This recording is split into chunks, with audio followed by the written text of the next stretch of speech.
to do something for myself if I wanted to make her a better person and provide a better life for her. My family never stopped pushing for me to be better because they knew what I could become and who I could become as a person. My support team is amazing.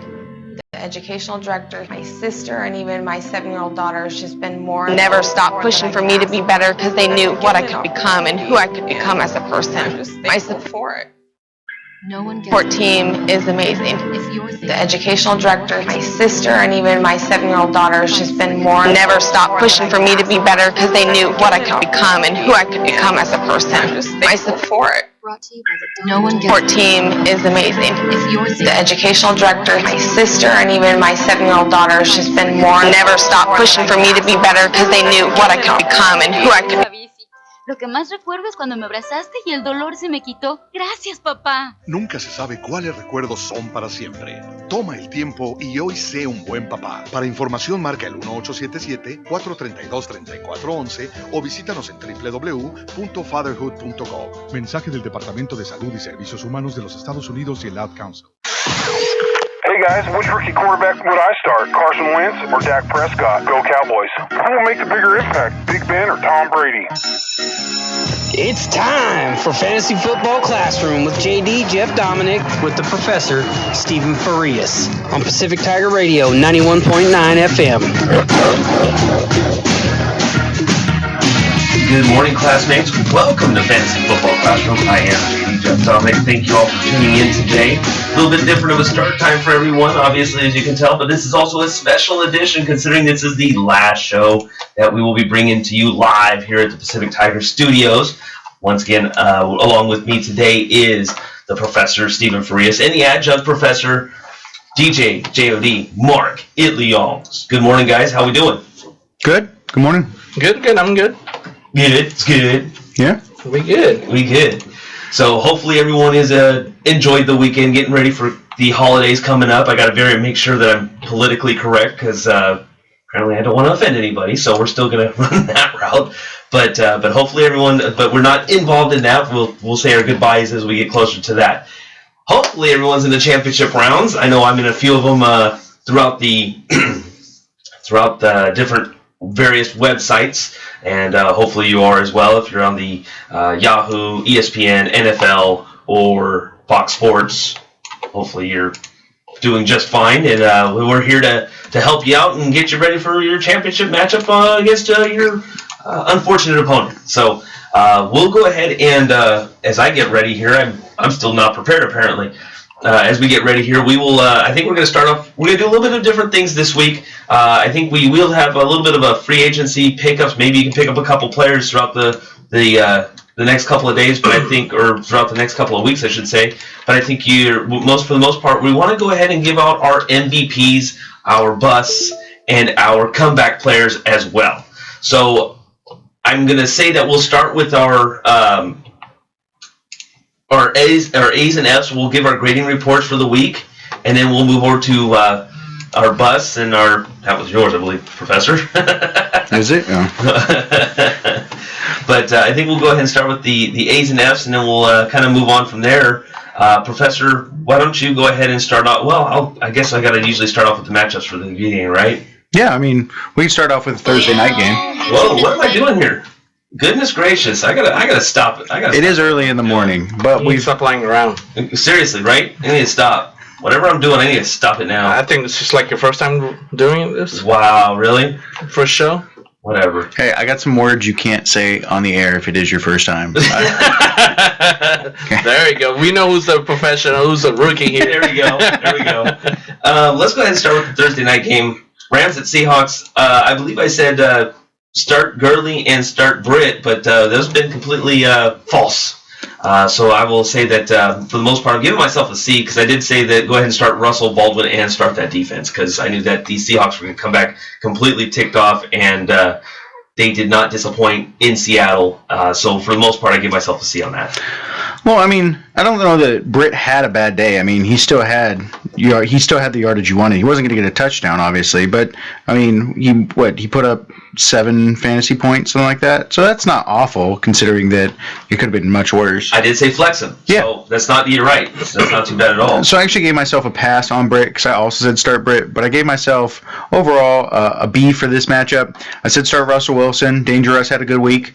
I said start Doug Baldwin. Doug Baldwin had a good week. It was Thomas Rawls that really did me in, actually, and almost did me in one of my semifinals and did me in another semifinal because I started him over a couple of other flex players I could have started, thinking he'd get me a touchdown, he'd have some good run yardage, and he just didn't. So I give myself a B for this matchup. What about you, Adjunct?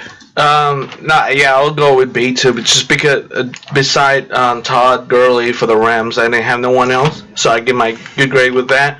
And for the Seahawks, I said Wilson, the Seahawks defense, and Doug Baldwin, and pretty much the Seahawks just did their job, and we saw from the results. So I say myself a B for that game. Wow, that was quick, easy, and painless, apparently. So the game was not, but yeah, well, depends on what side you were on. Yeah. So I guess because of that, I'll give myself a B because I did say start Britt put Britt as a flex, and then the other 3 players I mentioned for Seattle did not do too bad. Wait, now you're changing grades? I can. We're the adjunct professor. We should be the one saying you could change your grade. They haven't been submitted yet. I can say that for sure. I'm the host. I can do this. Moving on, Dolphins and Jets. I did say start Bilal Powell. Quincy Enunwa, once again a flex. He didn't have the greatest of days, but once again, a flex is not bad. Dolphins defense, Jarvis Landry, done. A. I'm giving myself an A for this one. I mean, for the most part, Bilal Powell, I believe, had another solid game. Quincy Enunwa had an okay game. I believe he had 6 points, depending on your fantasy football league. I don't have it in front of me here right now. But Dolphins defense and Jarvis Landry. Jarvis Landry had 103 yards plus a touchdown, over 100 yards plus a touchdown. So I give myself actually a B on it. I didn't want to say I was just kind of being mean at that point. I mean, I'm right in the same boat with you. I'm giving myself an A. I'm not giving myself a B. Out of the 4 people I told you to start, Jarvis Landry. We already talked about that. He had a huge game. Not just big. Oh, I was trying to get there fast enough. I couldn't get there fast enough. Go ahead and continue. I told you to start the Dolphins defense. They also had a really big game. One of the best defenses this week. I told you to start Jay Ajayi as a running back too. Now, Ajayi did not have a good game by the standards that you're expecting, but he did have 51 rush yards. And if you were going to start him, I told you that he wouldn't be your top starter. So I gave myself a pass, but it was not I was not big on Ajayi, so knowing kind of where I'm at and saying we shouldn't necessarily start him. And then, of course, Bilal Powell. So if we wanted to go plus and minuses, I'd say an A- because Ajayi really wasn't a really good player this week. But, again, I told you temper your expectations, but you kind of have to start him at this point because you need the running backs in the position. So my players that I got were pretty much decent. For the Dolphins, I went the opposite wide receiver and went with Kenny Stills. He had a good game. I mean, he only caught 1, but it's a 50 yards touchdown. So I give myself a grade A for that. And for the Jets, I said start Bryce Petty and Powell, and they pretty much did their solid game. So overall, I give myself another B+. If I'm not mistaken, Petty did leave that game, I believe it was in the third quarter, with some sort of significant injury. Not sure exactly what it was, but something to be of note when we get closer to that time frame, because it possibly might not be seeing him for a while. For a little while. Excuse me. Oh. You okay over there? Yeah. Okay. We've got it's a 4-hour show. You got to stick with us at least for three and a half of those. We started too early, so we weren't ready. None of us was ready for this. Anyways, I'm gonna get this little spot here on, and we will be ready to go for the next matchup. Sorry, I apologize, everyone. Anyways, so Dolphins Jets, we're pretty much at a consensus that it was for the most part, we kind of stayed away from the Jets. Weren't really happy with a lot of players. We had a few that were going to be solid players we knew, but for the most part, we just kind of got really heavy on the Dolphins. Packers at Bears, Rodgers, Nelson, Adams. I also said start Jared Cook. Now, he had a fairly decent game. Considering I believe it was 6 catches, PPR, you're doing great. And I believe he hit over around 50 yards, so he did just fine. I've kind of had a feeling that he was going to be an okay tight end if you needed him. I like Matt Barkley. He's kind of stayed away from or stayed with him. And Howard, I had as well. I said don't start Meredith or flex him with Alshon Jeffrey coming back. So for the most part, I think I gave myself an A-. I thought it was pretty solid all the way around. I mean, for the most part. Yeah, again, I think that some of these games were pretty good to call. I've got my start of the week in this game. I told you to start Ty Montgomery, that he would be a sneaky player for you. And for my friends out there listening, one of them texted me Sunday morning, Ty Montgomery or Pierre Garçon. I said, Montgomery's kind of the riskier player. And they went ahead and then asked everybody on Twitter, Ty Montgomery or Kenneth Dixon, and did not start Ty Montgomery, and then blamed me for it. So I'll just say that if he had listened to the show, he would have known that I said start Ty Montgomery as a sneaky sleeper. I think it was going to work out. It did. I also had Jordy Nelson in this game, and then Aaron Rodgers and Devontae Adams I thought would put up more points. They did not. So on the Packers, I gave myself a B+ just because the Ty Montgomery pretty much could have won you a championship. On the other side, I had all the Bears. I said start Jordan Howard. I think he's matchup proof, so I've been saying that for a few weeks now. You want to start Jordan Howard. I said start Alshon Jeffrey on the game back. I told you he was your number 1 ad on the waiver wire if he was available. He had a huge game, huge. And I said start Matt Barkley and Cameron Meredith. And I think at this point, we might even say that Matt Barkley is a good streaming quarterback for the rest of the year. Matt Barkley has proven that he can go against top defense. Now, he's going to throw some picks, so it's going to be infuriating when he does so. And his team's going to drop some balls because that's what the Bears do. But he's still putting up 300-plus yards, 2 touchdowns, one of 3 quarterbacks to throw over 300 yards this week. So I like Matt Barkley a lot. I said start him. So I got all 4 Bears. I'm giving myself an A for this matchup. 2 Bears I got was Meredith and Barkley, and like Professor said, they did solid. So I give myself an A for that. For the Packers, I said go ahead and start Rodgers, Devontae Adams, Jordy Nelson, and I said go ahead and start the Packers defense. And they just been picking off their quarterbacks past 2 weeks with the Seahawks and now with the Bears. And so I give a solid A. This is my A game. On the Packers, I did say Rodgers, Nelson, Adams. Adams was the only one that didn't have as many catches, didn't have a lot of catches or yards. Jared Cook, 6 catches, 85 yards. Not many people really thought that he would have that kind of game. So I like this way that I played this. Matt Barkley, Howard had over 90 yards. Well played. I said don't start Meredith. I also did say flex him. Wasn't sure with Alshon Jeffrey how it was going to really affect the way that this team plays. Obviously, with those 3 players, Matt Barkley is looking like a really solid quarterback. I would not be surprised if he's going to be your starting quarterback for the Bears next year. It's just the way that I'm looking at it. But if you can find a way to keep Alshon Jeffrey and Meredith, that will be a tremendous duo on that team. Kind of reminds me of when Brandon Marshall was over there for a little while. So watch out for that. But for now, I'm going to give myself just under that A- only because Adams did not have a solid game. But otherwise, moving on, Browns at Bills. This one, I loved McCoy. I said McCoy was going to be the biggest one on this one. McCoy was obviously had a couple touchdowns, had over 100 yards, just did what LaShawn McCoy has done throughout this whole season. For the Browns, I said as a flex. Crowell, I also go ahead and start as a running back too. Also on Watkins, I said go ahead and flex him as well. I'll give my grade in a second because I want to hear what everyone else had to say on this matchup. I'm quick to fail myself on this one. I said start McCoy. That was about the only one that worked out. I said start McCoy and Watkins, and I said start the Crow because I thought the Crow would eat against that rushing defense the same way Le'Veon Bell did. That was not the case. 8 rushes for 28 yards and 1 catch for no yards. And then I said start Terrell Pryor, and Terrell Pryor got injured his finger, injured his finger, wrist. Hand injury, which is always great for a receiver. They don't need those hands.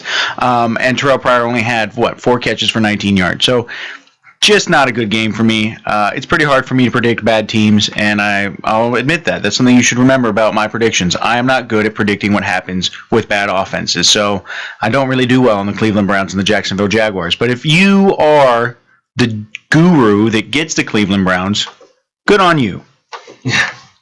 Mark? My turn. Yeah. The Browns. I thought you were just taking a deep breath because the only for the Browns, I say go and start RG3 and Corey Coleman. They both did not good. RG3 didn't get no touchdowns. He threw over 100 something, and Corey Coleman only had 2 receptions for 20 yards or something like that. So I give myself a around a C, just because I can. For the Bills, I say go ahead and start LaShawn McCoy. I say go ahead and start Sammy Watkins and the tight end Clay. And Clay got a touchdown. McCoy caught a couple touchdowns. So the Bills pretty much saved my grade overall. So I go with a C+.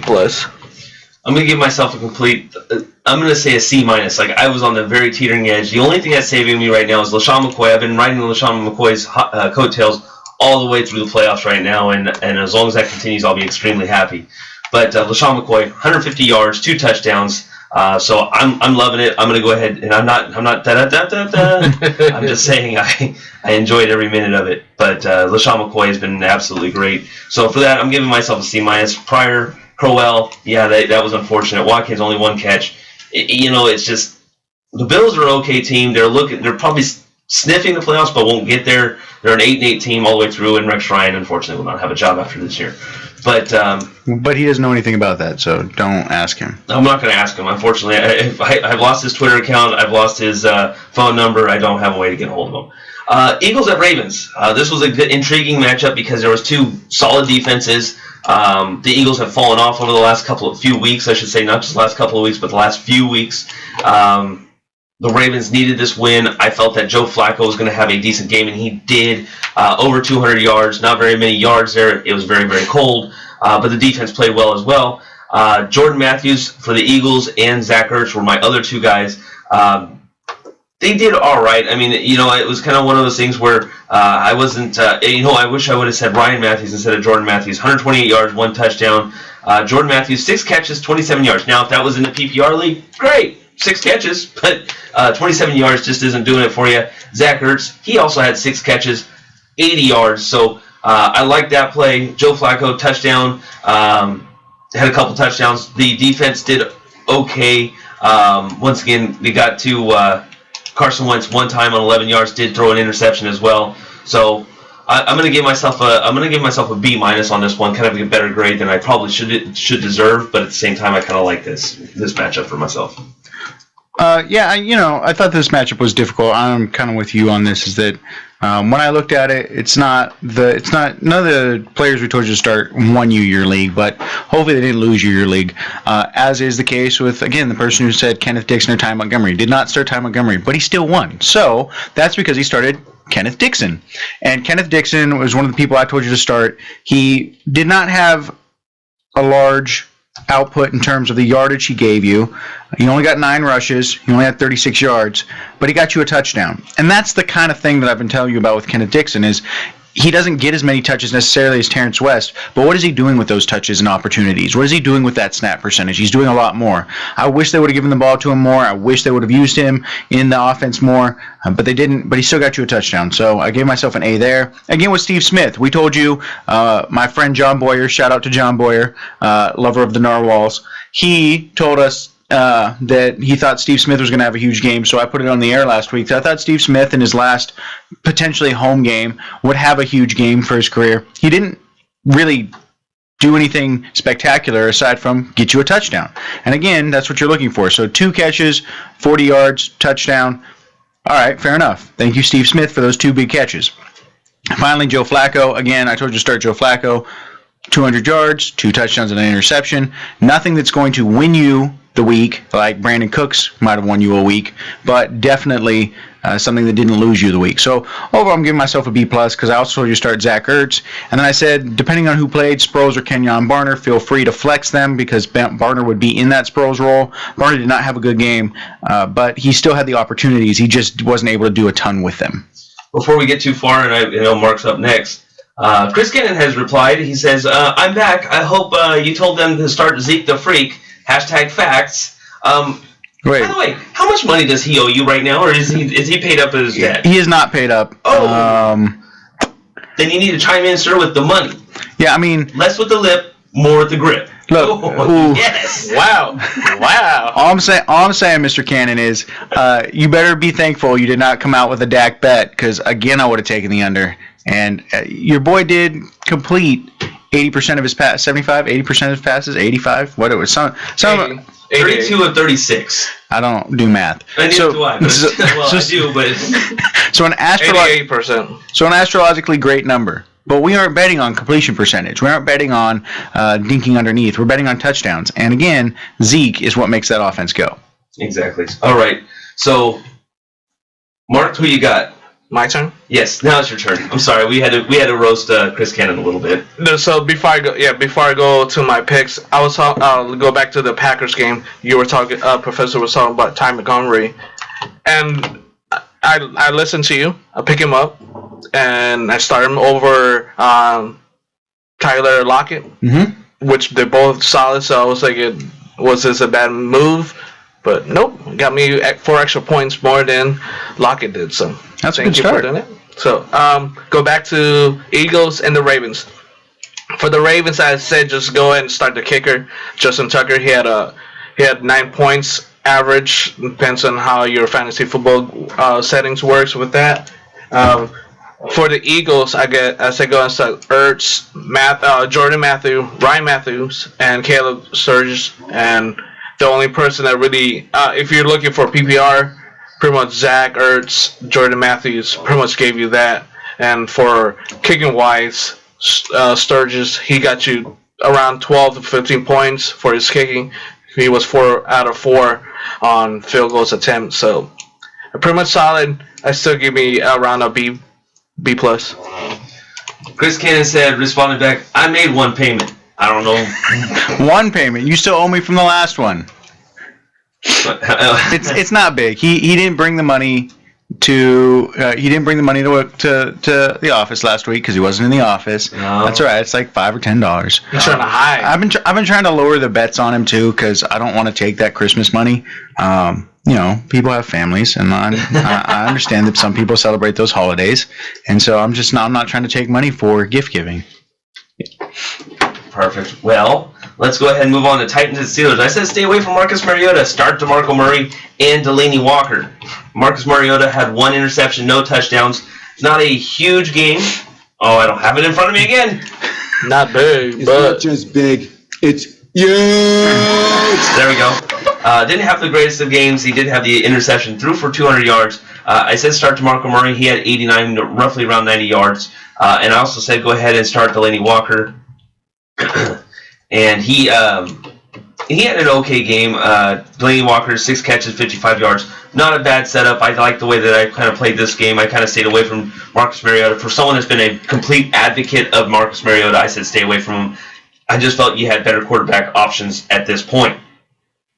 On the Chiefs side, I said start Travis Kelce, start that defense, only give up 19 points.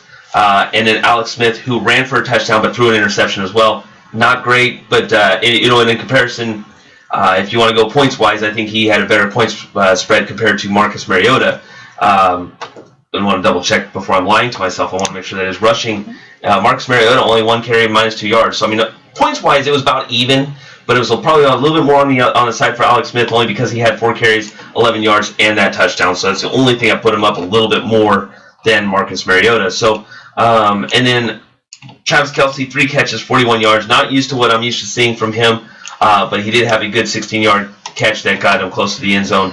Tyreek Hill, the guy is just he doesn't surprise me. Didn't have any catches, but had that 1 rush for 68 yards and that touchdown. So it was huge for him. I didn't have him played, but I was kind of staying away from a lot of this team this week because I felt that they were going to be there was going to be a lot going involved with this team. Both teams were playing for the playoffs. 19-17 score was kind of what I predicted. Not the exact score, but I just thought it was going to be low scoring. Yeah, first thing, shout out to the Titans and all you Titans fans out there. As a Raider fan, I greatly appreciate y'all taking out the Kansas City Chiefs. That was big for us. Put us back in first place as a team that's doing well and hopefully going to get a first-round bye. So let me get that out of the way.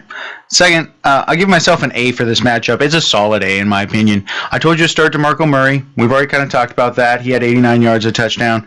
No touchdown, sorry. Derrick Henry stole both of them. Rashard Matthews, I told you to start him. He had some really big plays, 105 yards on 4 catches, which is telling you the kind of plays that they're still trying to get chunk yardage. But I also told you to sit Marcus Mariota because I didn't think Mariota would play well against this Kansas City defense in the cold.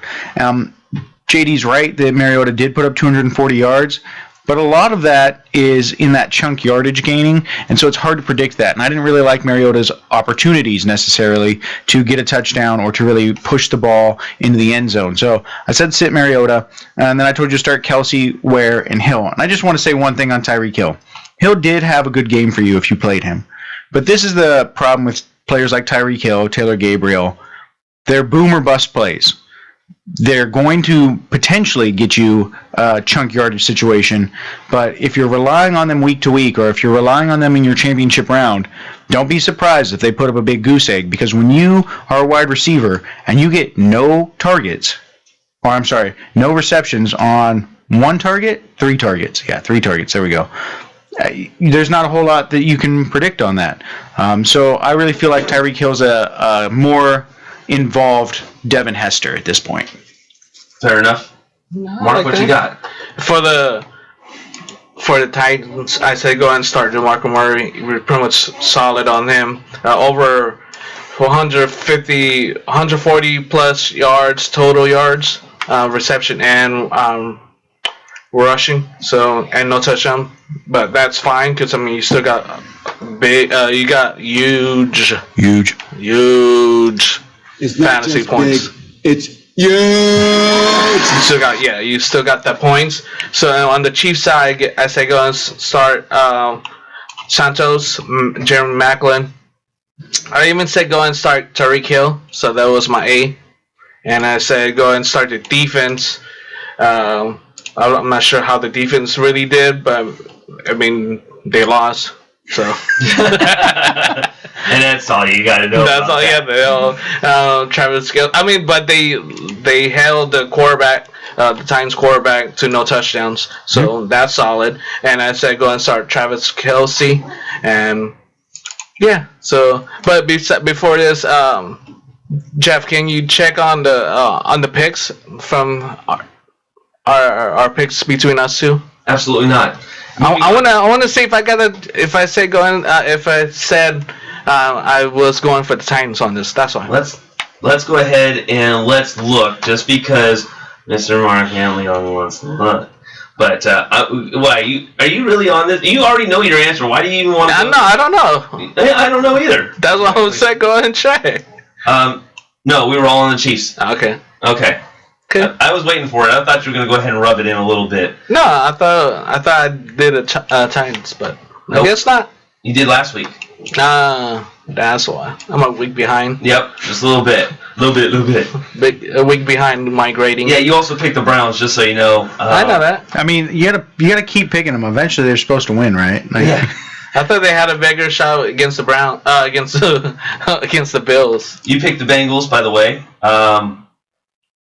I picked the Giants. That's a good pick. Wow. I picked the Giants. Wow. Good job. We all picked the Vikings. That was horrible. Well, the only reason why I picked against the Giants because I want the Cowboys to clinch title. So Kyle picked the Saints. We were all on the Falcons, of course. Cowboys could still lose the division. I'm not saying they can't. I'm just surprised. I mean, we'll get to the Giants game. The Giants have surprised me about how well their defense is playing right now. We were. I mean, we can geek out about the Giants and the Cowboys if you want. I'm all about that. Yeah, we could do it. Wow, we completely bombed the Redskins pick, just so you know. But anyways, let's move on. I'm done. I'm tired of it. We're done with it. I don't even want to deal with it anymore. I just wanted that game. Let's move on to the Steelers-Bengals. Steelers-Bengals. Le'Veon Bell. Antonio Brown. So, Antonio Brown, 3 catches, over 50 yards. Not bad. Not what you would expect from your wide receiver 1, but it is what it is. Le'Veon Bell, 90 yards as well. Jeremy Hill, 20 carries, 40 yards, but he got you the touchdown. Got you a touchdown. My only drawback on this whole setup, Tyler Eifert, only a couple catches, around 20 yards. Not a huge game for him. No, I'm not going to go ahead and play the soundbite one more time. So overall, I'm going to give myself a C on it because the predictions were good.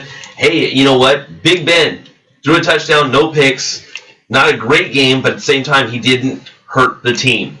And it looked like the beginning of that game was going to be a long day for Big Ben, but he pulled through. You got to give him a little love on that one, Professor. Come on. Nope. I'm not saying a lot. I'm just saying give him a little love. He didn't hurt the team. I want your Professor to go on this because he's been right this whole time. Go ahead. We know his stance on it. No, Jeff. He's going to say it here in just a quiet. second. Stay Hold quiet. on. You know what? How do you like that? How do you like them apples? Here's the thing I'll say. Yeah. Fantasy football is about the end product. I will completely agree with that.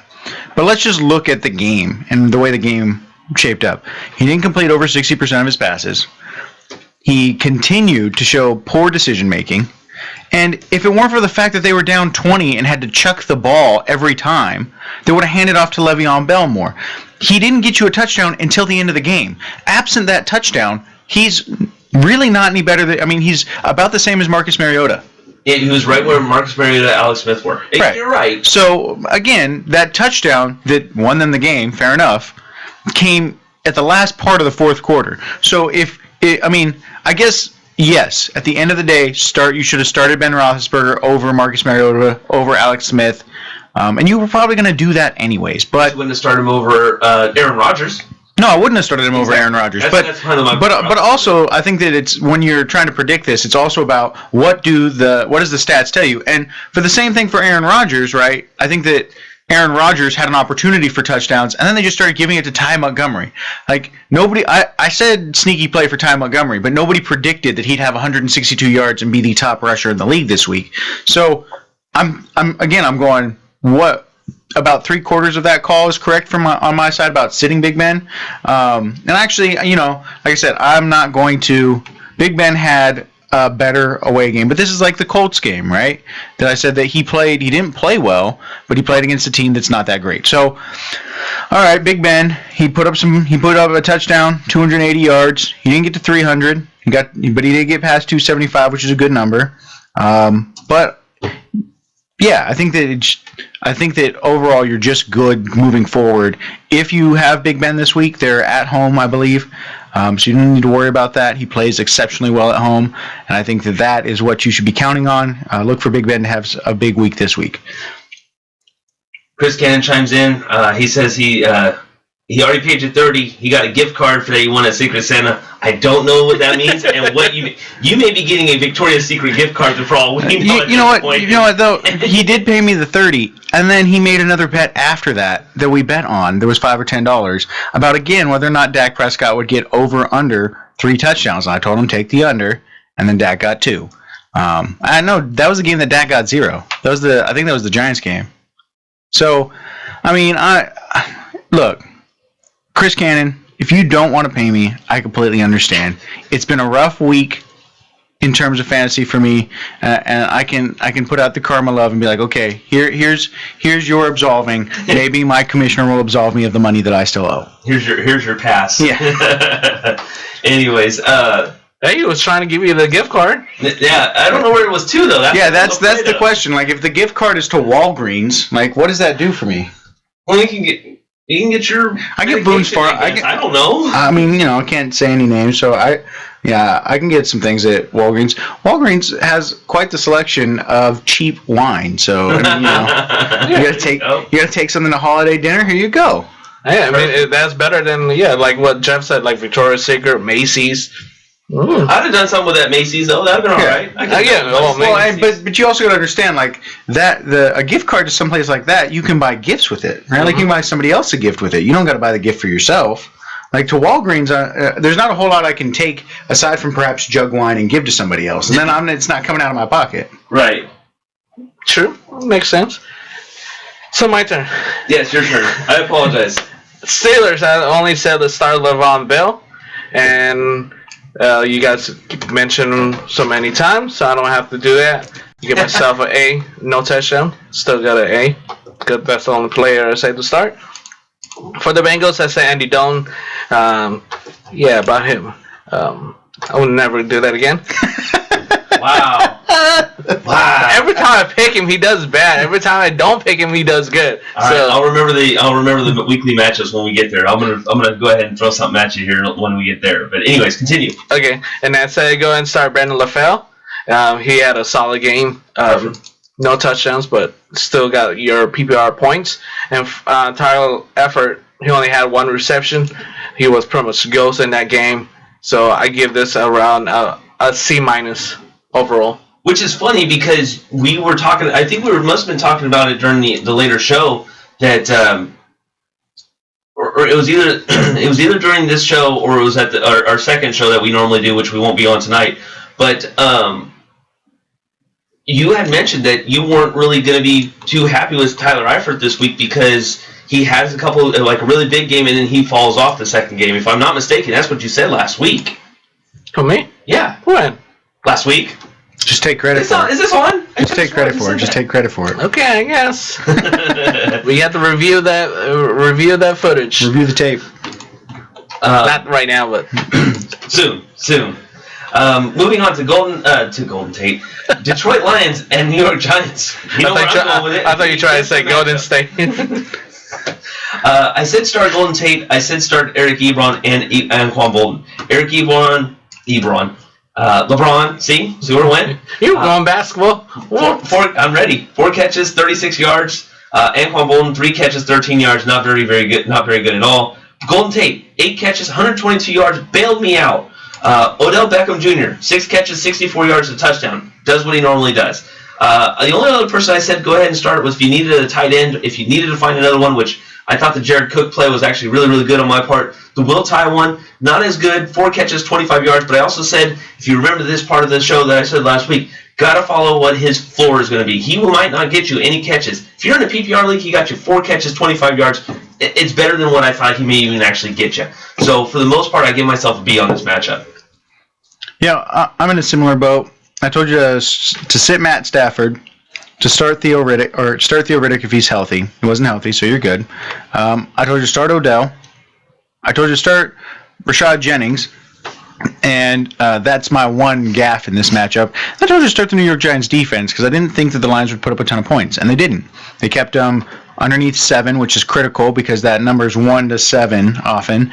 So you got 6 points there. They got an interception. That's another 2 points. So they got you 10 points, and I think that that's what you're looking for in a defense is some reliability. So overall, I'll give myself a B. I thought it wasn't, again, one of those matchups where I think that it won you the league, but it definitely did not lose you your league.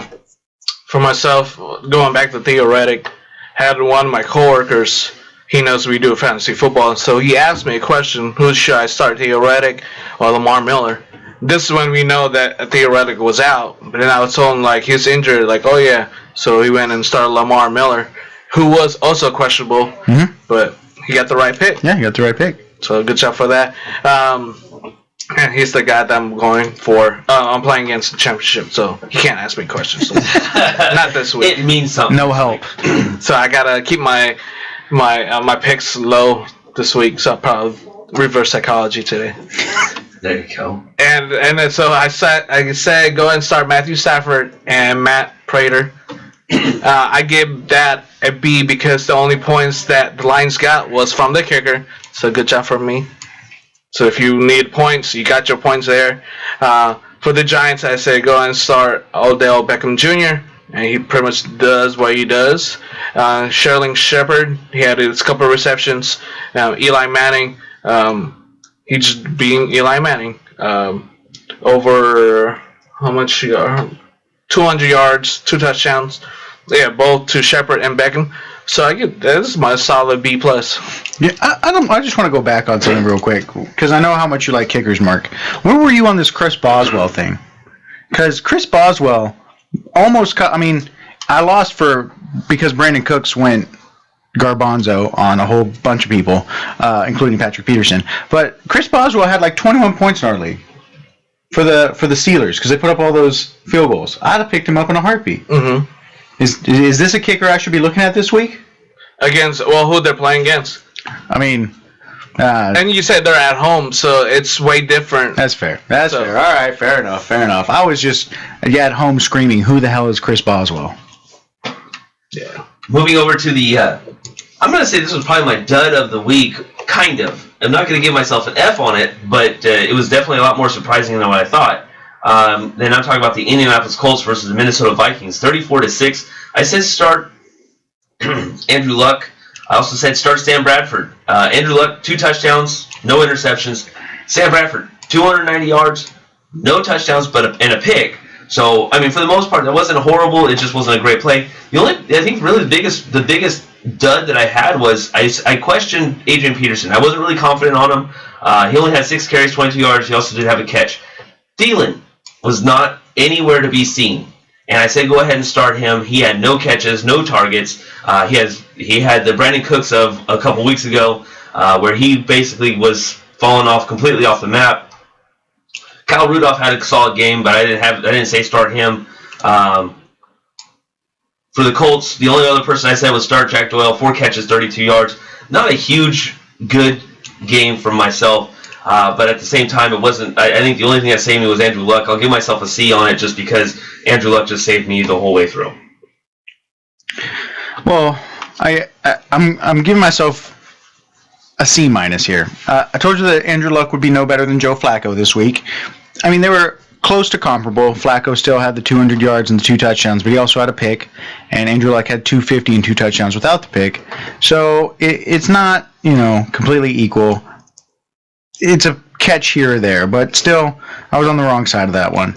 I told you to start Sam Bradford. Again, he had a good game, not a great game. I told you to start Frank Gore, which I think is my best call of this matchup. And I told you to start T.Y. Hilton. He didn't put up large numbers, but still got you the 6 points. And you probably weren't going to sit him anyways, even though you might have wanted to sit him for Ty Montgomery, which would have made sense. At the same time, I also told you to start Minnesota's defense. That was a atrocious call.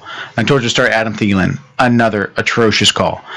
So yeah, a C-. I'm being generous with myself here, but it's because some of this was pretty difficult to kind of see coming. Like, I don't know who Swoops is, but if you played Swoops over T.Y. Hilton, Eric Swoop is Swoop. If you played Eric Swoop, it was a much better call than playing T.Y. Hilton, and I don't even know who Eric Swoop is. He got more points than Thielen. Yeah. Everyone got more points than Thielen. We all did. Yeah, so I said go and start Thielen, and he got a big fat donut. I said go and start Sam Bradford. You just mentioned him. No touchdown, 1 pick, but 291 yards. So that's fantasy football points if you're looking at it that way. And for the Colts, I say go and start T.Y. Hilton. He only had 3 receptions, 45 yards. He got your points there. Another player I said from the Vikings, I said go and start Kyle Rudolph. He had 97 yards, no touchdown. Pretty much the offense for the Vikings was no show. So that's what just killed our grades in this game. But overall, it borderlines a C- or a D with the results. So we went from a C- to a D to possibly the D game, and I'm not talking about as in the game. D is in like this, how horrible this game was. Jacksonville Jaguars, Houston Texans, and the emergence of Tom Savage. But we said, I actually shouldn't speak for everybody. I know a lot of times we're saying stay away from Jacksonville Jaguars, stay away from Jacksonville Jaguars. The defense actually came through. They had a touchdown. So they did have a touchdown on their side. Blake Bortles, 92 yards passing. He had 2 carries, -5 yards, and a touchdown. Random. I mean, it was just completely one of those ones where I just kind of went, really? I'm not really satisfied with that at all. But anyways, the only person I really was really big on was Lamar Miller. 22 carries, 63 yards, and a touchdown. Wasn't huge. I know I'm not going to... Not big, but huge. I don't have a sound effect anymore. And we need our sound effects now. There you go. DeAndre Hopkins actually had a decent game. 8 catches, 87 yards, which was nice to see from him. If Tom Savage is going to be your normal starter, which from what reports are saying he's going to be the regular starter, I think that bringing back DeAndre Hopkins out from the basement and dusting them off a little bit may be huge for you. Not just big. I'll do it. Huge. It's huge. Maybe a great spot for you. Dust them off, bring them back as your wide receiver 2 or 1 here in the next coming weeks. Other than that, as everything is said, I'm going to give myself a B on this. I said start Lamar Miller. Other than that, I kind of said stay away from everybody else. I did like the Houston Texans defense, which they actually had a pretty good game. Sacked the quarterback 2 times, two sacks, and also 1 pick. And also held him around 20 points. I'll take it all day long. Yeah, I only had 2 people. I had TJ Yeldon, who had an okay game, and I had the Texans defense, who had an okay game. So I'm giving myself a B- because I wasn't going to put myself out on a limb. But TJ Yeldon still got you about 8.5 points, and the Texans defense got you about 10. So I'm good there. Question, before we get too far ahead of ourselves. New coach in Jacksonville now. Interim coach. Doug Maroney. Are we thinking about the Jags at all anymore this season, or are we still going to kind of, for the next couple, I know we got a 2 weeks thing where we're going to be talking about these matchups here in a little bit anyways. Are we staying away from them completely, or are we going to start talking about them a little bit more now that we have a new coaching staff, new attitude there now that Doug Maroney's in there? And each time I do this, I always say this before Mark's time. I'm sorry. I really didn't realize that until just now. Interrupt my goal. But, let me say just this matchup, since I gave myself an A+ because I said I didn't start no one, so that just so we could kill that 5 minutes of me talking to that question. What happened? How you doing?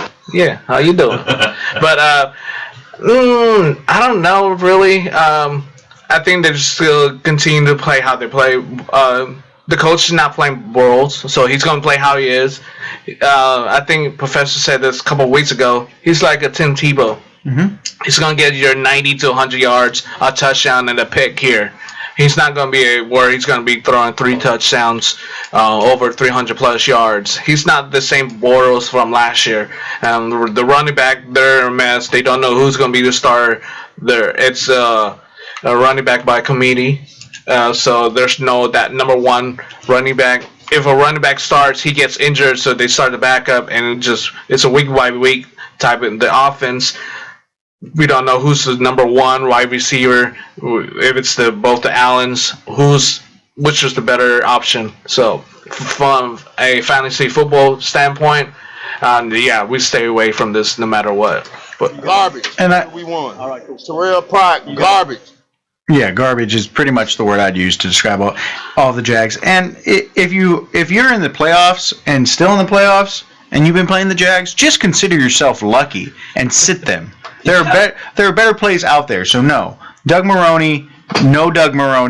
It doesn't really matter because I don't know if I can say the next word, but Blake Bortles is not good. And we appreciate that. It's the word part of your list. I have no idea. Well, if you just got to look up the 7 dirty words, and that pretty much sums it up for you. Moving over to the Cardinals and the Saints. If you've never heard George Carlin and the 7 dirty words, yeah. He typed it out. I just don't know. Oh, that's a good one. I actually kind of... Mark, that one's on you. Can we or no? Hey, it's the last show. If we go down, we go down big. Go down swinging. This is a 4-hour show, so... Let's move over to the Cardinals and New Orleans Saints. It was in Arizona. I'm giving myself the A. I love this matchup. I said start Drew Brees. I said start Brandon Cooks. I said start David Johnson because you had to. And I said start Larry Fitzgerald. Larry Fitzgerald was probably the most minimal of it all, but I also did say start him as a flex. Drew Brees, 389 yards, 4 touchdowns. David Johnson, 12 carries, 53 yards, 2 touchdowns. The touchdowns were the big thing. Brandon Cooks, 7 catches, 186 yards, 2 touchdowns. Larry Fitzgerald, 7 catches, 57 yards. As a flex, PPR, you did just fine. A+ on that one for me. I think that it was kind of hard, whoever you said to start, not to do well in this game. And yet I still managed to figure that one out. Because I said start Mike Thomas. Thomas got you a touchdown. He had 52 yards. Congratulations to Michael Thomas, and congratulations to you who picked him up. I said start Willie Snead. Willie Snead had 8 catches, 76 yards. He's one of the only ones that didn't get a touchdown of their major pass catchers. But still, the 8 catches, 76 yards. I told you to start David Johnson. Of course, you had to. I told you to start Fitz. I even told you to start Catanzaro, the kicker. I liked Chandler Catanzaro, but the only thing he got you were 5 extra points. And then I told you to start Jermaine Gresham. So somehow, in a game where the point total was 89 points, I still found a way to pick 2 players that did not have an excellent output, and that was Jermaine Gresham and Catanzaro. Gresham still had 43 yards, so I'm not going to give myself a complete failing grade there.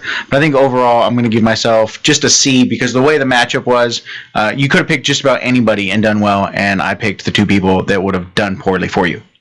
You gonna cut me off, Jeff? No, I'm good. You good? I'm good. All right. For the Saints, I said go and start Brandon Cooks. The only guy that got me the points. Well, not got me the points, but he pretty much got a big game. Not huge, but a big game. I said go and start David Johnson. He had 2 touchdowns, over 140 plus total yards. And this one that killed me, that made my grade from A to a C, was the Cardinals defense.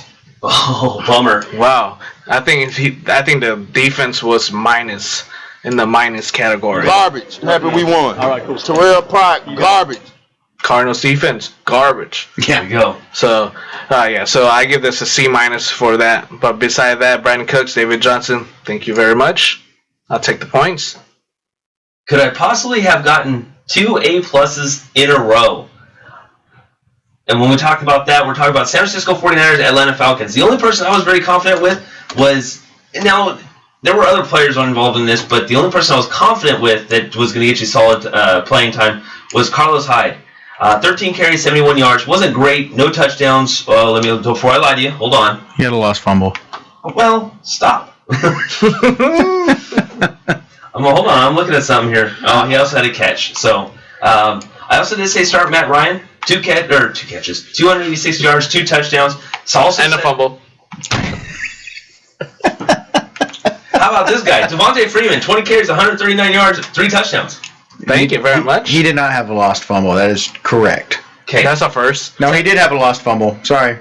He did at the goal line. Tevin Coleman, 14 carries, 58 yards. Anybody? Is he good? Yeah, he's good. Okay.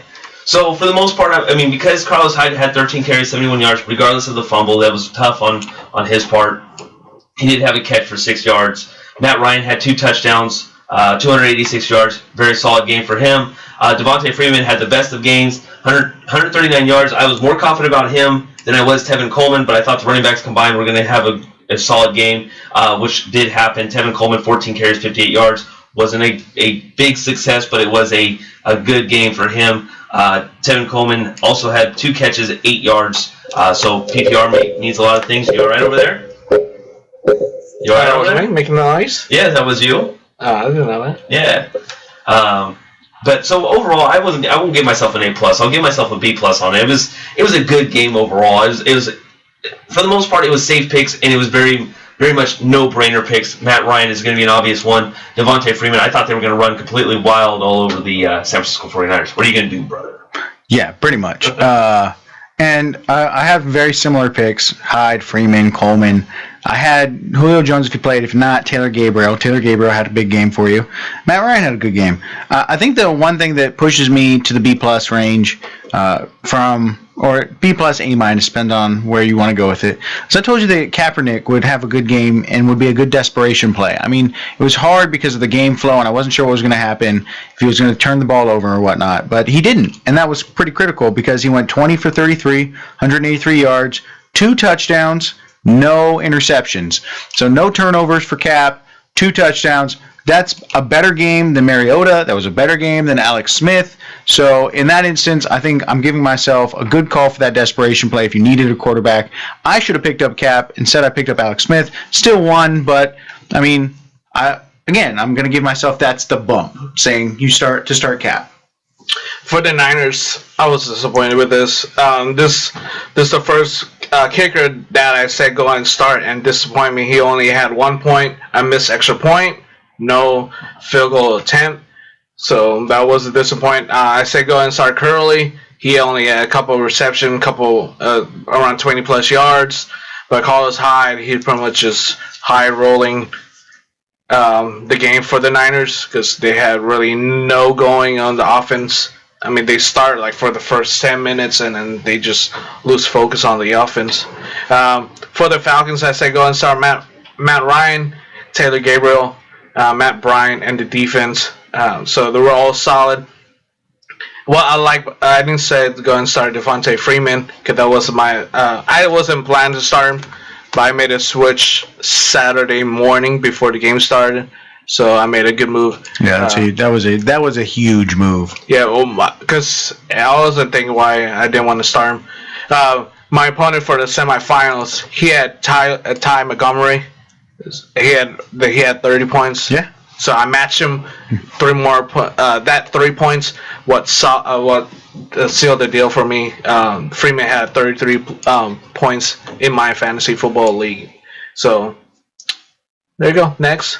Perfect. Back to you, Jeff. Thank you, Mark. I appreciate that. Anytime. Go ahead and move on here. We're talking about the obviously we're in the late afternoon games. The Oakland Raiders and San Diego Chargers. I'm giving myself a B+, and the only reason why I didn't give myself an A was for one player. I said go ahead and start Derek Carr. He had a good game, not the biggest of games, 213 yards, 1 touchdown, 1 interception. I said start Phillip Rivers, 2 touchdowns, 1 interception, 206 yards. Not bad. Dontrell Inman, 5 catches, 68 yards. Liked it. Hunter Henry, 3 catches, 37 yards, a touchdown. That's 2 touchdowns in a row in 2 straight weeks. I said start Michael Crabtree, 6 catches, 60 yards, touchdown. The only person that just did not have the biggest of games that I was hoping for was Amari Cooper. So I'm giving myself the B on it, but that's about as far as I'm going. I think it was a solid, good game all the way around. The only person that really messed me over was Amari Cooper. Yeah, Amari Cooper lost me a semifinal game, and that hurts. So I'm going to give myself a B as well because of the way that kind of a few players played out. So I had Murray as well. Murray had a good game, even though he had that lost fumble. I had Carr, who had a better game than Mariota, better game than Alex Smith. So, again, I like Carr there. We're also going to talk about how Carr had 5 yards rushing. I thought it was going to be more than that, so never mind. But Cooper and Crabtree, I said start. I said start Antonio Gates. I thought that because Gates has historically played well against the Raiders, they'd find him more. Only found him for 2 targets, 1 catch for a touchdown. I said start Kenneth Farrow, and Kenneth Farrow didn't have a good game. He had an okay game with 14 yards receiving and on 2 receptions and 39 yards rushing, but he had that lost fumble, so that hurt you. So those are the people that lost. But here are the reasons I'm giving myself a B. I also told you to start Dontrell Inman and Tyrell Williams. Both Tyrell Williams and Dontrell Inman had okay games. Inman had the bigger game, but Tyrell Williams was able to get you 4 catches for 20 yards. And then I told you to start the Raiders' defense. And I don't know how bullish I'm going to be on their defense this week because they play the Colts. But that defense, even though it did give up 2 touchdowns and 16 points, also had 3 sacks, a fumble recovery, an interception. And if you're in a league like ours where they have 3 and outs, aside from those first 2 drives of both the first half and the second half, so those 2 drives, the Raiders had 4 3 and outs. So what you're looking at is a defense that played extremely well this week, and again, I think is a defense that we want to be looking at moving forward because they get a player back this week in Mario Edwards. So I think I'm giving myself a B just because of the defensive call against the San Diego Chargers. This is my D grade for this. I mean, the Raiders, we said start the regular 4. That's Carr, Murray, Crabtree, and Cooper. The only person that did really solid was Michael Crabtree, who had a touchdown, over 60 yards of receiving, 81 yards for Murray. But Professor mentioned, a lost fumble. For the Chargers, I say go and start Rivers. He had 2 touchdowns, 1 interception. I say go and start Farrell, the running back. He had a total yards of 150 plus yards, so not really that good. Also had the fumble loss, and I said start Antonio Gates. He only had 1 reception, 11 yards. Horrible. So yeah, this is my grade. I give a D for this. Brings us to the last game of the afternoon's matchups. It was New England Patriots at Denver Broncos. For this one, I kind of was shading away from a few different ones. I did say start Demaryius Thomas and Emmanuel Sanders on the Broncos side. For the Patriots side, I said start Julian Edelman. I also did say start Martellus Bennett. Not big games, but Martellus Bennett didn't have a big game. Julian Edelman, 6 catches, 75 yards. Demaryius Thomas, 7 catches, 91 yards. Emmanuel Sanders, 3 catches, 48 yards. Those were kind of not the best of plays, but at the same time, they were not going to hurt you for the most part. I also did say start LeGarrette Blount. He had 17 carries, 31 yards, but he had the touchdown, which was the biggest of everything. I also did say start Tom Brady. I thought he was going to have a better game. He didn't. Overall, I'm going to say that this was a C grade. This was just one of those games where you had an intriguing matchup. You knew that the wide receiver was going to do something good. Some did, some don't. Emmanuel Sanders, I thought was going to have a bigger game. He usually does against a team like New England Patriots. Did not. Julian Edelman, I think we're starting to see the consistency that is there, the Julian Edelman that we're used to back in the past. He will be an intricate part of the offense moving forward, I feel. LeGarrette Blount, once again, he's also setting records for the New England Patriots. Might want to start riding that horse a little bit longer for the next couple of weeks. Just real quick, I was gone, so I didn't have any picks because I had to leave early for this. But I want to just say something about that Julian Edelman call, just so we're clear. So Julian Edelman's snap count is actually, his percentage is decreased to where he was just over 50% this week. So he is getting looks when he's in the game, but he's playing less and less. And I think they're conserving him for the playoffs. So you need to remember that he's not going to see the opportunities, but he's still getting the opportunity when he's in there. Okay, so in that note, you got to make sure you start Chris Hogan. Look at him, Malcolm Mitchell, the rookie. So that's why I went Malcolm Mitchell, because I'm high on that wide receiver. He only won 1 catch for 14 yards. Not a good game. This is pretty much a D, another D for me, because everyone that said for the Broncos, also with the Patriots, I say go and start Tom Brady. Not a good game, no touchdowns, no pick, but only less than 200 yards. I think that's like one of his first time in the season to do that. For the Broncos, I say go and start Sanders. He only had 3 receptions, 45 yards. Not a good game. So, and that's pretty much why I said I got a D for this, a back-to-back game. So I gave myself a D. Back to you, Jeff. Back to me. Oh, back to me. Okay, well, that pretty much just leaves us with 2 more games on here, which would be the Tampa Bay Buccaneers at the Dallas Cowboys. I said start Winston, Martin, Evans, and Brady. For the Cowboys, Dez Bryant, Elliott, and Dan Bailey was my kicker. 4 of 6, but 2 of those field goals were 50-plus yards. So 4 of 6, I'll go ahead and accept it. I wasn't really too satisfied with it, of course, so why would I be? But as far as the other players that were on the field, Jameis Winston, 2 touchdowns, 3 interceptions, 247 yards, wasn't great, wasn't horrible. Ezekiel Elliott, 23 carries, 159 yards. Doug Martin, 16 carries, 42 yards. It was difficult to kind of watch this game if you were on that side of the ball. Cameron Brate, 5 catches, 73 yards, and a touchdown. Not a bad game for him. Dez Bryant, 8 catches, 82 yards. Once again, starting to like this a little bit more and more. So for the most part, I'm giving myself a B on this. And of course, like I said, the Dan Bailey call didn't kill you. The only thing was he did miss those 2 field goals, but they were 50-plus yards. Depending on how your league's set up, wasn't too bad. You know what? I didn't catch Evans on what he played with because I was more focused on the Cameron Brate call because I was very happy about that, obviously. But Michael Evans had 4 receptions, 59 yards. Okay, so touchdown. Didn't hurt you, but at the same time didn't get you anything great. 4 catches, 59 yards. So I was very satisfied with it all the way through. Oh, I forgot the professor wasn't here. Fortunately, we got him for the whole 4 hours, so he is not going anywhere for actually another 3 hours left. For the Buccaneers, I said start 2 players, and that was Winston and Doug Martin. Pretty much Jeff just said the stats for Winston, so I don't have to do the Doug Martin. I knew that Cowboys defense going to stop him, and that's pretty much what they did. Doug Martin only had 16 attempts, 42 yards, no touchdown. I don't think he had a reception.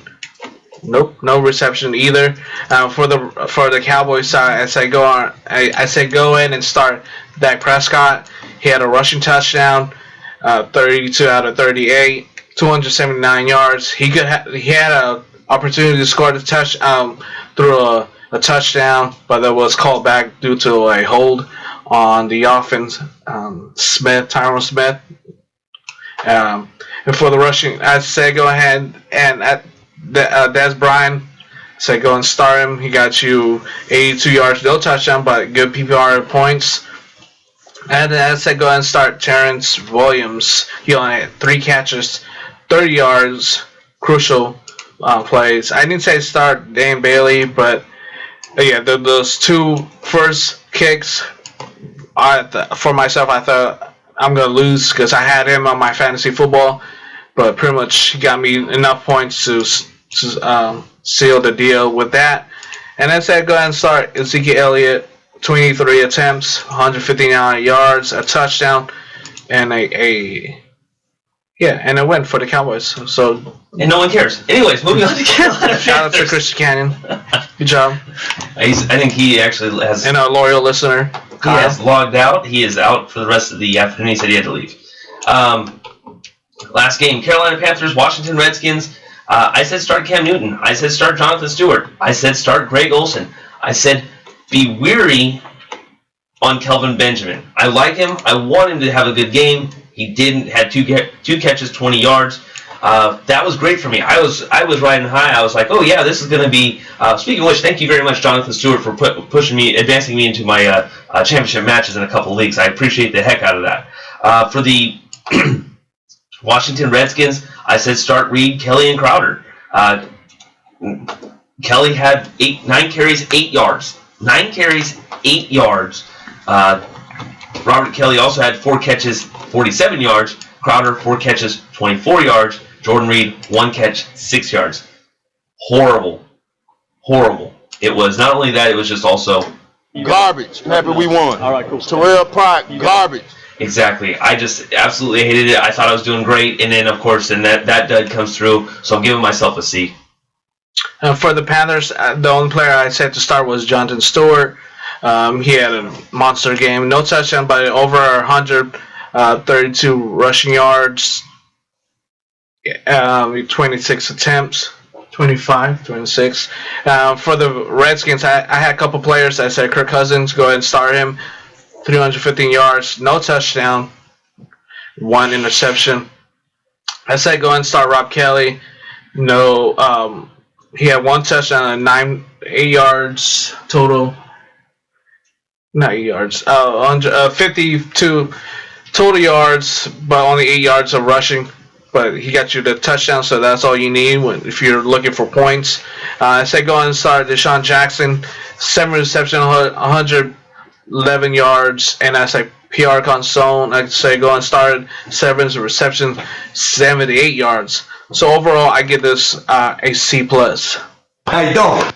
So that wraps up our weekly grading report card. Overall, not too bad for most of us. I know Mark was very much hard on himself, a little bit more than I thought I would have been, but that's his decision, and his decision alone. So we'll let him have it. But let's go ahead and step aside because we are getting ready to give out our. We got a few different segments coming up. Our MVPs, our comeback players of the year, and also the what's the other one? The duds. Duds, yeah. The duds. The people that we thought were going to be a lot better than what they were. So we will once again we'll step aside here. You're listening to Fantasy Football Classroom here on the Pacific Tiger Radio Network, 91.9 FM, and on the 209 Sports YouTube channel. JD Jeff Dominic, along with the Professor Stephen Farias and the Adjunct Professor Mark Leon. We'll all be right back.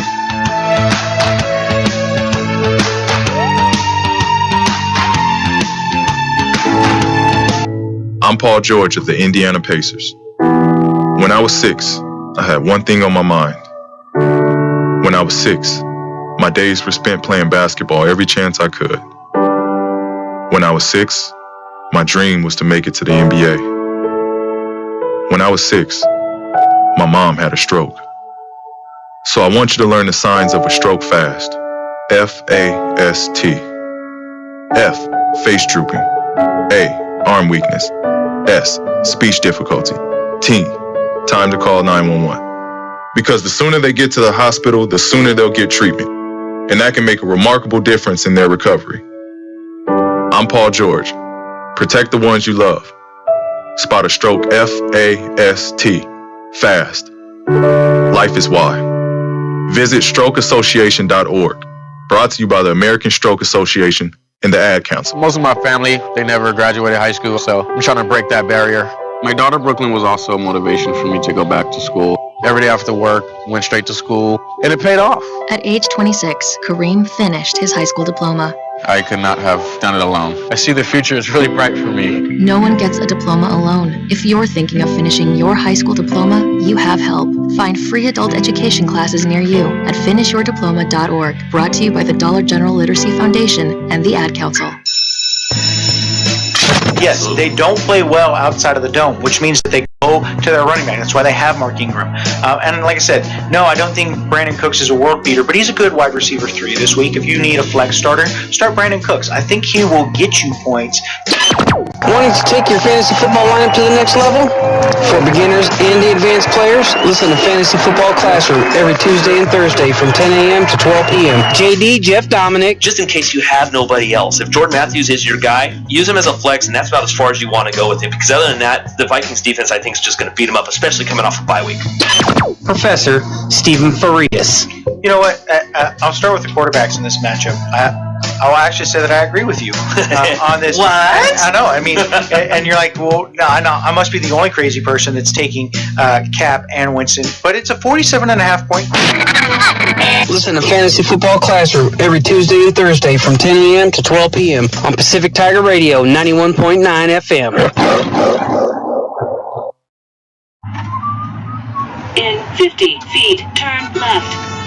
Why are you driving so slowly? After a few drinks, I'm taking it slow. Well, you're not fooling the cop behind you. What? Get ready to pay in 0.1 miles. Getting pulled over for buzz driving could cost you around $10,000 in fines, legal fees, and increased insurance rates. Nothing kills a buzz like getting pulled over for buzz driving, because buzz driving is drunk driving. Brought to you by the National Highway Traffic Safety Administration and the Ad Council.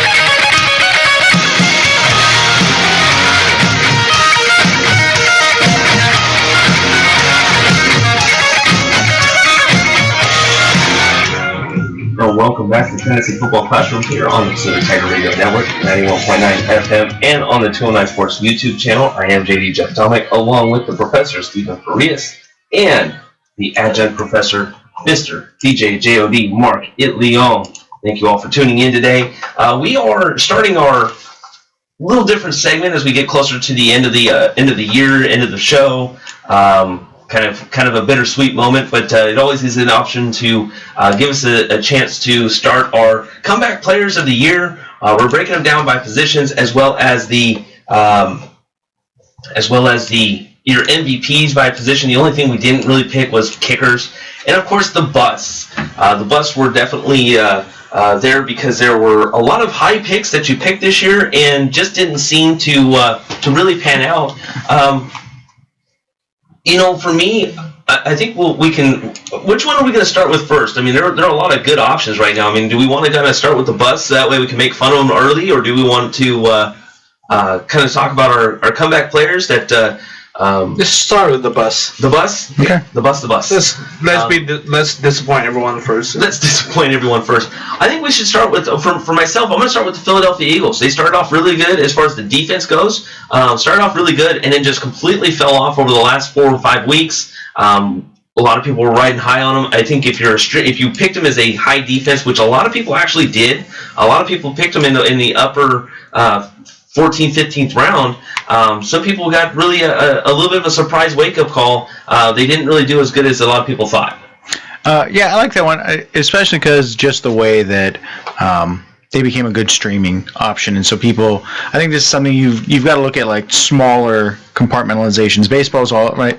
I also play fantasy baseball, but baseball is all about like sample size. Football is about what have you done for me in the last month, I think, less so about sample size. And so I think the Eagles are a good pick. For me, my pick at defense is the Panthers. They led the league last year in takeaways. And this year, they just have not been able to stay off the field. We had the game where Julio Jones basically put up a one-game offense as a quarterback with 300 yards receiving. I mean, you look at that defense, and that defense has playmakers all over it. And yet, they've had some issues in terms of injuries. But, I mean, 35 points allowed, 40 points allowed to Seattle. This continued throughout the season, and so I think if I look at the game logs, it's really the Panthers' defense is a big bust for me this year. Well, we're starting off a position that I didn't. I mean, I didn't think defense either, but JD wanted to start there with the Eagles, so I'm all about it. I went with it. Yeah, I'm sorry. For me, I like I said, I didn't really research on this part of it, but I have to go with the Seahawks. They were dominate this past couple of seasons, and so to have them you can say that they had a couple injuries, a couple subtraction from their defensive the defensive side, and they started slow in the beginning. I mean, right now they're going back to how they were playing defense, but it's been a rocky road throughout the whole season. Last year it was more different. I think they were more solid when it comes to it. I mean, they're not really considered a 12-man anymore, and that just kills them off. That's interesting because I have them as my defensive MVP. Can't do that yet. What are you doing? I'm just saying. I don't know why we would move off of defense and not just talk about defense for a minute. Fair enough. No, I like the fact of the matter of the defense, because here's the funny part: is they are my defensive MVP as well. I mean, there's only one game compared to every other defense that they had a negative score. That was against the Green Bay Packers as of recently. Well, other than that, every other team in the league, the other 31 teams had at least 2 games or more of negative. And I get what you're saying here too. Is that it's not the defense that we expected. I mean, they have 16 turnovers, only 1 touchdown, and you expect Tyler Lockett to play a lot better. But let's just look at the points against, and they came out hot: 10 points, 9 points, 18 points, 17 points. There's not a game where they give up more than 25 points until the Green Bay game where they gave up 38, and that was also because of the interceptions that Russell Wilson was throwing. So I looked at them as my MVP as well. I mean.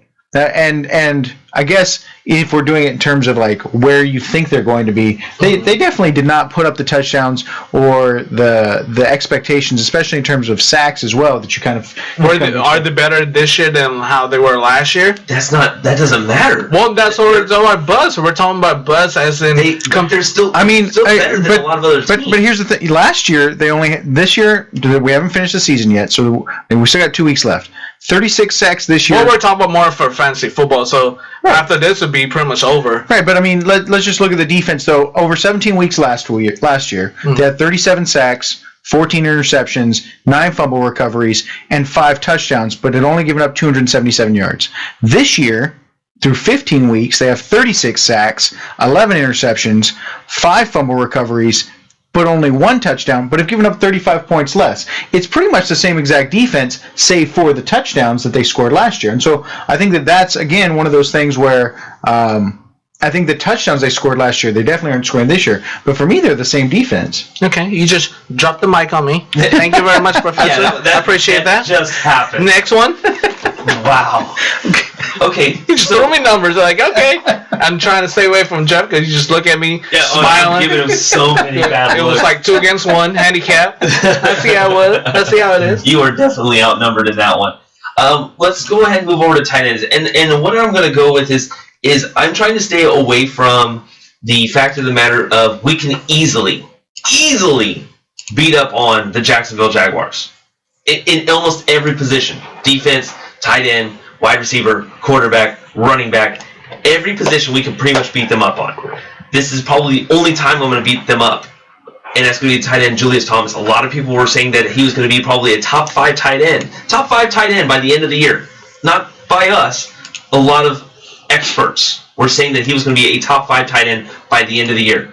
He has been a bottom 30 by the end of this year, and he's also been hurt too. Give him that, but he's definitely not been living up to the expectations of the contract that he signed when he went to Jacksonville Jaguars. So for that one, and this will be my only bust for the Jacksonville Jaguars, I'm going to say that Julius Thomas is my bust for the Jacksonville Jaguars. Good, Professor. Before you throw me out again, before you shut my mic down. So, if we're going to count injuries, and this is just my buddy Stefan. He's been in one of our we play back and forth. He's the guy that was asking me about Ty Montgomery versus Kenneth Dixon. He's in the championship. He went to the ship in our big money league. So, congrats to him. But we've had this conversation pretty much all year, and my bust. He, I think, would be on the same page with me, but it depends on what you think about injuries. Rob Gronkowski is my bust of the year. And the reason that is he asked me, he'd be at Rob Gronkowski, still a first-round pick. And in a 12-team league, I'd continue to say yes. I thought Rob Gronkowski was a first-round pick just because of the way that Gronkowski averages a touchdown per game in his career. He plays, but he is that number one. He is that offense's number one pass catcher. But if I look at his stats, he's going to end the year with 540 yards and 3 touchdowns. At no point does that deserve a first-round pick. And I think because he was picked so highly, and maybe he shouldn't have been, fair enough, but he was the tight end that you expected to be drafted in one of the first 2 rounds, and you expected him to play well. And now it's a back injury, and I just don't know how he's going to play. And when you look at it over his previous careers, this really goes back to 2013, where he had only played in a low amount of games, and so we haven't seen this out of Gronkowski for a while. Gronkowski's my bust of the year at the tight end position because I just don't see how, even if you take injuries into account, when you factor in where he was drafted at, he really could have cost you a league championship. Although I will say this, the guy in our league who drafted Rob Gronkowski, he's also in the championship game. But he also, look, it's Jolly's fault because Jolly, instead of drafting DeMarco Murray, drafted Randall Cobb. Instead of drafting Ezekiel Elliott, drafted Devontae Freeman. I'm sorry, both of those are the reasons that the team that drafted right behind him are in the playoffs and not Stephen. And not. That's funny because the person I'm playing in the championship also drafted Rob Gronk. See? So, maybe didn't ruin seasons, but definitely did not play well in my opinion. But I mean, like, beside the injuries, every time he played, he actually scored, or he had an impact in the game. But he's not, and that's the thing is, I guess. That's what I was going to say, is that when he was healthy, there was no denying that he was going to be one of the best tight ends out there at every time. He did not disappoint. Right. Only problem is he couldn't stay on the field, so that's why I didn't bust him. Julius Thomas is hurt now, but even when he was on the field, he was garbage. So that's why I went with him as my bust. Not saying that yours is wrong. I'm just saying that's why I went with mine. Yeah, that's what Jeff's trying to say. You're wrong. Well, right. But I mean, if we're going to do that, then yeah, Julius Thomas was garbage because Blake Bortles is his quarterback, right? Like that's not. I mean, Julius Thomas isn't awful. That entire team is awful. So if you put Rob Gronkowski on that team, is he scoring touchdowns? Can't prove it. No, you can't because he's not on the field. But also because Julius Thomas played well. I mean, he's one of the only people that caught multiple touchdowns in that offense. But see, what I'm saying is that when he was in Denver, he was a prolific tight end. A lot of people thought he was going to be way better than what he was. Peyton Manning. And what has Peyton Manning done for you lately, other than he's retired now? But what did he do last year? Yeah, but Julius Thomas wasn't on their team last year. So I'm just saying, when he went to Jacksonville, he was hurt then too. But when he came in, he was actually playing well. Then all of a sudden, this year comes around. He was healthy at the beginning of the year, didn't play well at all. We all thought, well, wow, that was surprising because a lot of people thought, after seeing what they saw the last 5 weeks of the season last year, they thought he was going to be a top 5 tight end. Has not panned out. Rob Gronkowski is a top 5 tight end, even when he's hurt. I mean, fair enough. I think that you're right. Rob Gronkowski played well when he played, but he didn't play all that much. Right. And Julius Thomas still had more touchdowns than Rob Gronkowski this year. Okay, so anyway, my time in bus. He's a former St. Louis. This was when it was St. Louis Rams. Was Jared Cook?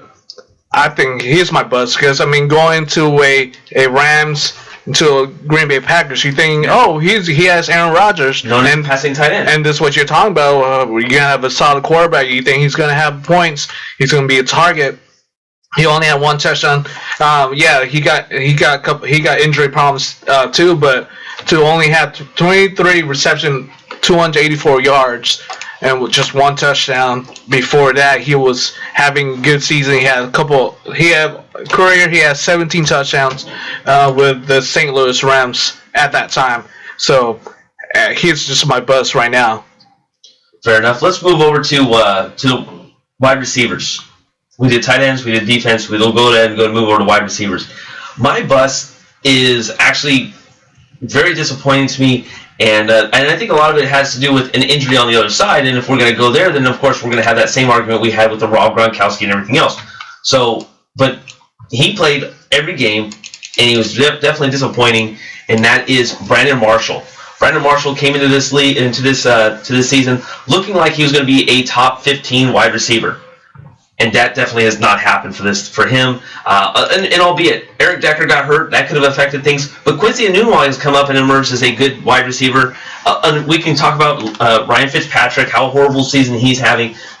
We can talk a lot about that stuff, and that comes in the same argument about Blake Bortles. But I'm looking at the individual as where you may have drafted him, and Brandon Marshall was probably a top 8-round pick, and probably higher than that. And he completely fell off the map, and he's very wishy-washy as far as his play goes as it is, and he plays to me, he plays when he wants to, and he hasn't played at all this season, in my opinion. So Brandon Marshall's my bust of 2016.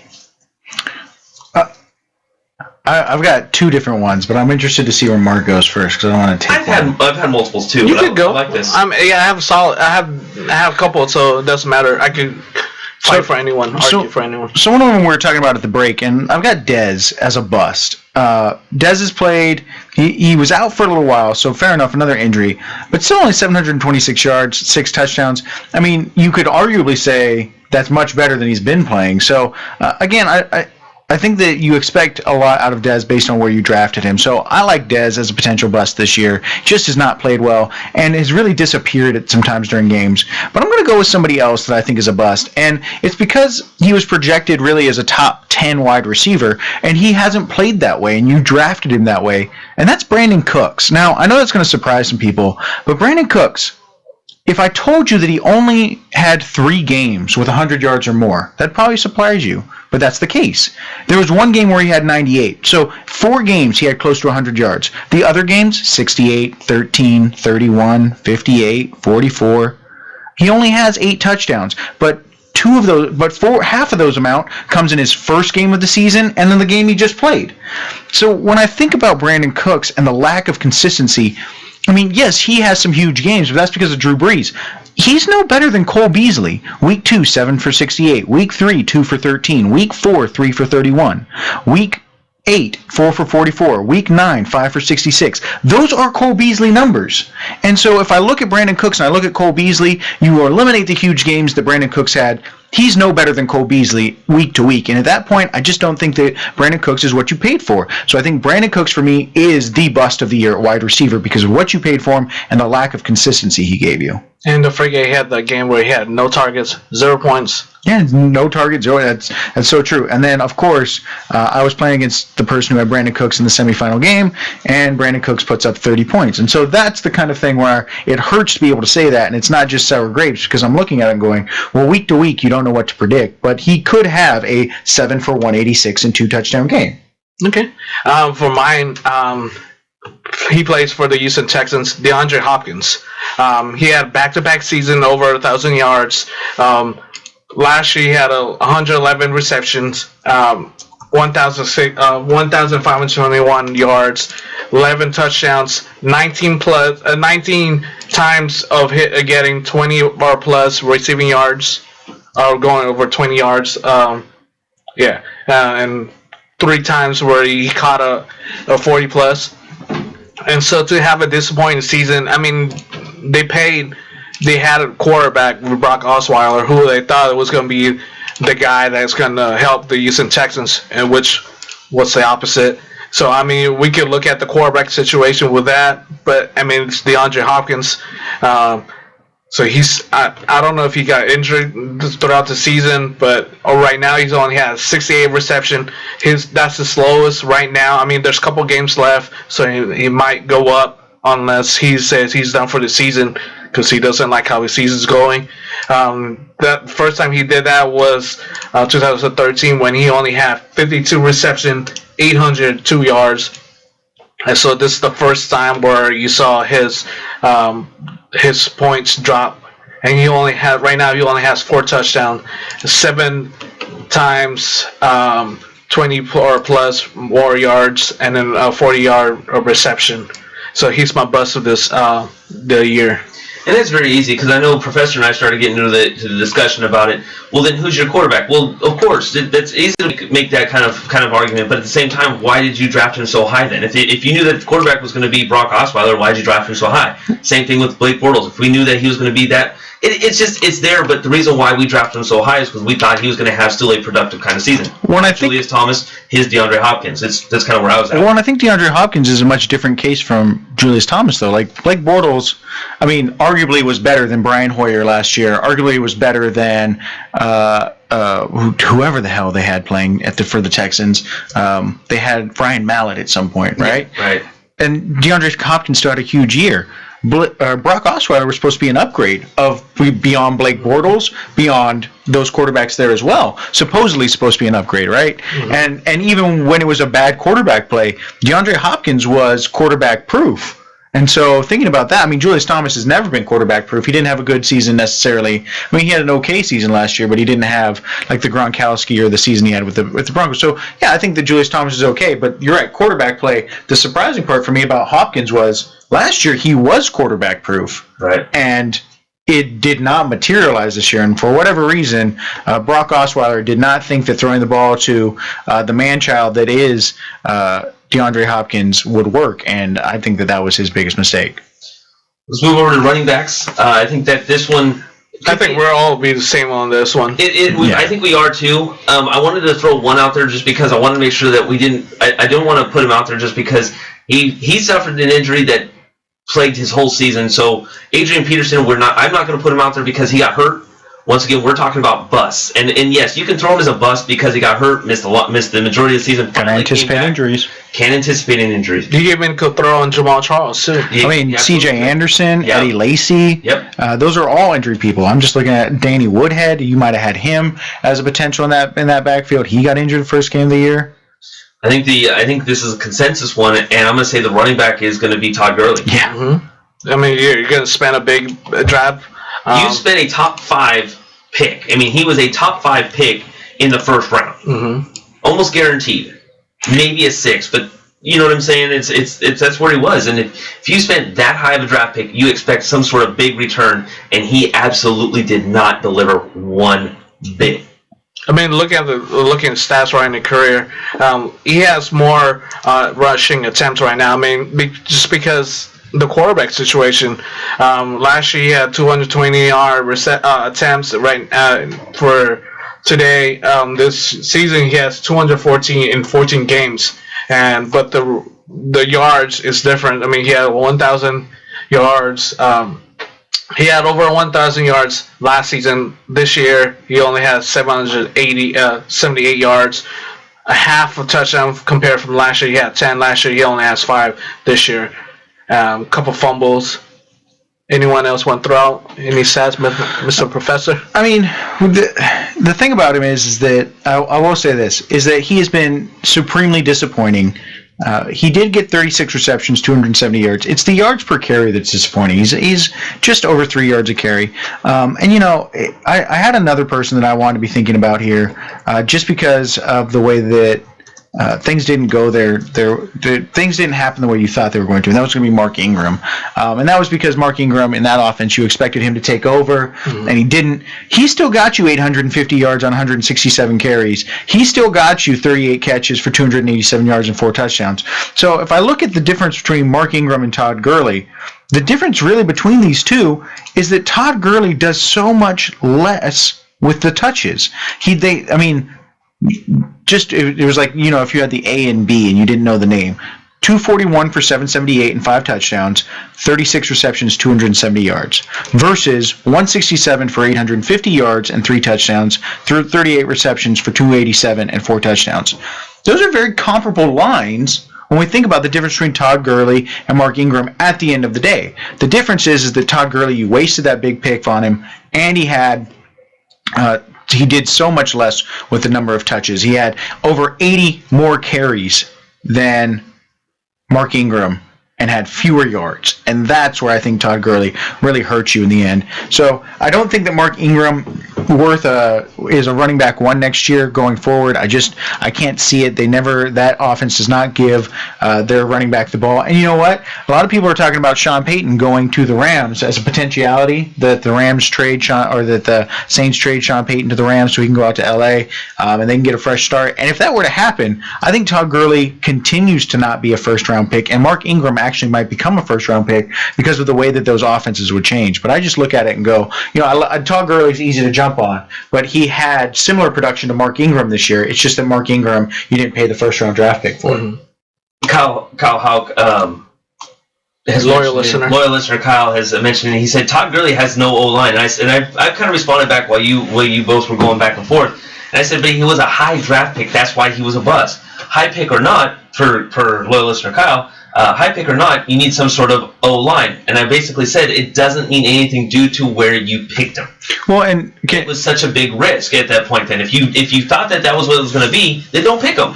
Well, and here I'll say this too, and this goes back to I think a common theme for us here. Quarterback matters. Mm-hmm. It matters for every position on the field. And the reason that Mark Ingram did well, in my opinion, is also because he has Drew Brees as the quarterback. He didn't have Case Keenum. He didn't have Jared Goff. He's got a quarterback that if you blitz, he's going to shred you apart. Versus if you blitz Jared Goff or blitz Case Keenum, you're not worried about them throwing 4 touchdowns, 5 touchdowns. So I think at that point, Mark Ingram also benefits from the fact that he has a quarterback and Todd Gurley doesn't. So maybe it's not all Todd Gurley's fault, but at this point, if Todd Gurley has another poor season next year, he's no better than Trent Richardson in my mind. Mm-hmm. Because he had one great year, albeit a year that everybody thought was going to be excellent. But again, and this is something that we were talking about at the draft as well. If you look at Todd Gurley last year, he only had a few games where he had big numbers. It was much like Brandon Cooks.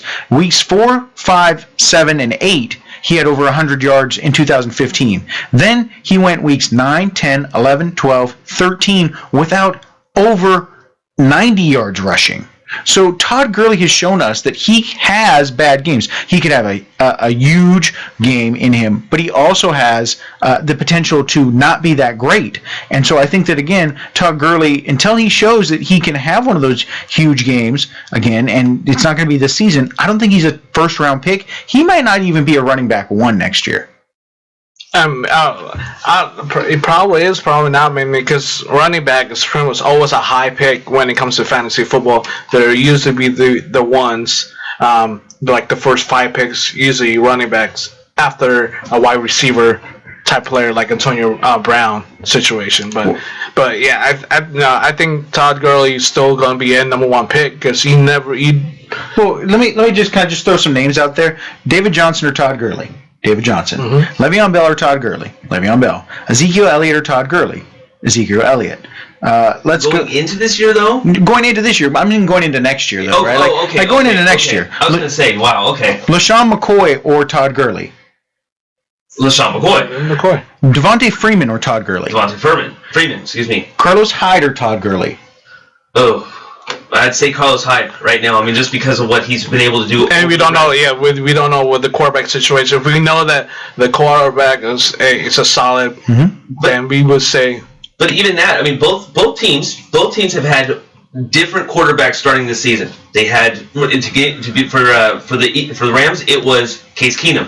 For the San Francisco 49ers, it was Blaine Gabbert. Mm-hmm. Now we have a rookie and we have Colin Kaepernick. I mean, Jared Goff and Colin Kaepernick. But what I'm saying is that even so, we had Carlos Hyde have a better season statistically than Todd Gurley.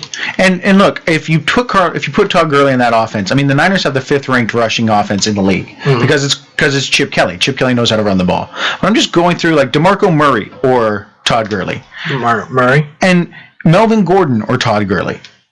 That's like Gurley. Because Melvin Gordon, he's injury prone too. No, but he's injured. You don't know. He might have good 5 games and then he's out.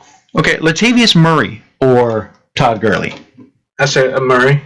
So we're at the point now where Todd Gurley's your number 8 running back of the year. And I can see the argument for Todd Gurley over Latavius Murray, over Melvin Gordon, over even a Carlos Hyde. I can see the argument, but I also have just the statistical analysis. In his career, Todd Gurley has 5 games out of over 20 where he's actually gone over 100 yards. And that, I think, is just, for me, I look at the statistics, I look at the sample size and go, it's because he had those big games at the beginning of his career and then one towards the end of his first season, right? Big game in the first 4 games. Then at the end of the season, he had a big game that we're stuck on Todd Gurley. But at what point do we just go, you know what? He's not running for over 100 yards, even with all those carries. He's averaging 3.1 yards a carry. At no point would you go, 3.1 yards a carry, 775 yards. You know what? I'm going to spend a second-round pick on him. Nobody would say that. But because it's Todd Gurley and because we saw some big games out of him and we saw what he did in college at Georgia, you like him. But I look at all the stuff he's done in the NFL now and go, I can't do it. I can't do it over a 30-game sample. You only have 5 where you rushed for over 100 yards. What round do you see Gurley being then? Talk about next year. Well, I think that people will take him in the first or second round. I think I just think that's a reach. It's the same reason that. No, just for you. Where are you thinking it? You think he's a 4th-round pick or 3rd? I think he's a middle 3rd-round pick. If you're in a 12-team league, he's a top 30 pick. Mm-hmm. But I don't think that he is a top 15 pick. I don't think he's a top 20 pick. But if I think about a 12-team league, by the time we're done with the 3rd round, we're through 36 picks. Yeah, he's a top 30 pick. But that's because you have 8 running backs, you have 15 wide receivers, a few quarterbacks ahead of him, right? And that's where I get to the 30 range. But I think he's going to be drafted in the top 15, and I think that's a huge mistake. But then you also have to look into who they're playing against. I mean, would you rather would you have Gurley, who's playing defense that has problems stopping the run, or have another running back, say like DeMarco Murray, who's going to be playing against harder defense that could stop the defense? Well, let's go harder defense. DeMarco Murray gets to play the Colts twice, gets to play the Jags twice, and yeah, he gets to play the Texans twice, and that's difficult. That's the best defense out of those 3 teams. But here's who Todd Gurley has to play. He has to play the Seahawks. Mm-hmm. He has to play the Cardinals, who had a top 5 defense over the year, especially against the run. And he also has to play against the Niners. And granted, the Niners have been atrocious this year. Mm-hmm. But if they do the wholesale overhaul like they're talking about, and they come in, they've got defensive players. They've got DeForest Buckner. They've got Armstead. They can go out and get another lineman. I don't see the avenue for Todd Gurley. And again, we're now talking about who's going to be the quarterback of the Rams, right? Like, do the Rams go out and get Tony Romo? I hope not for Tony Romo's sake. I think Tony Romo gets broken behind that offensive line. And so, like, who are they going to go out and get that can throw the ball that makes you not stack the box against Todd Gurley? I don't see it for Todd Gurley. I think he's definitely the bust. I do think that he was a running back flex this year in a lot of ways, but just was not what you expected out of him. Yeah, I also agree with you when you say let's have Gurley play in 49ers offense right now. And he's going to have the same numbers of what Carlos Hyde having, because like I was saying, it's like you said, it's the quarterback that matters, because Colin Kaepernick and the offense, they're not always going to throw the ball. They're going to see going to be at the rush and throwing. But when you come thinking about the Los Angeles Rams, Jared Goff, he's just going to be throwing. He's going to just give the ball to Todd Gurley, and they're going to always have 8 men in the box because they're not worried about the deep threats or anything like that. Well, and in fairness to Todd Gurley, he's been healthy. Mm-hmm. Like, that's the other thing that I like about I like Todd Gurley. I don't like making this sound like I don't think that Todd Gurley is a good football player. But we're being realistic on this. Right. I mean, this was for some people, this was making money or just having fun making money for some people, but this for them it was they put. It doesn't matter if it was $10 or $100. To some people, it was just for fun. But the fact of the matter is you spent a high draft pick on somebody that you expected to do very, very well, regardless of how you felt the team was going to do. You thought it was going to at least have a solid season, and didn't. And I'm really interested. I'm really interested to see the numbers that come out, because at the end of the year, all the sites put out numbers about how many percentage of teams was this player on, and that team made the playoffs, right? I'm going to say that Todd Gurley, out of the first-round picks, is going to be maybe the lowest for a 12-team league. You take the top 12 players, and I'll even give you position players. Take the top 12 position players that would have been drafted, and Todd Gurley may be the lowest percentage on playoff teams, and that's because you might have spent a first number, not just a number one pick. And when you think about that, right, if you're snake drafting, number one pick first, you don't get another pick until you get to pick 24. And so you're now starting off with the 24th best player, which I think at this point may be Todd Gurley next year. So. And and you could have had a David Johnson, you could have had an Antonio Brown, you could have. I think these are all reasons that he's the bust. I mean, he is the bust of the year, not just the running back. Not just the running back. I think he's the overall bust. He's the overall bust MVP. Yeah, we could just say that. We still got the quarterbacks to do. Well, before we do that, I know we're not doing kicker, but I said Bill Walsh as the kicker, and it started last year, the playoff, and he goes through this, and you don't see him. He missed left a lot. Well, and you know what? I'll give you Kai Forbath. I'm going to take Mike Nugent. He missed, what is it, like 7 extra points this year?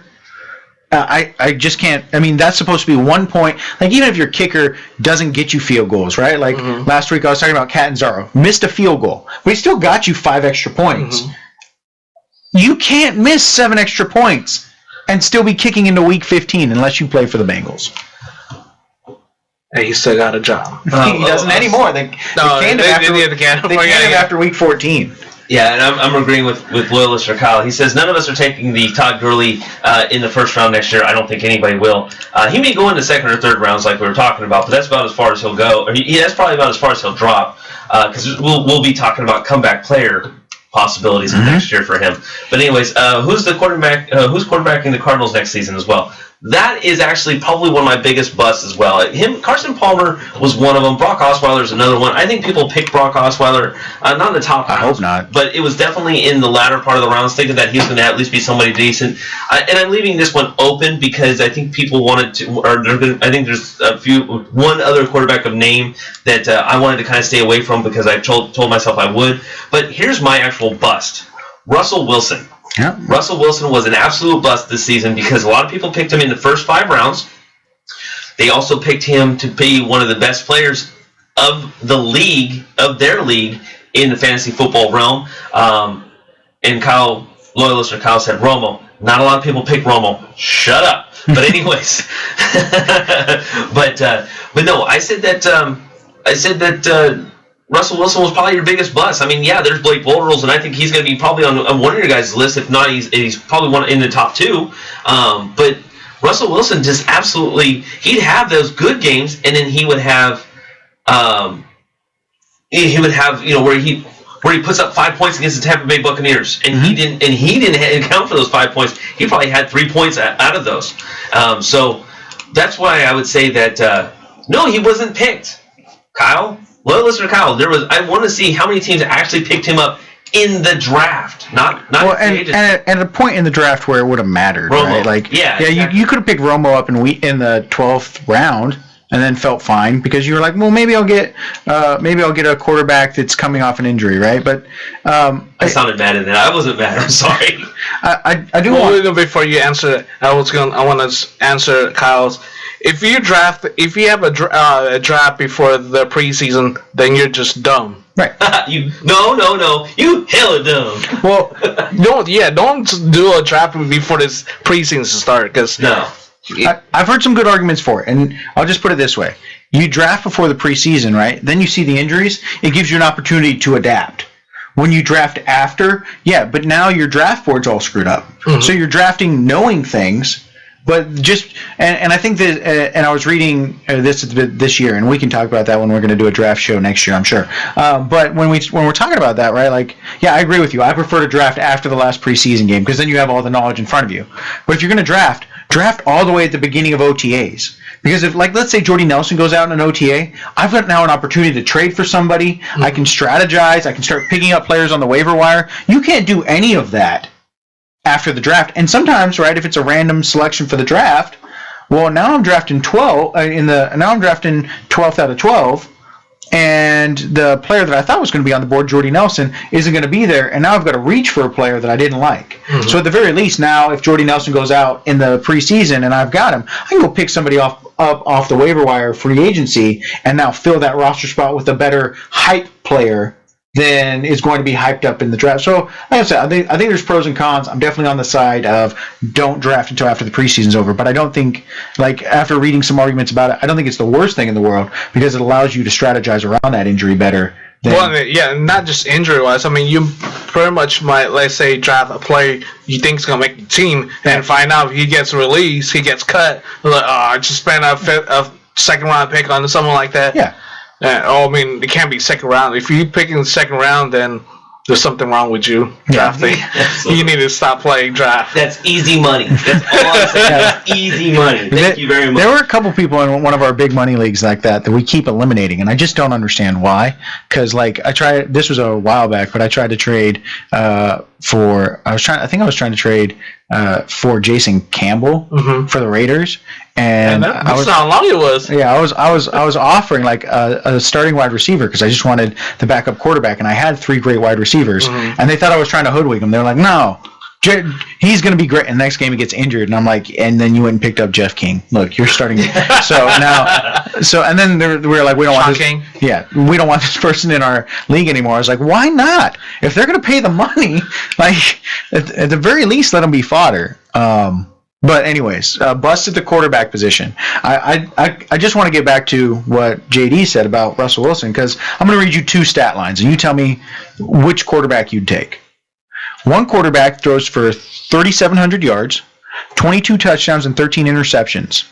The other quarterback throws for 3,600 yards, has 16 touchdowns and 11 interceptions, but also gets you 220 rushing yards and a touchdown. The second one. You going to take the second one? What was the stats? The stats is 3,700 yards, 22 touchdowns, 13 interceptions. Okay. Versus 3,600 yards, 16 touchdowns, and 11 interceptions, with 220 yards rushing and an extra touchdown. I take the first one. 22 touchdowns. I mean, come on now. See, and this is where I'm at. Carson Palmer, 3,700 yards, 22 touchdowns, 13 interceptions this year. Russell Wilson, 3,600 yards, 16 touchdowns, 11 interceptions. But he gets you those 220 rushing yards. And people talk about that as if it's the make or break. And for me, I'm like, okay, at that point, what is it, 28? It's 28 extra points for that rushing. But Carson Palmer has already gotten you those 6 touchdowns, which are worth the 24. So they're about the same quarterback. And this is why I think that, for me, Russell Wilson is also the bust of the year at the quarterback position. Because if you look at it, I had Russell Wilson and Derek Carr in one league. And I thought this would be great. I wouldn't have to worry about it. I'd start the best matchup. Derek Carr was easily the best quarterback out of the 2. He had 3,700 yards, 25 touchdowns, only 6 picks this year. And that's where I think that Russell Wilson is a bust, is not because he has the lack of production, but the number of interceptions he throws. And granted, 5 of them came in one game.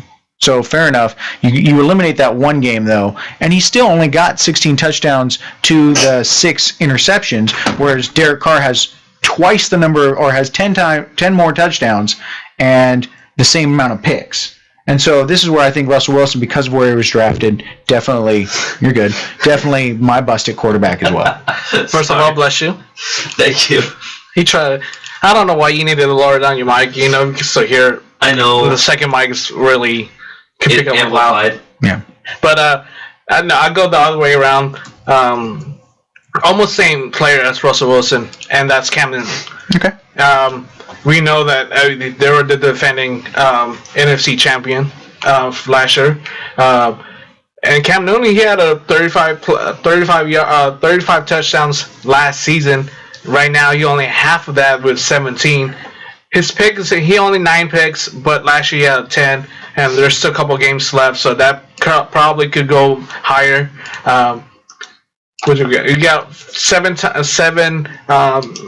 times where he threw over 40 plus yards compared to last year where he had 10. He had 52 times where when he threw 20 yards or more. This year he only had 38. He has over 3,000 yard passing, but that's his second lowest. His last time he had that low was 2014 with 3,127. All the other were almost 4,000. So he's my bust of the year, bust of the quarterback. And I like that, and I think that I forgot completely about Cam. I think that's a great point. Can I just, we were kind of noting maybe about Blake Bortles. If you drafted Blake Bortles thinking he was going to play well, that's on you. Yeah. Because that team... Thank you, Furman. You just dropped the mic again on me. He was my first quarterback I drafted. But I'm still in the championship round because I pick up Dak Prescott. See, well, and Dak helped you. Okay, just again coming back to maybe about end production, but you got to watch how they play the game. Mm-hmm. The reason that Blake Bortles was good last year is because his team was down, and his team was down by so much. He set a record last year. Many people don't talk about this record. He set a record for the most number of touchdowns thrown by a quarterback when their team was losing by 14 points or more. Mm-hmm. That's the kind of record you don't ever want to be a part of, because it means you can't even score when your team needs you to score. Mm-hmm. That's why I didn't like Blake Bortles, is because he might have had 35 touchdowns, but all of them, almost every single one of them, came when his team was down by multiple touchdowns. And that is proof that he can't lead the team to play well. And so I didn't like Blake Bortles this year. A lot of people loved him. He was a definite avoid in all of my books. Yeah, and also Cam Newton was a high first or second round pick, so that's the reason why he's a big buzz. Yeah. Other players we could even mention, Jeff mentioned earlier, Brock Osweiler was a buzz, but we can't really compare it to 1 year, so got to give it to that. I also said Drew Brees, just because on how the weapons he has right now. I mean, he has over 3,000 or 400,000 yards, but his throwing interception privilege, which says that he's a buzz. I mean, I'll give you this: he definitely hurt you when it mattered most. That's hard to go off of, but I mean, Drew Brees or Russell Wilson. And he hurts you when he goes off too. Yeah, I mean, you think he's gonna have a bad game because he threw 3 picks the last week? He comes back and no. I'm talking about the opponent. Like, Drew Brees is gonna throw another 3 picks. Comes in, he has 4 touchdowns and no picks, and just screws your. But I mean, if you, and this is what I want to say. So we might be getting into like our MVPs or who's playing well. What are we moving to? We're moving to comeback players, which was going to be my transition of okay, well, we talk about Cam Newton and how much of a bust he is, considering that you probably picked him in the first round. But then we'll be moving over to comebacks. Who's made a big comeback? And I think we've got a lot of good ones right now, which is going to be great that we're documenting this now of who our busts were, because maybe Todd Gurley has a great year next year. Maybe Cam Newton has another good year or has a good year next year to make our comebacks. But that's where I'm going next. Comeback at the quarterback position is difficult for me, just because I think this year we saw a lot of quarterbacks play better after a year. And so I like the idea that of like Jameis Winston being a quote comeback or Marcus Mariota being a quote comeback, not because they had a down year, but because they stepped their game up, and so I think that those are kinds of things that I'm looking at. So I guess mine would be Derek Carr. Derek Carr last year, he had an okay season. This year, he's going to throw for over 4,000 yards. He's going to throw for potentially 30 touchdowns. And when you look at that in year 3 of a career, I mean, you're putting yourself in special company. And so last year, he had almost 4,000 yards and 32 touchdowns. This year, he has 3,700 yards and 25 touchdowns. But again, we come back to what I think Mark was talking about with Drew Brees. He's lowered his interception rate.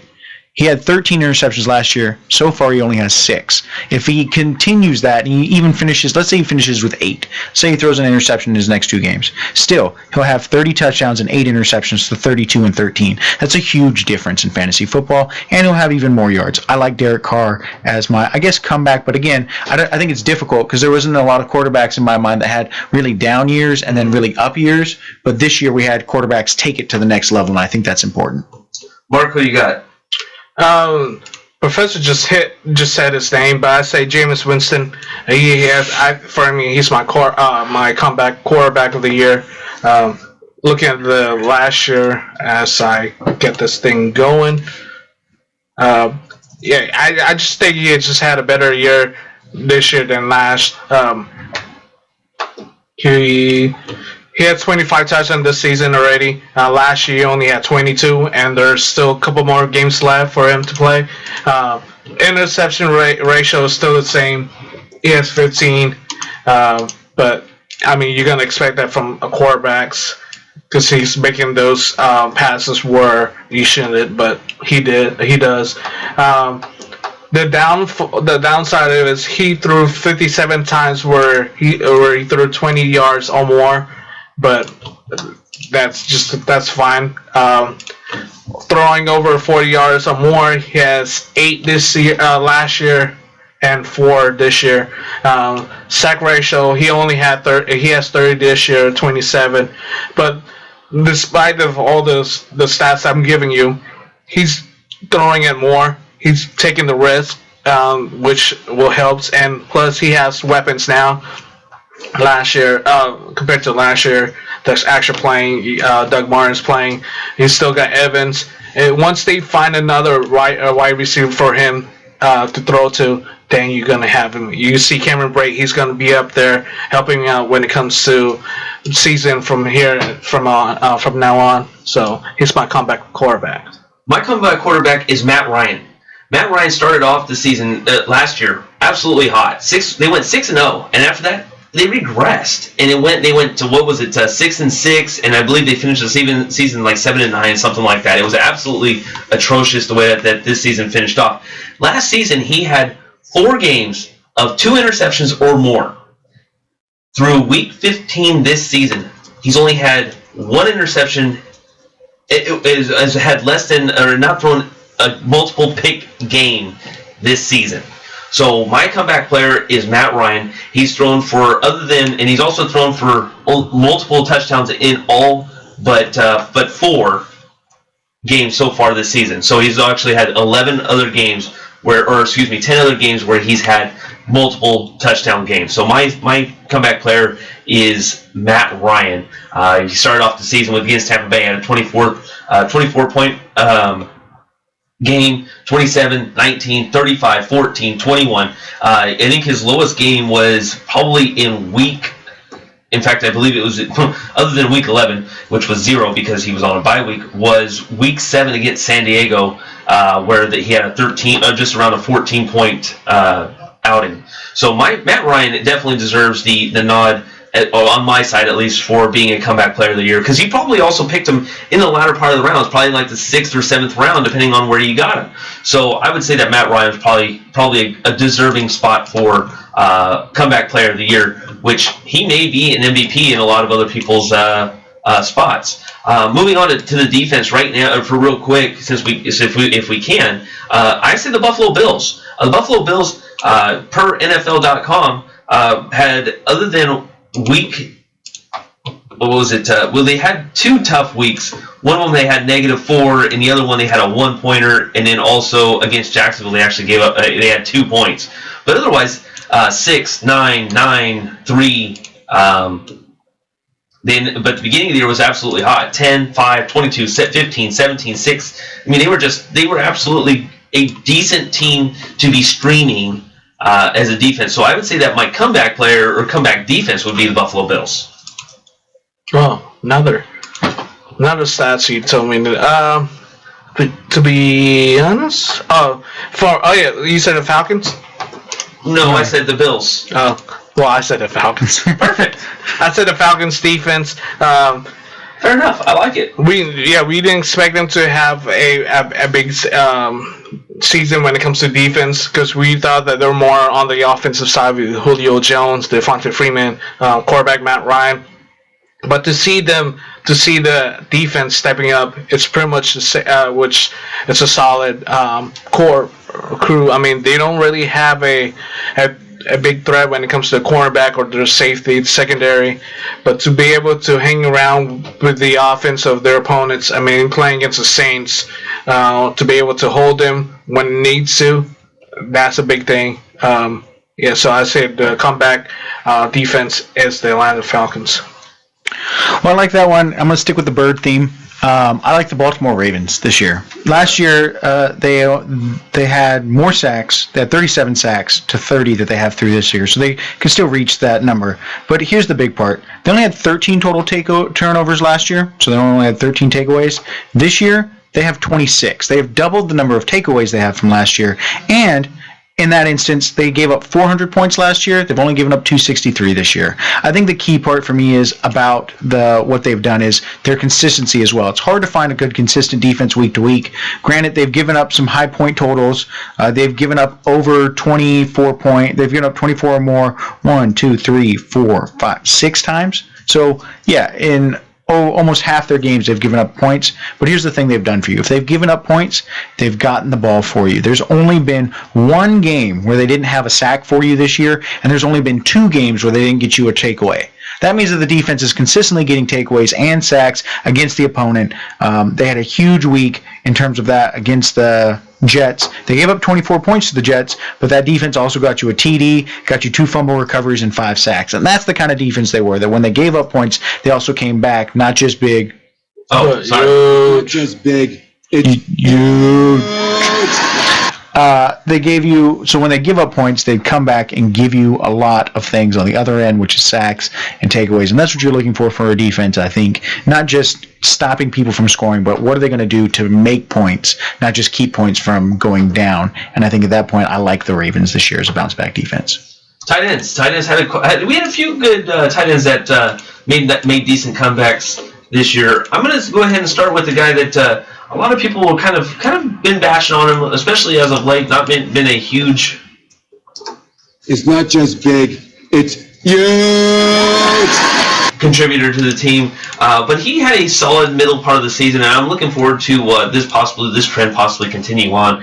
And that's Jimmy Graham. Jimmy Graham started off the season fairly slow. Per NFL.com, had a 1-point outing against Miami in a win that was 12-10. Miami looks good, so that's kind of makes sense. Then he had a 4-point outing against LA. Then he started kind of coming around. 14 against San Francisco, 11 against New York Jets. Atlanta had a 9-point game.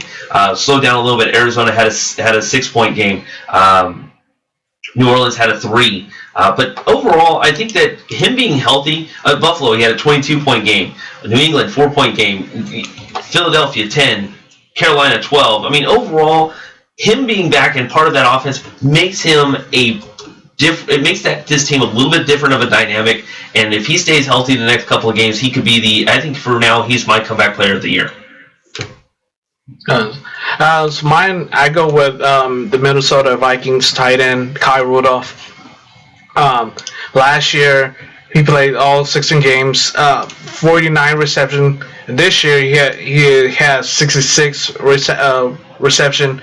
Last year, he had only 495 yards. This year, he has 670 yards.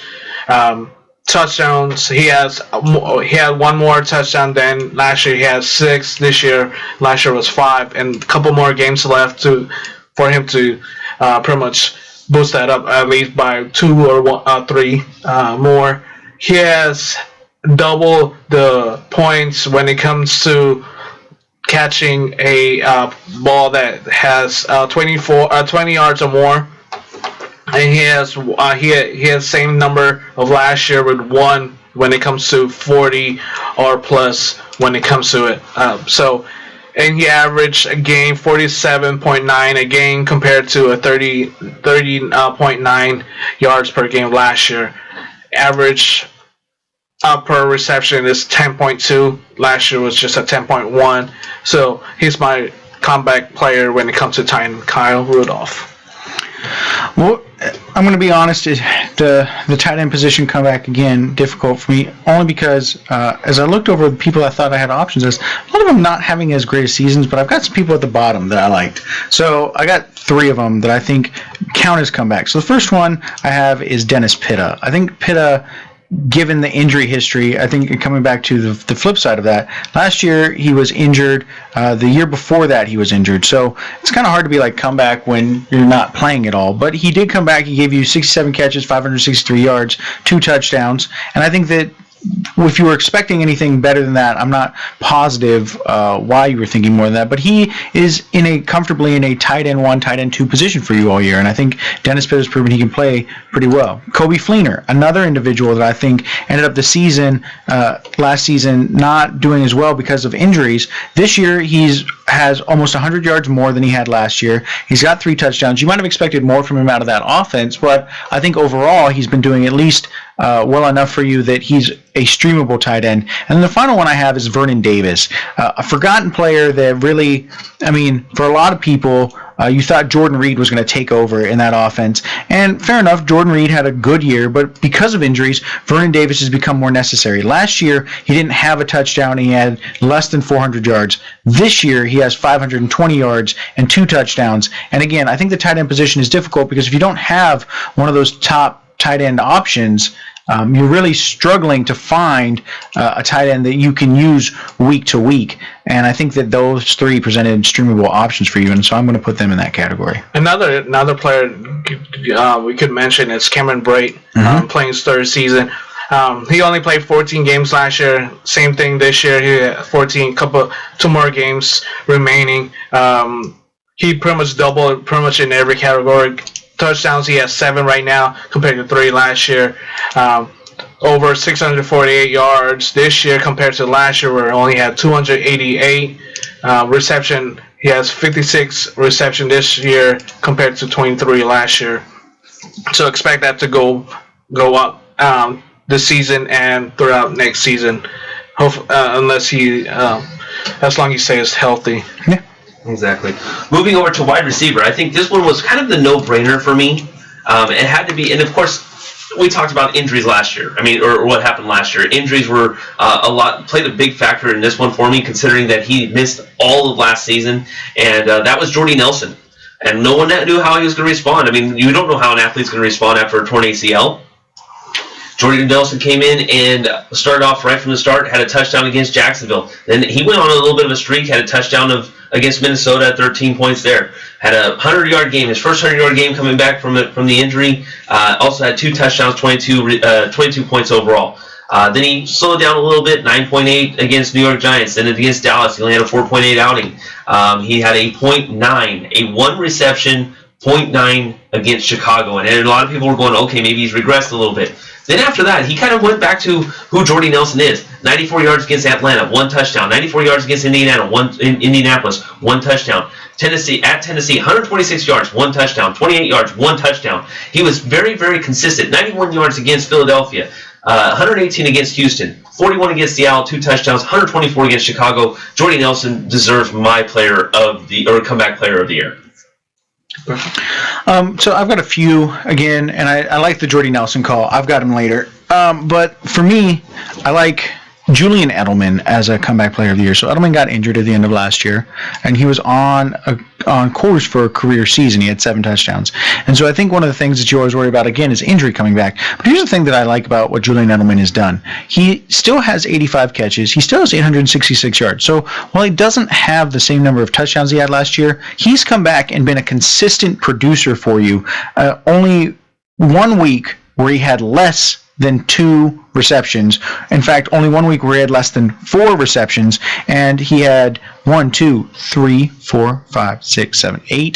weeks where he had 7 receptions or more. If you're in a PPR league, that's what you're looking for in terms of consistency. The other 2 I have both come from the Redskins. Now, these are not people that were going to necessarily, you think, win you a championship, but they were people that kept you in it. So Deshaun Jackson and Pierre Garçon. This year, Deshaun Jackson has the same number of touchdowns as he did last year, but he also has 350 more yards receiving. That's a huge number, and I mean huge compared to what he had. It's just big. It's huge.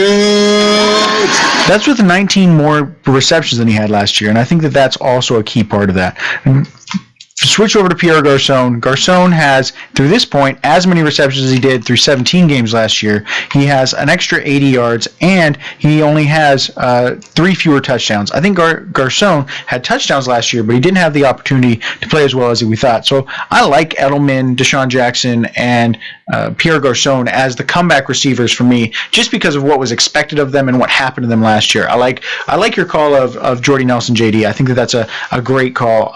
But again, I think that Jordy Nelson was still being picked highly, whereas Julian Edelman, you might have expected to regress, or because he doesn't get those big plays that Jordy Nelson gets, maybe you weren't expecting as much from him. But if you give me 7 catches for 70 yards in a PPR league, I'll take that all day long. Absolutely.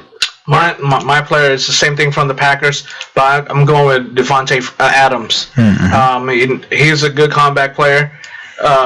Thinking that Jordy Nelson's going to be the main guy there. He is.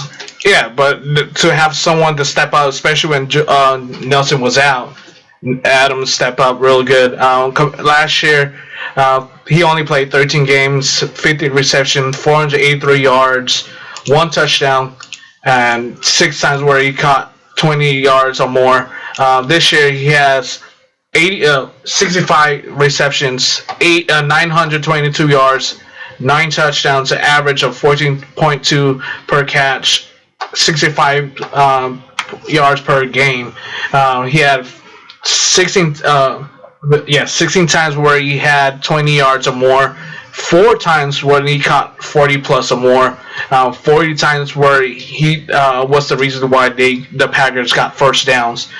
He has 2 fumbles, but beside that, he has a solid he is only 78 yards away from hitting that 1,000 mark for the first time in his short career right now. So I expect him to have that 1,000 unless they try to save him up for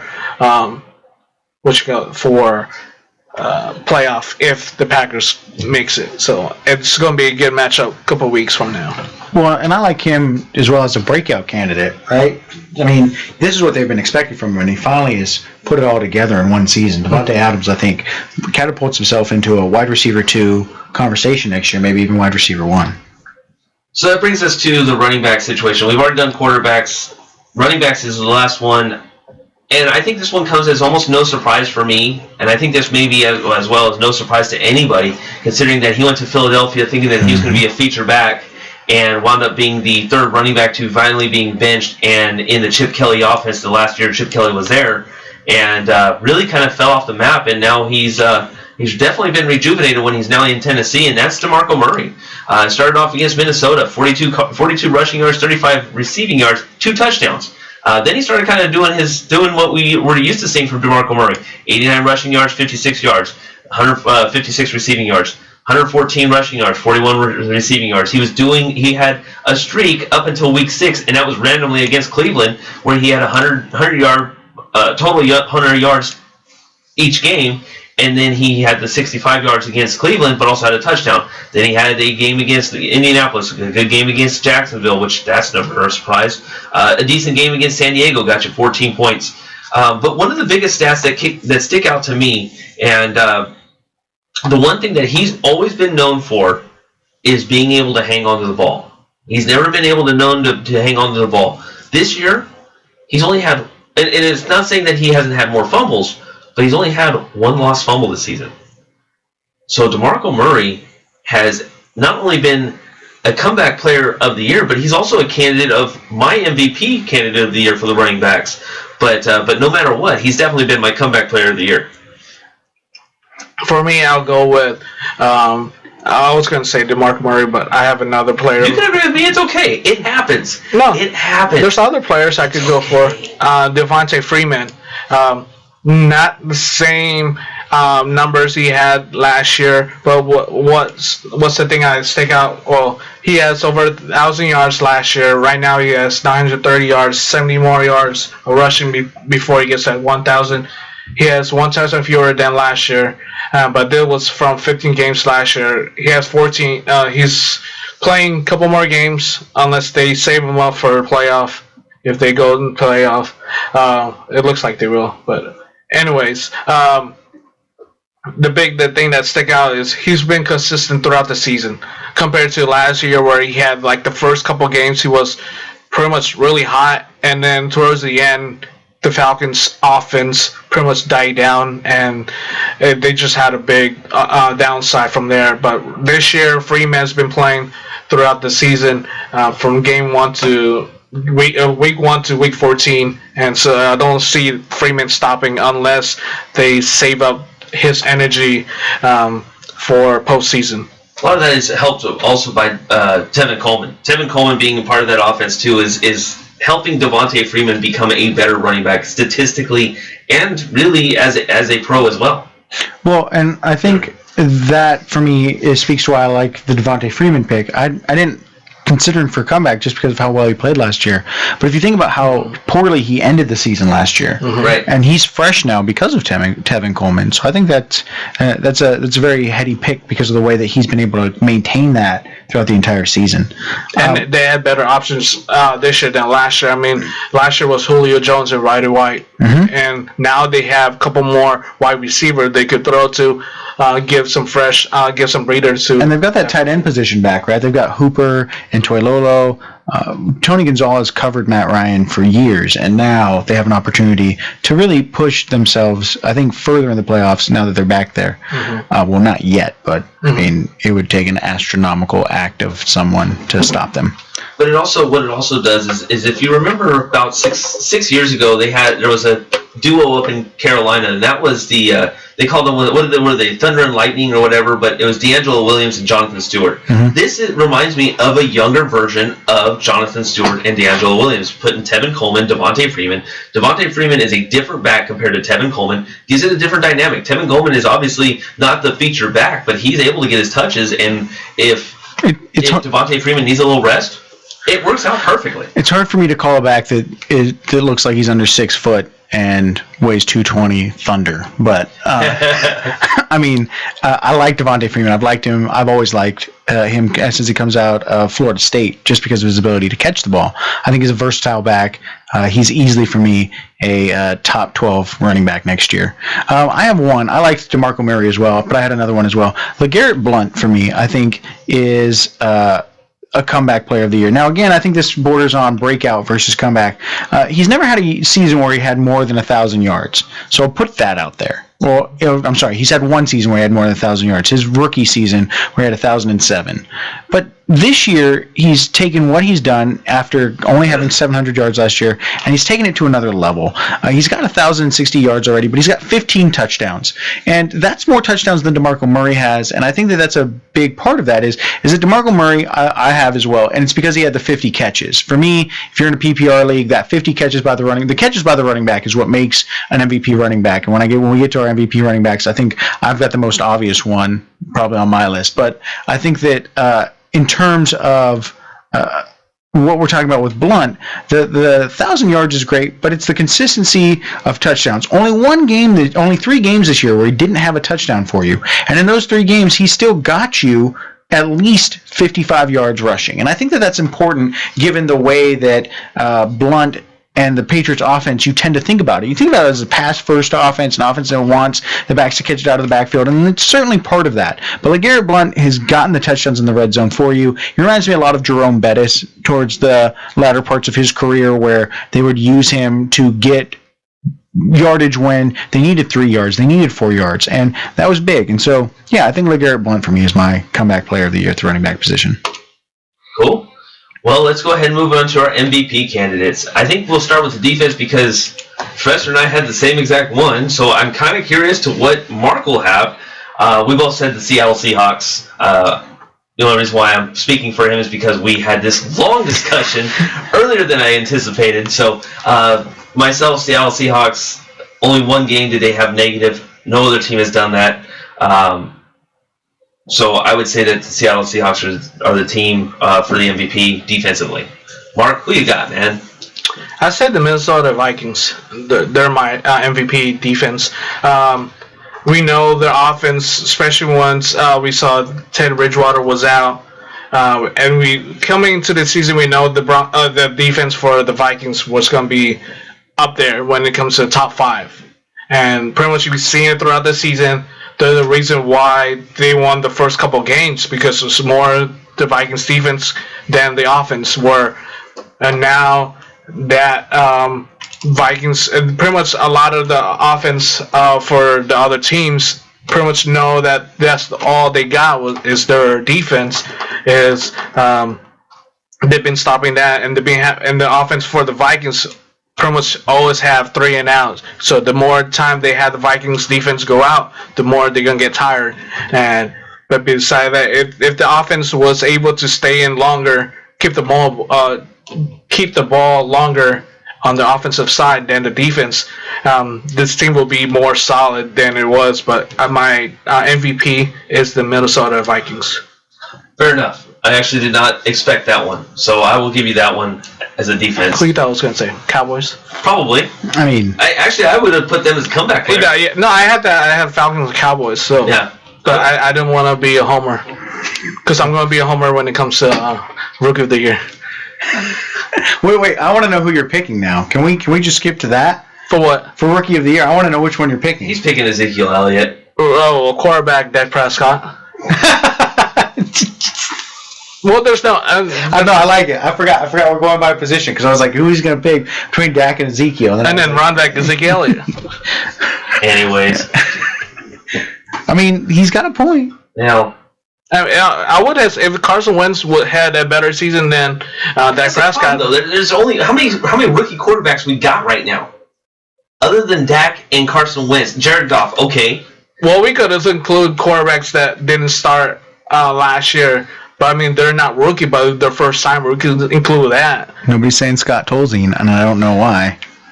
Gee, no, there is a reason why. It's just, yeah. Anyways, and the same thing kind of goes with running back. There wasn't very many rookie running backs that started. I mean, we could go Derrick Henry, but he wasn't a starter, but he started coming along a little bit more in the fantasy football realm. Wide receiver, I mean, we're going to put out there Will Fuller? I mean, no. No. I mean, was there really I mean, I'm trying to think of one off the top of my head. Thomas. Michael Thomas probably be your top wide receiver. Okay. And How about tight end? Tight end, Hunter Henry. Okay. Kicker, Will Lutz. No one cares about. And we can't do that with defense. So obviously. What about Roberto Aguayo? I don't know why Aguayo. I did make that comment. I don't know why Aguayo doesn't get in the kicker conversation. Well, he missed a couple more compared to Lutz. He has more when it comes to when the clutch. I was looking at the longest reign, and I forgot what's the stats for Aguayo, but he has like only 20 Okay. field goals. So okay. Back to MVPs. Now that the wait, what you guys rookies? I didn't have anybody. Well, I didn't know we were doing Rookie of the Year, but I forgot. I'm agreeing with your list. I think you pretty much nailed the only ones worth talking about. Well, the wide receiver, there's other players. You could even include Malcolm Mitchell. You could include Malcolm Mitchell. But then he started throughout he started mid-season. I mean, if he started in the beginning of the season, I would say hero pro. If we're gonna do like first-time starters, Matt Barkley has played better since he started than Dak Prescott's played. But it's been 3 Well, no, I'm talking about all of us season-wise. No, I'm talking about like he never played. There's like his first game. Rode the bench the first year, second year. I mean that's what Matt Barkley did. Matt Barkley hadn't started a game before this year. Yeah, he did. He started when he was with the Eagles. I don't think he did. He did play. Yeah. It wasn't his first time playing this season. He started a game last year, I believe, or 2 years ago. Yeah, that's why. No, I was. He's looking it up right now. I am looking it up. Yeah, look it up. I don't think he has. Where's Mr. Where? Exactly. Anyways, while we're doing that, But then Dak Prescott, he played throughout the season. You can't compare him, Barkley, to only a couple games. Tell us. Well, I mean that's fair. Professor? I'm looking it up. Are you? Okay. I didn't know it. We got 4 hours, so you could look. We could just. He did not start a game last year. He did get into 3 games. Okay. With the Eagles, but he never started. I mean, you know. But he played. I'm talking about. You can include players that never played a snap in their life. You could have just thrown out that he's got 6 TDs and 7 interceptions this year, and I would have shut up about it then. Anyways, let's move over to MVP's discussion again. Tight ends. This one to me was kind of no surprise, especially when he was having a little bit of a tear up part of the season. And that's Travis Kelce. I think he's been the biggest bailout as far as for Alex Smith. He's the number 1 target typically for Alex Smith, considering that the offensive targets, other than the emergence of Tyreek Hill, Jeremy Maclin hasn't been a great wide receiver this year due to injuries, personal reasons, things like that. Travis Kelce has been around the whole time. First, starting off with San Diego, 74 yards. Did have the down game against Houston, 34 yards. Then he started kind of picking things back up. 89 yards against the Jets. with a touchdown. Pittsburgh, 23 yards with a touchdown. Slowed down against Oakland. Slowed down against New Orleans. Then week 8 through week 8 had 101 yards and a touchdown. Week 11 through 14 58, and 11 through 14 he went absolutely hysterically well with the 100-yard games in each week for 4 weeks. Then kind of fell off for against Tennessee. But then again, that's how you're game planning against somebody like that. I mean, you have to, because Alex Smith doesn't have anybody else right now. And right now it's but that's why I would say Travis Kelce has been the most consistent tight end throughout the leagues. I would say that's why he is my MVP this year. Yeah, I like Travis Kelce's mine as well, just because of where you drafted him. I'm going to give you 2 lines. One is 71 catches, 990 yards, and 3 touchdowns. The other is 73 catches, 960 yards, and 3 touchdowns. We're talking about the difference between Greg Olsen on the left and Travis Kelce on the right. Travis Kelce and Greg Olsen essentially the same tight end this year. The difference is Greg Olsen only has 2 games of 100 or more yards and only 3 of 90 or more yards. Travis Kelce has 5 such games, and I think that is critical, because even though Travis Kelce wasn't getting you touchdowns, when he wasn't getting you touchdowns, he was still getting you good yardage and good catch numbers. Granted, I think that overall you'd probably draft Greg Olsen higher next year, and this is really a down year for Olsen. But I think overall Travis Kelce's my MVP because of where you drafted him and what you took for him at the tight end position, and also the fact that there are a lot of tight ends like Gronkowski that were injured, or Greg Olsen, who was productive but just didn't really have a lot of solid games, had a couple of huge games. I was also saying Travis Kelce, but I'm going to throw out Kyle Rudolph as an MVP. I mentioned him earlier. Every game he's played this season, he had caught a reception. He caught 1 reception or more. One time against the Detroit Lions, he caught only he caught 1 pass for 1 yard, but it's still considered as a catch. And I believe that was a touchdown in the goal line. So that helps, especially your PPR league. You need that 6 to 7 points. You got it right there, last second type of thing, or to help you move on to get you that win. So I'd say Kyle Rudolph is my MVP when it comes to tight end. Moving over to wide receivers, this one's kind of more intriguing because for me it was 2, but I mean I think they were pretty obvious, but because especially where you picked them, because they were probably picked in your top 5 picks, probably in the top 3 in a lot of places. I went with Odell Beckham Jr. I think that just because how he grew up over the last, I would say that game against Minnesota, where he got in a fight with the kicking screen, and made up the next game against Green Bay, and then really went off against Baltimore, 222 yards and 2 touchdowns. From that point on, he did have a little bit of a slower game against Los Angeles, but then after that, he had 2 touchdowns against Philadelphia. Then he kind of just went with a touchdown against Cincinnati, a little bit slower against Chicago. Then he had a couple of touchdowns against Cleveland, had a 100-yard game against Pittsburgh. Dallas had a 94-yard game and a touchdown. Detroit had a touchdown as well. I think that overall, Eli Manning likes him so much. I think he's just your number 1 wide receiver, and it shows why he probably deserves the MVP push on my end.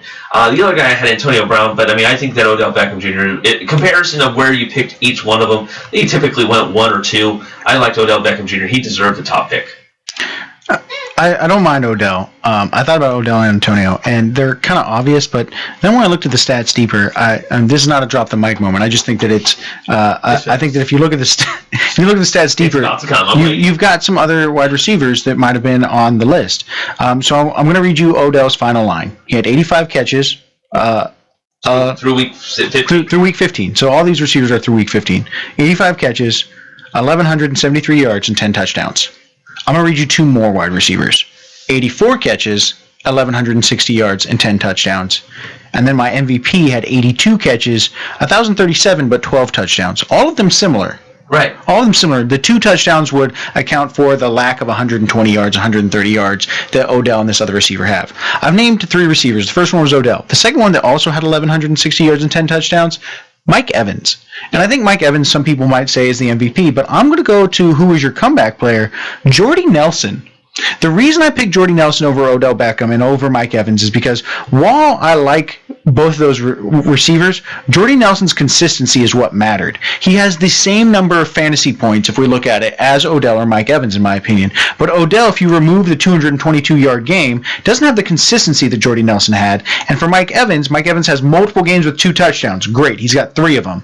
But Jordy Nelson has been putting up a touchdown in almost every game he's played. And I think you talked about it earlier. There's only 4 games this year where Jordy Nelson didn't have a touchdown.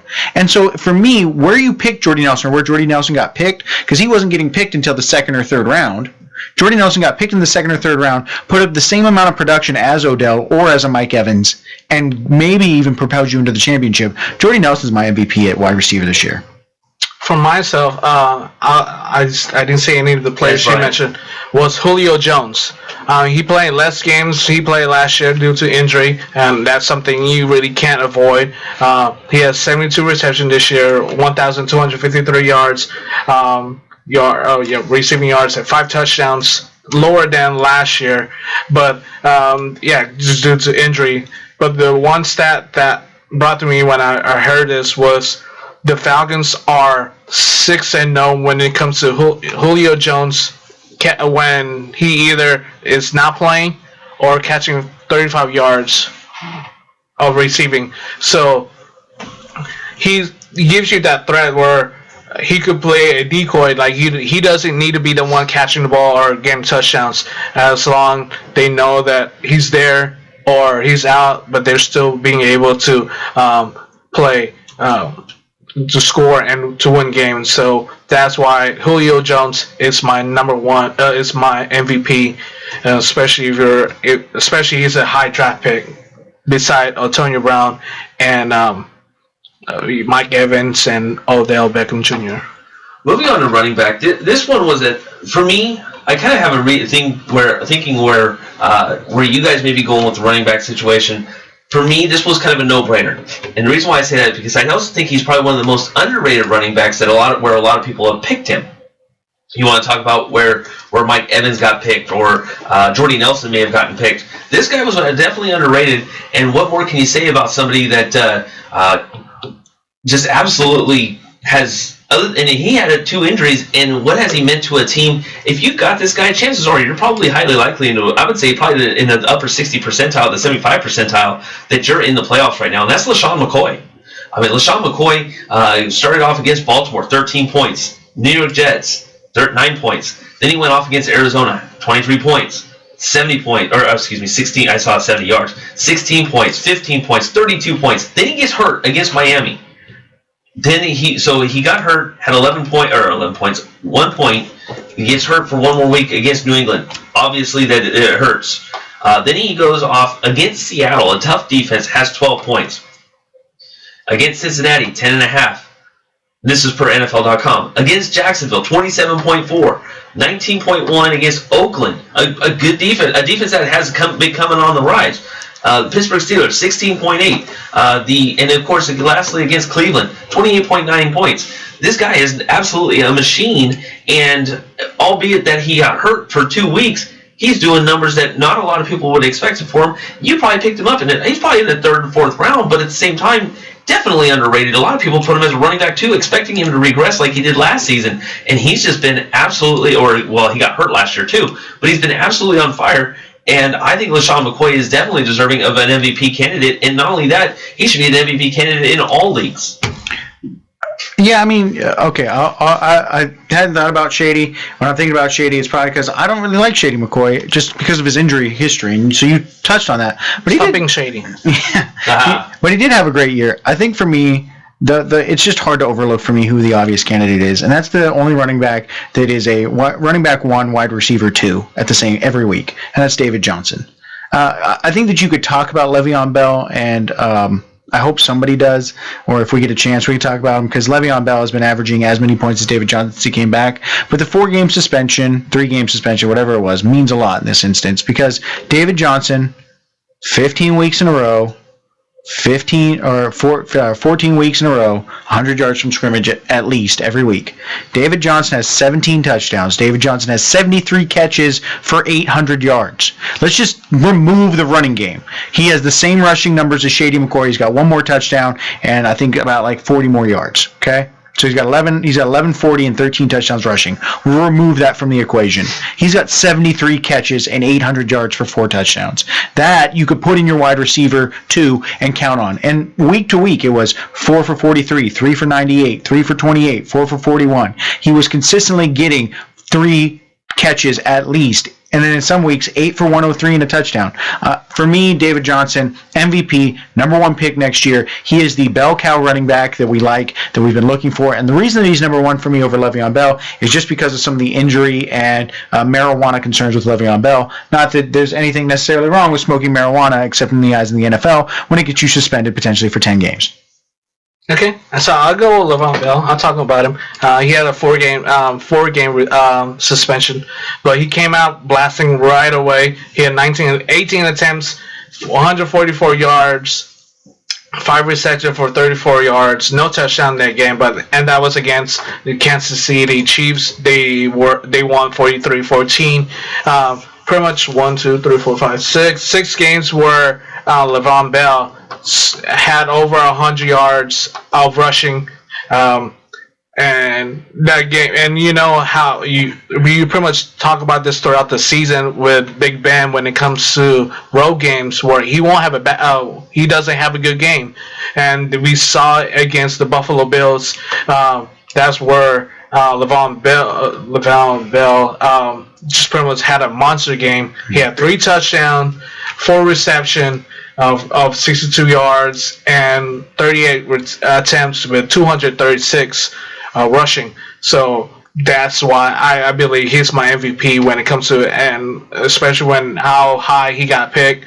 He probably didn't get picked high this year just because they know he's going to be suspended for the first 4 games. But it's a player that you want to draft in the first round and then find someone else to back him up. And that's the same thing I see with Tom Brady, where Tom Brady after 4 games is going to come back and destroy his opponents, and that's why you want to draft him up. Probably not the first couple rounds, but the next time where you see an opportunity to go grab Tom Brady, that's when you want to grab someone like Bell, and that's why Bell is my MVP when it comes to running back. And well, it makes it interesting because we're going to talk about quarterbacks next. Well, I was going to say, just all 3 of these running backs, and we could probably go through and find, like I said, like Garrett Blount had a great season. DeMarco Murray had a huge. I think what this conversation has proven is that we like to talk in the NFL about how, like, the wide receiver, like this year was the year of the wide receiver, right? Antonio Brown, maybe number 1 pick. Mm-hmm. No. You go back to the running back position. Mm-hmm. You get a running back that's a bell cow running back that can get you the yards, because at the end of the day, if you had David Johnson and say, like, if you had a David Johnson and a LaShawn McCoy, you are in the championship of your league. Yep.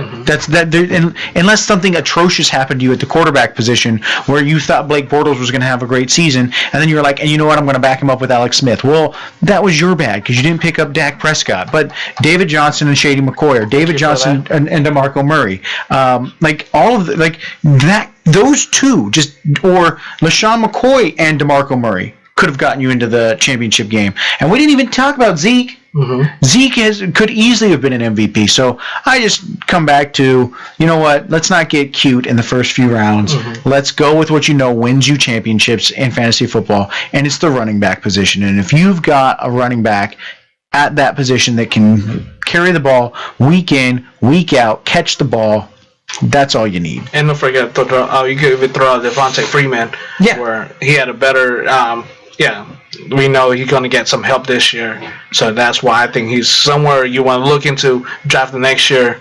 And we could have been, later on, probably could have been talking about keeper leagues where who should we keep and who should let go, thinking that we might have an opportunity to draft them again. Well, and we hit it, and we talked about Todd Gurley, right? And yeah, he's the bust. Mm-hmm. But if you had Todd Gurley and then you went and got LaShawn McCoy, You had a running back 1, running back 2. No, you didn't like playing Todd Gurley. You didn't like what you spent on Todd Gurley, but you still had both of them. And Todd Gurley is going to have 1,000 yards from scrimmage. Name me a wide receiver that you can count on, guaranteed to get you 1,000 yards. We named probably the 3 or 4 of them that we could count on, guaranteed to get you that. I mean, we had AJ Green. If he would have been hurt, he had been one of them. Julio Jones is going to be 1,000. I don't think he's at 1,000 yards yet, is he? Who, Julio Jones? Yeah. No, not yet.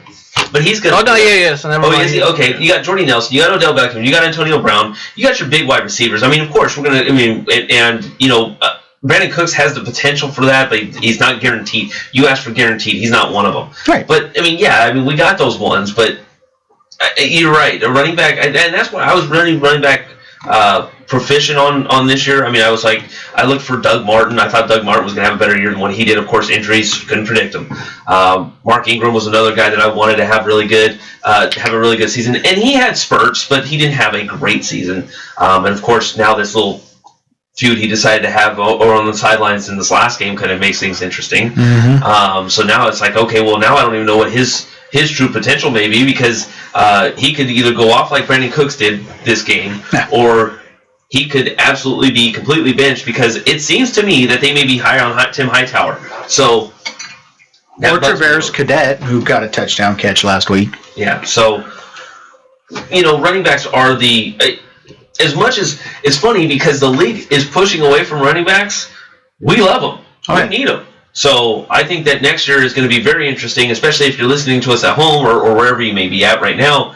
Running backs are going to be the most intricate part, especially because running backs get the idea. We want to be a running back, but hey, we need to be able to catch the ball too, because that's the only way I'm going to get my touches and get my yards. So watch out for it next year. But now moving on. Lastly, we got quarterbacks, and then we got to get into the matchups, and we're running a little bit further behind than anticipated. But that's because we've been having great discussions. Moving on to quarterbacks, and my quarterback was also my comeback player of the year, and that was Matt Ryan. Matt Ryan is driving a team over, and let's put it this way too.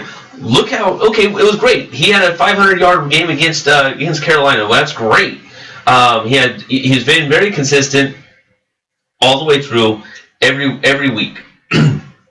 Excuse me. Once again, no multiple game interceptions so far through week 15. That's another big thing for me. But the biggest thing for me is also who he's doing it without. He has no Julio Jones right now. Last 2 weeks he hasn't had no Julio Jones, and still finding a way to throw 2 touchdowns. He's had no Mohamed Sanu for the last couple of weeks too. His number 1 and number 2 wide receivers have been out this season. At least projected number 2 wide receiver. I shouldn't say he's the number 2 wide receiver, but he's been the projected number 2 wide receiver. Both of them have been out, and yet he's still putting up numbers, and albeit it was against San Francisco, but he threw for 2 touchdowns as well, and threw for 286 yards. Well, he also did that against Los Angeles Rams. He threw for 237 yards and 3 touchdowns. He's been doing this without his top wide receivers and still finding ways to win as well. So to me, without Julio Jones and without his top 2 wide receivers, still able to get it done, Matt Ryan's my MVP. Yeah, no, I agree with that. What? Like I said, I mentioned earlier, Falcons are 6-0 when it comes to Julio Jones, either being out due to injury or having 35 yards or less. So Matt Ryan finds a way, even if it's throwing the ball. I mean, he got the weapons beside Julio Jones and Sanu. You got the tight ends. You got Taylor Gabriel. You got Freeman. Got Coleman. So he could either throw it, run it. And it helps a lot when you have someone like your kicker, Matt Ryan, who's my MVP too, or Dan Bailey. You could throw either or, but I say Matt Ryan because he's the pretty much will get you a couple field goals, hitting 50 or plus yards or more. I mean, you got your defense who steps up at a certain time when needs to intercept to seal the game. So that's where I said Matt Ryan is my MVP when it comes to the quarterbacks.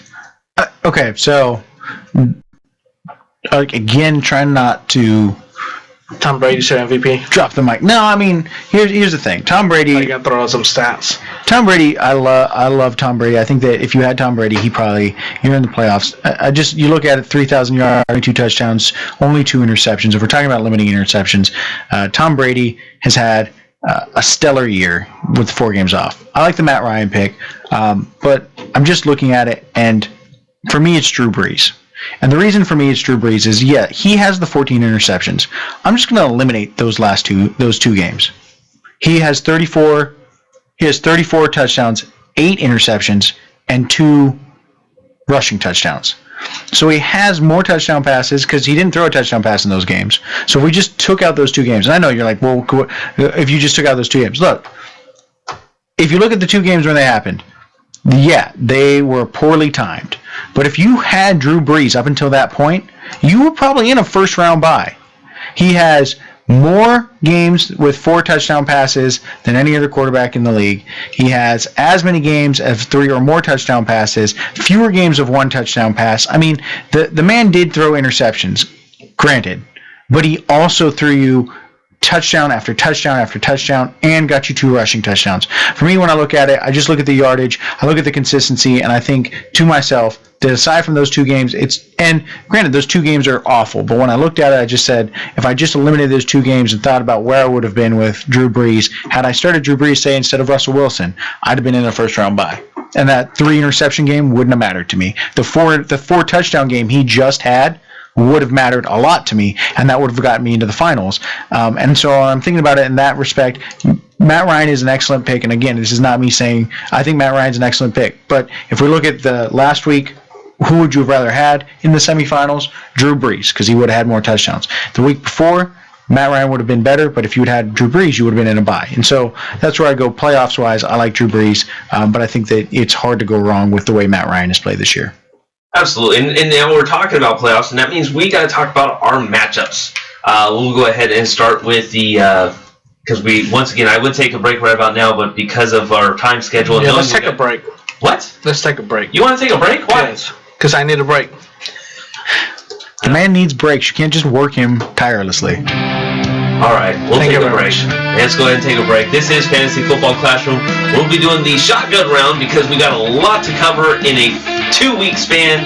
This is Fantasy Football Classroom here on the Pacific Tiger Radio Network, 91.9 FM. JD Jeff Dominic, along with the adjunct professor DJ JOD, Mark Itliong, and the professor Stephen Farias. We'll be right back. Imagine if I told you that an earthquake was going to hit tomorrow right where you live.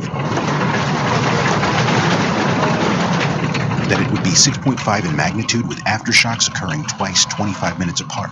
You'd no doubt talk with your loved ones, and you'd make a plan today. It's true, I can't tell you an earthquake will happen tomorrow, but what if it does? Shouldn't you have a plan? Go to ready.gov/communicate and make your emergency plan today. Don't wait, communicate. Brought to you by FEMA and the Ad Council.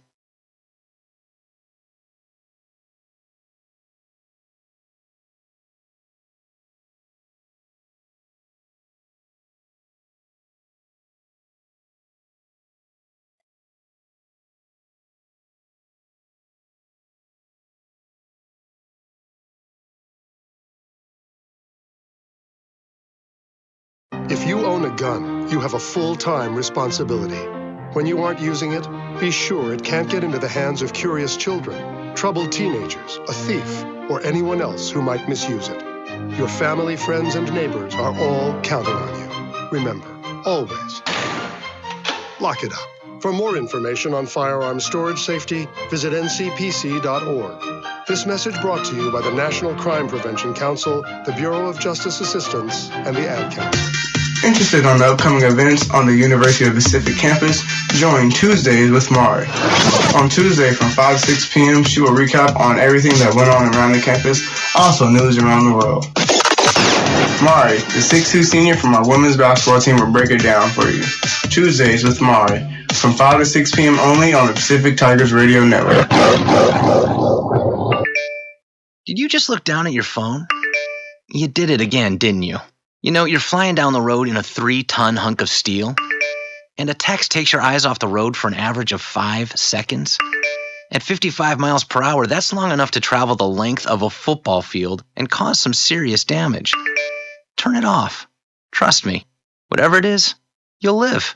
Learn more at StopTextsStopWrecks.org. Brought to you by the Ad Council and the National Highway Traffic Safety Administration. Foreclosure is hard on every member of the family, but your family is not alone. If you're struggling with your mortgage, there is help. To learn about the government's Making Home Affordable program, visit makinghomeaffordable.gov or call 1-888-995-HOPE to speak to a HUD-approved housing counselor. It's free of charge. Visit makinghomeaffordable.gov or call 1-888-995-HOPE today. Brought to you by the U.S. Treasury, HUD, NeighborWorks America, and the Ad Council.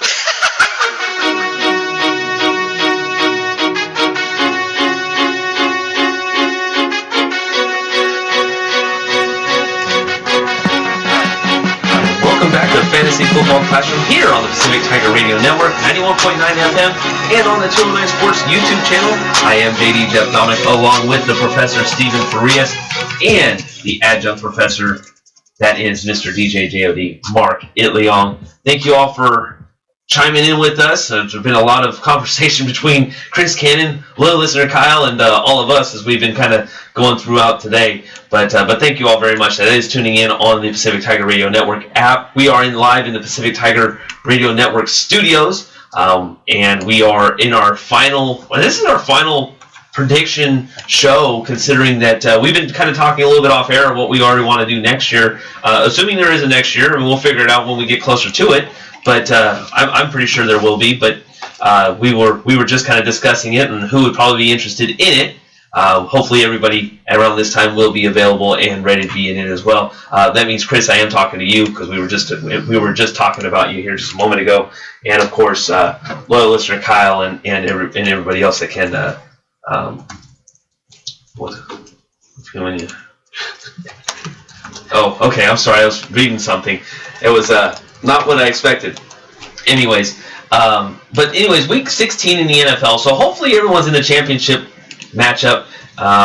Some of us are, some of us aren't. Some of us are in third place, trying to get that third place consolation prize. Some of us are completely out of it. But I'm in the fifth place, and no one cares. It's about fifth place. I'm in seventh place in our Dead Air Fantasy Football League. Doesn't mean I care. Yes, you should. Actually, I do. I don't want to be last. I'm not going to be last. Fortunately, I just barely. Well, you're gonna be 8th if you don't win the 7. I don't want to be 8th either. So be 7. Be a winner. But anyways, let's go ahead and start. You gotta finish strong. Are you gonna let me start at all? No, because you always interrupt me. So it's my turn. Okay, go ahead. I don't want to now. No. Let's go ahead and start with Week 16 in the NFL, and this is the Thursday night game, the final Thursday night game. Thank God, and that is the Giants versus the Eagles. The Giants looking really good. Came off of the big time win, and I'm not going to say what I wanted to say because otherwise I have to play the sound effect. But it was an absolute, enormously gigantic win for the Giants, considering that both. I think that garbage time is what it is, and then the Baltimore Ravens couldn't score. The reason why I say that is Ryan Matthews actually tore up that team. I mean, they had over 100 yards. He had a touchdown. I just felt that going against, I thought the Ravens were a better running team, rush defense team. I think that's why I'm saying that I think Ryan Matthews will at least have a decent game. Well, but it's also this. Look at the team that that Ravens defense just played. Who did they play the week before? Oh, I don't know. They played the Patriots, and the Patriots. It's historically been true. The week that you play the next week after you play the Patriots, you play worse. And so the Giants just got done playing the Cowboys. I thought there'd be a let-off of their defense after what they did to the Cowboys, and there wasn't. And they tore apart that Lions offensive line, and they played really well. So again, I think that's why I would take the Giants defense and say that what the Eagles did was against a battered Baltimore team that was coming off a very emotional loss on national television, and they found a way to win. Congrats to the Ravens, but I don't think that Eagles offense is able to keep it up. So who you start? You will start Giants defense over Ravens defense, or I'd start the Giants defense over the Ravens defense this week. Okay. We're all the same players when it comes to the Giants. For the Eagles, since it's a short week, I would say go ahead and start the tight end Zach Ertz and the kicker Caleb Sturgis. He's going to see a couple field goals. Zach Ertz It's pretty much. I see this a lot of dump off when it comes to the tight ends. Pretty much just blanket for what's his name, Carson Wentz. Dolphins at Bills. Dolphins are fighting for a playoff spot. The Buffalo Bills are once again going to be probably at the middle of the pack at 8-8. I just feel that that's what's going to happen. Dolphins looked really, really good against a poor New York Jets team. I like Matt Moore. I've liked Matt Moore for a while. And here's how I'm going to word it, is that if your only option is Matt Moore, like if you had Ryan Tannehill 2 weeks ago and he got hurt and your only option is Matt Moore, I like Matt Moore as a second option. I think Matt Moore, I believe he threw for 3 touchdowns, 4 touchdowns, whatever it was, against a poor New York Jets team. Looked a little rusty at the beginning, but he came through. Through to Jarvis Landry, I'm going to like that connection. I'm going to say you're going to start Matt Moore, you're going to start Jarvis Landry, but you're also going to, I think Jay Ajayi is going to have over 100 yards this week too. I'm throwing that one out there. For the Bills, I'm going to ride the guy that's been hot for me all season long, and that's LaShawn McCoy. I've liked LaShawn McCoy. I've said, other than those 2 weeks where he's injured, he's my MVP running back. Why not? Why wouldn't I say anybody else besides LaShawn McCoy? Is Mark Gillislee injured or is he out? No, Mike Gillislee's available. He had 2 touchdowns last week. Oh, so I would say go and start both. If you have the option and he's available still for a championship round, I mean, just go home or go big or go home. Mm-hmm. So I'd say go and start the combo, McCoy and Gillislee, because you never know. And it doesn't matter who's going to get touchdowns, who's going to get points, and who's not getting that touchdown. They're still going to get their reception or rushing yards. And the other player I said go and start for the Buffalo Bills is Clay, the tight end. He got a touchdown last year. I've seen him come up again against a Dolphins defense. So I see that. For the Dolphins side, I said go ahead and start Landry and then Kenny Stills. Yeah, I mean, I'm on the Gillislee train as well. I like LaShawn McCoy. Not that Gillislee is going to take over, but I think Gillislee vultures a touchdown from Shady McCoy. So if you're looking for, I would almost guarantee that they will get into the red zone. The Dolphins are one of the better red zone defenses, but they allow people to get into the red zone. So I like the Bills scoring a touchdown both with McCoy and Gillislee. Those are the only 2 I'd start for the Bills. I don't think Tyrod is necessarily somebody you want to start in this matchup, depending on the weather as well. He's played okay, but I think there are better streaming options like a Matt Moore. I like Matt Moore a lot. He's thrown for 3 touchdowns multiple times in his career, let alone last week, where apparently every third pass he had to throw a touchdown pass because he only completed 12 passes but had 4 touchdowns. So I like Matt Moore. I like Jarvis Landry. And I think Ajayi is, again, a running back 2 this week with the potential upside for a running back 1 because of the way that Bills defense has shown that it'll give up chunk yardage to good running teams. Jets at Patriots. The Jets, obviously, they look absolutely horrible. The Patriots obviously look like a first-round bye kind of team in the playoffs. For the Jets, I wanted to at least have somebody out there, and I've liked the running game for the Jets. I don't know why. Apparently, I like shooting myself in the foot every now and then. But I've liked Bilal Powell. Bilal Powell has been a fairly decent running back 2 option or a flex because he does catch a lot of passes out of the backfield. I'm going to say Bilal Powell. And if Forte's back and available, he may be your running back 2 as well. But I would say Bilal Powell is a better fit at this point. It looks like Todd Bowles may be having a little bit of a hot seat, at least if not by the end of this year, definitely going into next if he's going to be available next year. For the Patriots, you've heard of this guy. He wears number 12. He's drafted in the 6th round from Michigan. His name's Tom Brady. I don't know if many people have heard of him, but I'm going to go out on a limb a little bit, and I'm going to say go ahead and start him. I'm really taking a risk there. I really am. But I would also say that because we were talking about him earlier, we will also give him a Julian Edelman a nod as well. Both those guys, I think, are going to have great games. The only players I got from the New England Patriots, and that's Brady. I'd say go and start Malcolm Mitchell and another guy, Chris Hogan. Brady's going to be able to throw. He has different weapons to throw. I don't think Brady's going to have a big game, especially in a division game in someone like the New York Jets. but expect to see around 180 to 200 yards. I see a couple of touchdowns, either to the players I just said or Edelman or someone else. But I expect to see Malcolm Mitchell and Hogan. For the Jets, I don't see no one really a starable players when it comes to the championship round. Julian Edelman, I also put as a flex. I want to make sure that and I kind of based it off of PPR stuff. I think for me, the only person we're starting in this game for the Jets, well, I got you. Thank you. The only person we're starting for me on the Jets is Bilal Powell, but I'd be really nervous about starting him.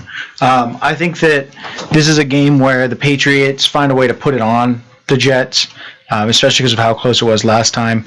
I just think that Bilal Powell is the only one we're starting for me on the Jets. For the Pats, I think you fire up all your Pats. I think Malcolm Mitchell is a sneaky play, and here's why. I think it eats at Bill Belichick that Darrelle Revis decided that he didn't want to come back. And I think that Bill Belichick has always proven that he respects people, but he's also going to prove to you that you're not bigger than the game itself. And I think the way Darrelle Revis kind of handles things. So I like Brady. I like Edelman. I think Dion Lewis has a good game, and I think Blunt gets a touchdown and has a good game. But Malcolm Mitchell is a sneaky play because the one thing that Revis has always been known for is that bumping coverage run on the outside.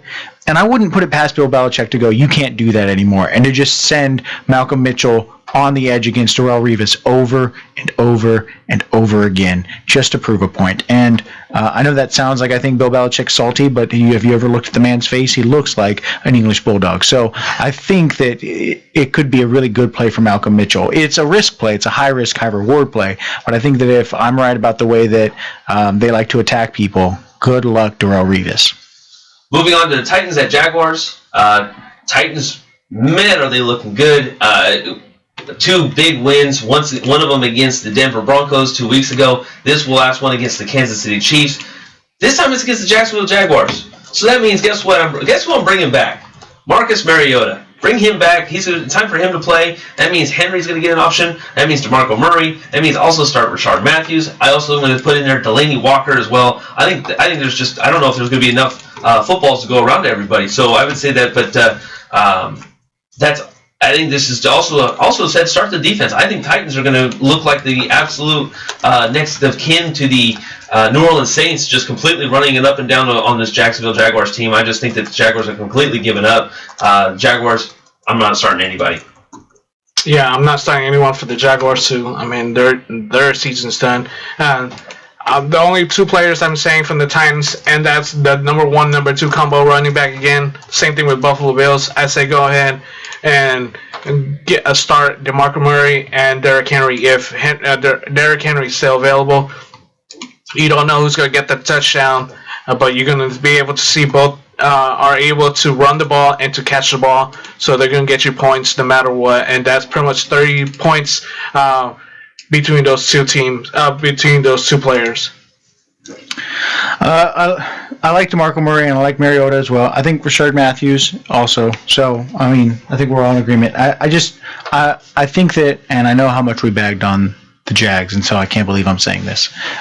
If for some reason, let's say that, you're in a fifth place game and it doesn't really matter to you, why not just trot out Marquise Lee or an Allen Robinson? And the reason I say this is that Titans defense has shown that it can give up big plays and that it can have busted coverage. That run by Tyreek Hill was a busted play. The big catches that Alex Smith missed this week in a cold weather climate, they were big play. I mean, he missed Travis Kelce for a 50-yard reception that could have gone for a touchdown. So I think the Tennessee Titans defense is having blown coverage a lot. If you were going to play any Jaguars, it'd be Marquise Lee and or Allen Robinson. I would not put my championship hopes on their shoulders, but if you're in like a fifth place game and you want to take home the fifth place trophy, why not? Just toss them out there, see what happens. You get the trophy for participation. Look, it's not the Shiva, and that's all that matters, right? Well, I'm starting Derek Carr as my quarterback for the fifth place game. Perfect. I mean, that's a start. I would make that start against the Colts. Vikings at Packers. Packers fighting for a playoff spot. Vikings have absolutely hurt their hopes to making the playoffs, especially after the So that makes me question on whether or not Adrian Peterson will even touch the field the rest of the season, because I know that Adrian Peterson was saying, I only really want to come back if we're making the playoffs. Well, looks like the Vikings may not make the playoffs, and against the tough Packers defense, which is weird for me to say, has been very, very good over the last few weeks. Now they did give up 27 points to the lowly Chicago Bears, but the Packers defense has been very solid over the last 3 weeks, considering they played Seattle and the Chicago Bears. Giving up only 10 points to the Seattle Seahawks is absolutely great. Picking off Russell Wilson 5 times. It's in Lambeau Field. I like the defense. I'm not saying start them. I'm just saying that I'm very surprised. The Vikings defense had looked completely confused against a Colts defense or against a Colts offense. I would say that if anything for the Vikings, I'm going to go with Kyle Rudolph. I know that Mark's very high on Kyle Rudolph. That's his MVP. But you're high on tight ends. Heyo.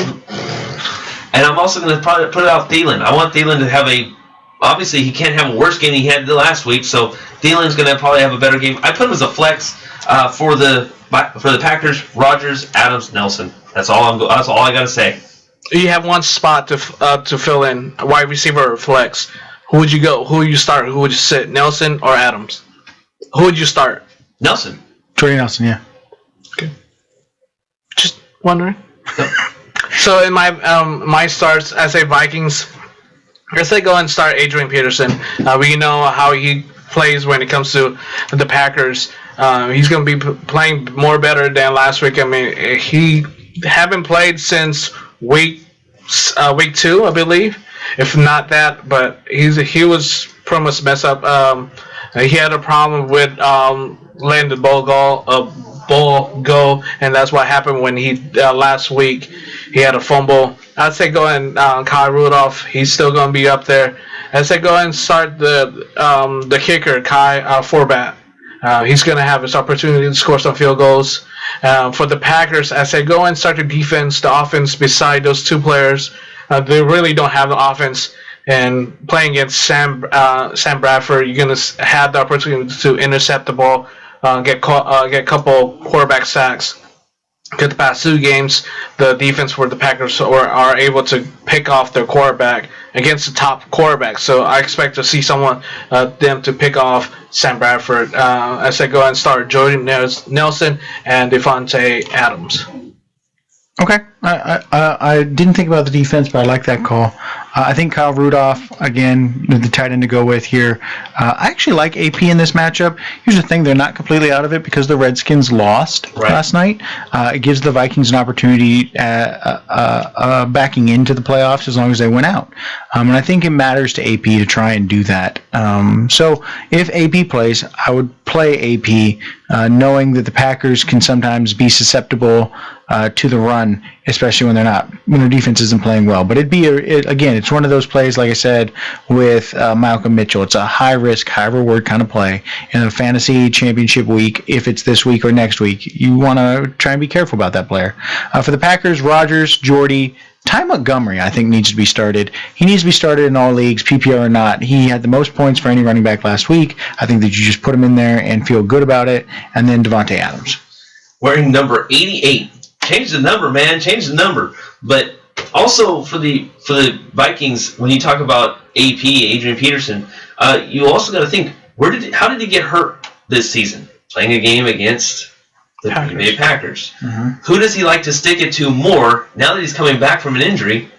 The Green Bay Packers. Perfect. So you never know. He may be just saying that just for the public view, but I think I think you may be touching something that he may be probably going to be playing this one, and watch out. I think he may be coming with a little bit more of a chip on his shoulder, and not because he thinks that no one's ragging on him, but at the same time, I think he's got a little bit more to go on this game. I think he's got more than just playoff hopes. I mean, if he played last week, he's not going to say, I'm done. I think that's when, if he was still injured, he would say, I'm not going to play no more. They used him sparingly, though. That's why I was kind of saying, how much does he really hurt? So they got down by a lot quickly. Yeah, and he had a fumble, so they're going to put him out again to lose another fumble or give him more injury. I mean, that's his first game in a long time, so of course they're not going to put him in full amount of snaps. So fair enough. Just making sure we're not missing any comments here. But they're gonna stick him, like you said. He's gonna stick him to the Packers. Stick it to the Packers. Absolutely. Stick him. Chargers at Browns. Chargers. Can the Browns win a game this week? Maybe. It's Christmas Eve. You never know. I like the way that certain Browns were playing last week. I really do. I like the way that RG3 did play. I didn't think he played horrible. I didn't think he played great. I just think he did play like a RG3 can play. In this game, I like the Chargers. I like the Chargers' Phillip Rivers. I like Inman. I like Henry. I like Gates. As long as Gates is healthy, I know he's been bothered by something. I don't know, and it's probably called age. But at the same time, I think that Hunter Henry is definitely starting to take over that spot that Gates has had. But watch Gates to sneak in for a touchdown if he's healthy and able to play this game. He may get one or two because you're starting to think that if anything, Gates may be on his downslide. This may be his last season. So I like Rivers. I like Inman. I also like Henry and Gates. I think that that's my biggest call for them. For the Browns, I don't have anybody. I don't like anybody. Don't want anybody. The players I got from the Chargers is the running back Farrell, Rivers, and the defense. And like you said, the Browns, I have no one, just a caller, the Browns. Well, and again, this is me being more hopeful, I think, than other people. So I've also got Rivers. I've got Inman. I've got Tyrell Williams. I've got Kenneth Farrell. Gordon, if he plays, though. If Melvin Gordon plays, I don't know why he would, but if they throw him out there, I'd throw in Melvin Gordon. So I'd play all my Chargers. But I think that you can feel comfortable actually tossing Duke Johnson out there. If anything I watched from the Chargers last week, it shows that they give up chunk yardage to the running backs. I mean, Latavius Murray had draw plays that went for big yardage, Jalen Richard, DeAndre Washington. So the Raiders ran for 145 yards. So I don't know why, if you have Duke Johnson and you want to flex him out there, go for it. Or if you're in a DFS league, flex him out there. Put him out there. He's not going to be played by a lot. I like Terrell Pryor and Corey Coleman, actually. They can get deep, and I think that gives them an opportunity to put up some big points. And I'm just going to throw this out there. I think the Browns get a win this week. Really? I think the Browns get a win this week. If I just look at how the Chargers have played, I like the Chargers. They fight. But, man, do the Browns need a win? And the Chargers are flying to the East Coast to play Cleveland. It's probably going to be cold. It's going to be Christmas Eve. Neither of these teams is playing for the playoffs, but only one of these teams is playing for pride. And that's the Browns. And if the Browns don't win this week, well, welcome to Detroit Lions territory. Exactly. Well, I mean, they want to keep up with the 49ers when it comes to being number one pick. So, I think strength of schedule, they would still be able to beat the 49ers on that one. Yep. So, anyways, first pick talk. Yeah, you just dropped the mic again. Yeah, thank you very much. Good night, everybody. No, the Redskins at the Bears. This is a game where Redskins are still fighting for something, and they gotta win out, and hopefully, like Jordan Reed. Too soon? Yeah, no. I mean, I think he's gonna get suspended, so why not? Yeah, possibly. For the Redskins, I've got Kirk Cousins. I got Robert Kelly. Got to look for Kelly to have a bounce back game. Not very often we've seen Robert Kelly have that bad of a game. I mean, granted, it's been I think this is truly his first season. He's been a main starter. And then of course I did put Jordan Reed, and I put question marks because I was kind of talking about that same thing. Is that if he's suspended, good luck. For the Bears, you talk about playing for pride, and someone that plays very, very well under this program for the Bears. They play for John Fox. I mean, they play hard for John Fox. I like Barkley. I like Howard. But I'm saying start Alshon Jeffrey. The Redskins don't look that good right now. And the Panthers put it to them on Monday. I say Alshon Jeffrey has a good game this week, and I like it. I think Alshon Jeffrey has, and that's not saying that putting Meredith down or anything like that. I just think that Jeffrey will have a good game. Just gives you guys a few options to go ahead and talk about a few more.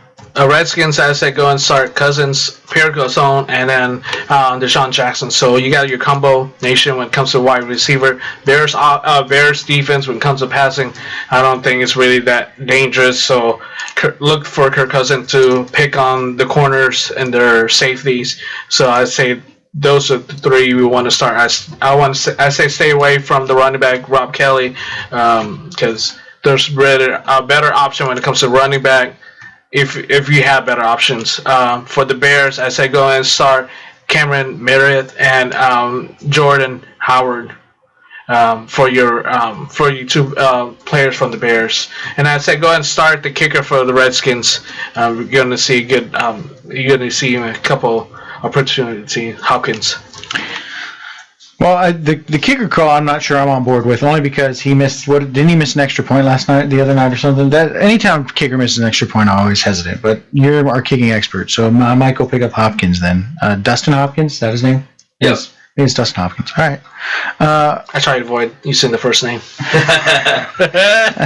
So I've got similar players. I got Kirk Cousins. I think he has a bounce back game, along with Crowder, Garcon, and Deshaun Jackson. I think all three of them you can consider running back 2-3s this week. If you've got one of them on your roster and you're playing for a semi, or you're playing for a third place or a first place, go ahead and fifth place or as well. Go ahead and put him in there.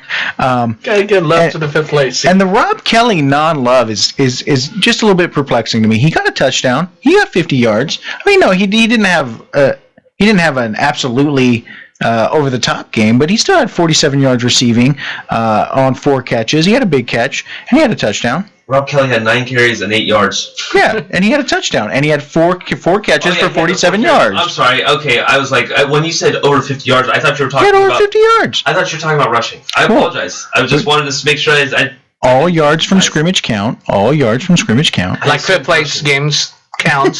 Fifth place games count. I don't think it's quite the same. But yeah, so like I said, I understand Rob Kelly did not have a great game, but he got you a touchdown, he got you 50 yards, he got you some points on the board, and he's a running back too. I think that this week against a Bears team that just gave up 162 yards to Ty Montgomery, he's a running back one conversation. And I said ride Rob Kelly to the playoffs in the one league that I'm going to the ship in. I've got Rob Kelly, and I'm hoping that Rob Kelly puts it on the Bears. And I'm really praying for that. On the other side, I like Matt Barkley. Matt Barkley continues to show that he can throw touchdowns. So if you're in desperate need of starting a quarterback, go ahead and toss in Matt Barkley this week. Jordan Howard is matchup proof, so I love Jordan Howard. And I think Alshon Jeffrey and Cameron Meredith. I like this matchup a lot, and I think the point total will bear that out as we get into the week. For the running back, start him or sit him. Who would you start? Kenneth Farrell or Rob Kelly? Rob Kelly. Kenneth Farrell showed last week that he is really in a timeshare, and that it's hard because the matchup is so juicy for Kenneth Farrell. But that's not. Yeah, I'm talking about like matchup wise. And again, I just start Rob Kelly. I trust the offense more, and I trust that player more. He's been playing better over the season than Kenneth Farrell. And Kenneth Farrell fumbled the ball. Anytime an undrafted rookie gets their opportunity and doesn't get more than 4 yards of carry and fumbles the ball, I've got a real problem with that. Okay, sounds good. Moving on to the Falcons at Panthers. Falcons. Why can't I say this? But I'm going to go ahead and say my MVP, Matt Ryan, Devontae Freeman, and Tevin Coleman. I like the running back duo combination. I'm going to say go ahead and it's going to ride high again once again this week. Although Tevin Coleman didn't have a huge game, he had a good game. Also, Cam Newton is going to have a decent game. Falcons defense is good, and they're if I'm not mistaken, they were Mark's comeback defense of the year. But Cam Newton is still going to be Cam Newton. Greg Olsen is still going to be Greg Olsen. I also like Jonathan Stewart, so look for them to have their decent games. It's going to be a high-scoring game, I think. It's in Carolina. Should be good. I think the opposite. I don't think it's going to be a high-scoring game, really. I mean, it's going to be a one-sided. Cam Newton, and he's my bust of the year.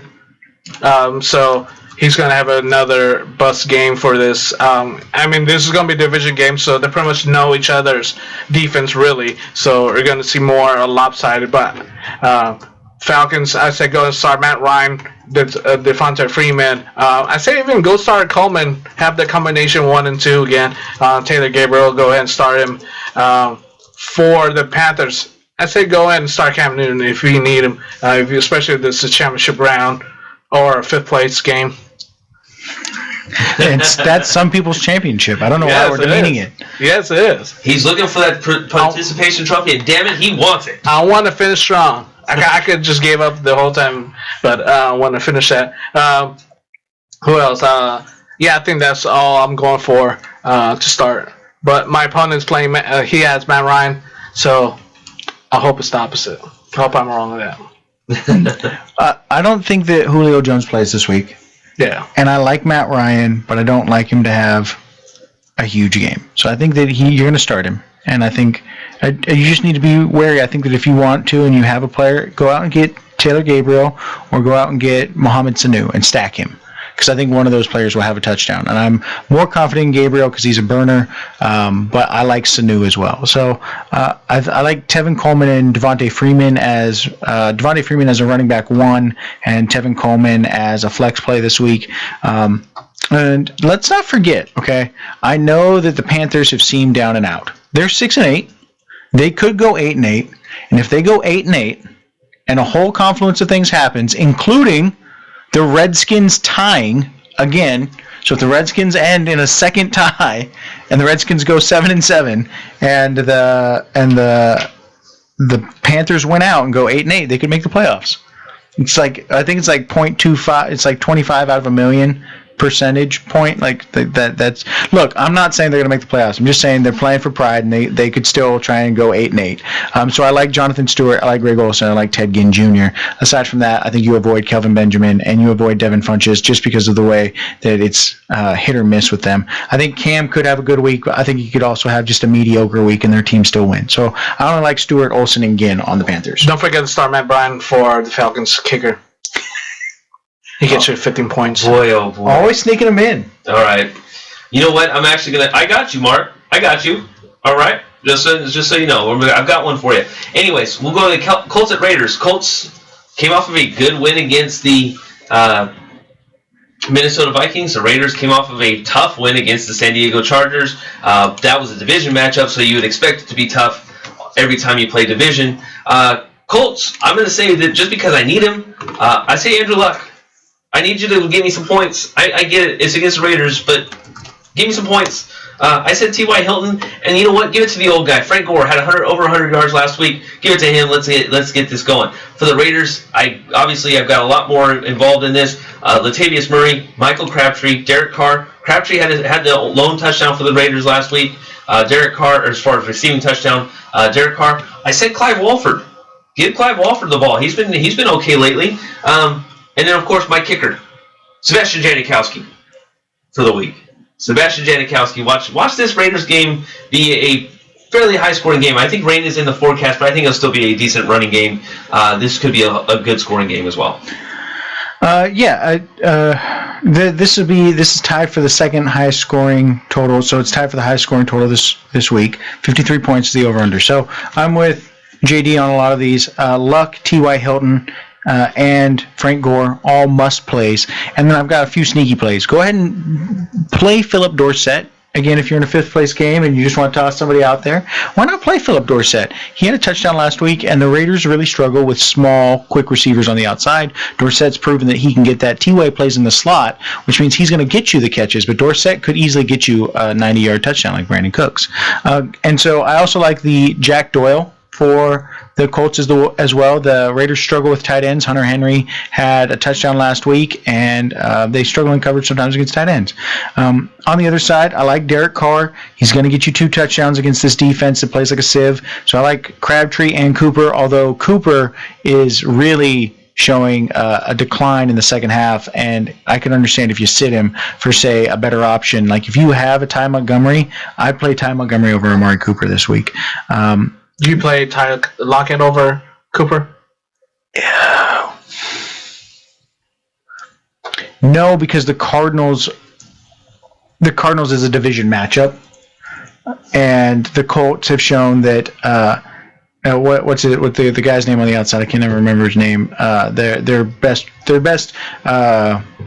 DB is able to get burnt by people deep. Vontae Davis. Vontae Davis. Yeah, brother of Vernon. Yeah, has shown that he can get burnt by people deep, so I think Cooper could have a big play. So I would not play Tyler Lockett over Amari Cooper, but it's a tough call. I think that finally the last three I'll give you.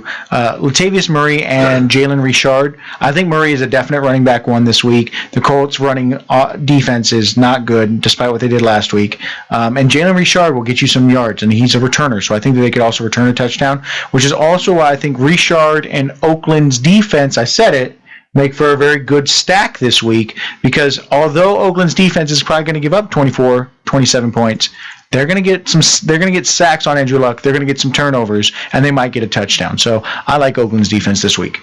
I say stay away from the Colts running backs because, I believe Raiders' defense, the run defense are better than their pass offense. So I would say go ahead and start more of the offensive player, T.Y. Hilton.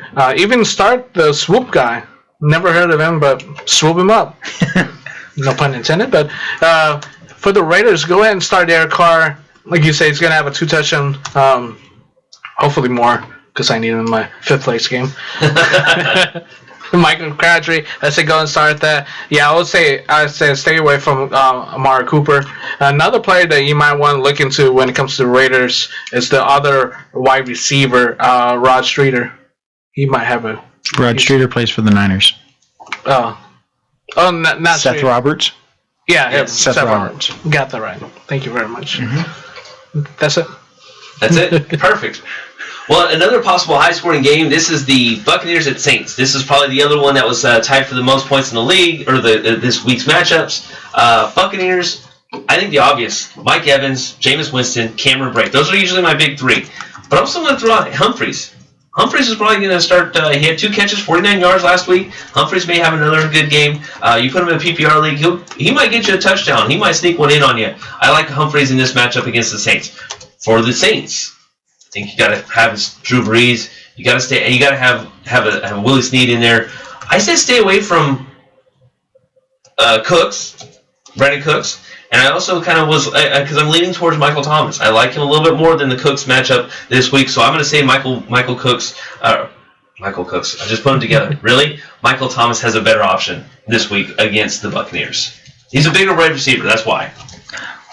I'm going to go and remind everybody that one of the 3 pick games for my QB MVP this year, Drew Brees, came against this very Tampa Bay Buccaneers defense 2 weeks ago.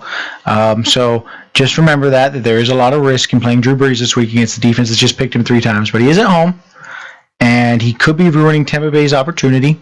So I like Drew Brees, Willie Snead, Michael Thomas, and I like Mark Ingram. I like him to get back to the ground game. I like him to get to the passing game. So I like Mark Ingram for a touchdown, especially after the tantrum he threw on the sideline. Look, if there's one thing about Sean Payton that's true, is that he does come from a Bill Parcells background, which means he did not like the tantrum, but he's not going to forget who to give the ball to. And so I like Mark Ingram this week. On the other side, Evans, Brate, I think the 2 people you didn't name, I'm not a big Jameis Winston fan just because he's Allen Iverson. He shoots 30% from the floor, but when it matters most, he plays well. And that's my concern about Jameis Winston, is that they might win this game, but he might not play well. So I'm going to try and avoid Winston, but I do think you should start Doug Martin and then Charles Sims. The Saints gave up a lot of passing yards to running backs last week, and I think that could continue to happen. So start Doug Martin, Charles Sims.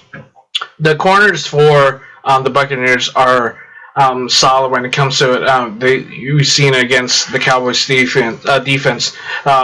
So I see a lot of Cameron Brate's going to be able to... Oh, my bad, wrong team. Hold on.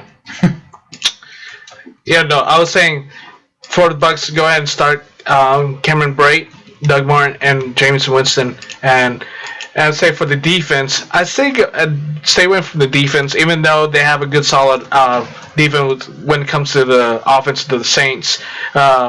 So I say go ahead and start Drew Brees, Cooks, and Michael Thompson. Those are the 6 players I would say go and start in this team between those 2 teams. Moving on to the next matchup, excuse me, that is the Cardinals and the Seahawks. If you remember, this was the game that tied at 6. It tied at 6 in Arizona. Now, this is 2 teams that went in completely 2 different directions. Arizona Cardinals are not going to make the playoffs while the Seattle Seahawks somehow squeak one in and make the playoffs. That will be probably a number 3 seed at this rate. But then again, lots of football still to play for the next 2 weeks. The defense for the Cardinals isn't as good as it was in that game against the Seahawks. I would say that was me. I would say that David Johnson will probably be your best option at this point. I would stay away from Larry Fitzgerald. I'd stay away from a lot of the wide receivers like J.J. Nelson. I think they're going to get beat up off the line, and I think that Carson Palmer is going to look at a lot of Michael Bennett and other players this week for the Seattle defense. On the Seahawks side, as I just mentioned, the Seahawks defense, they're the MVP of the leagues. Russell Wilson, and I'm going to say Thomas Rawls. I like Thomas Rawls in this matchup. We just saw the New Orleans Saints give up or push out over 100 yards as a team in rushing. Thomas Rawls may have a good game this week. I'm not going to say he's going to have a great game. He may be a running back too. I'm going to go even further with that. So I like DJ, MVP, running back, David Johnson, as a running back 1 and wide receiver 2 again this week.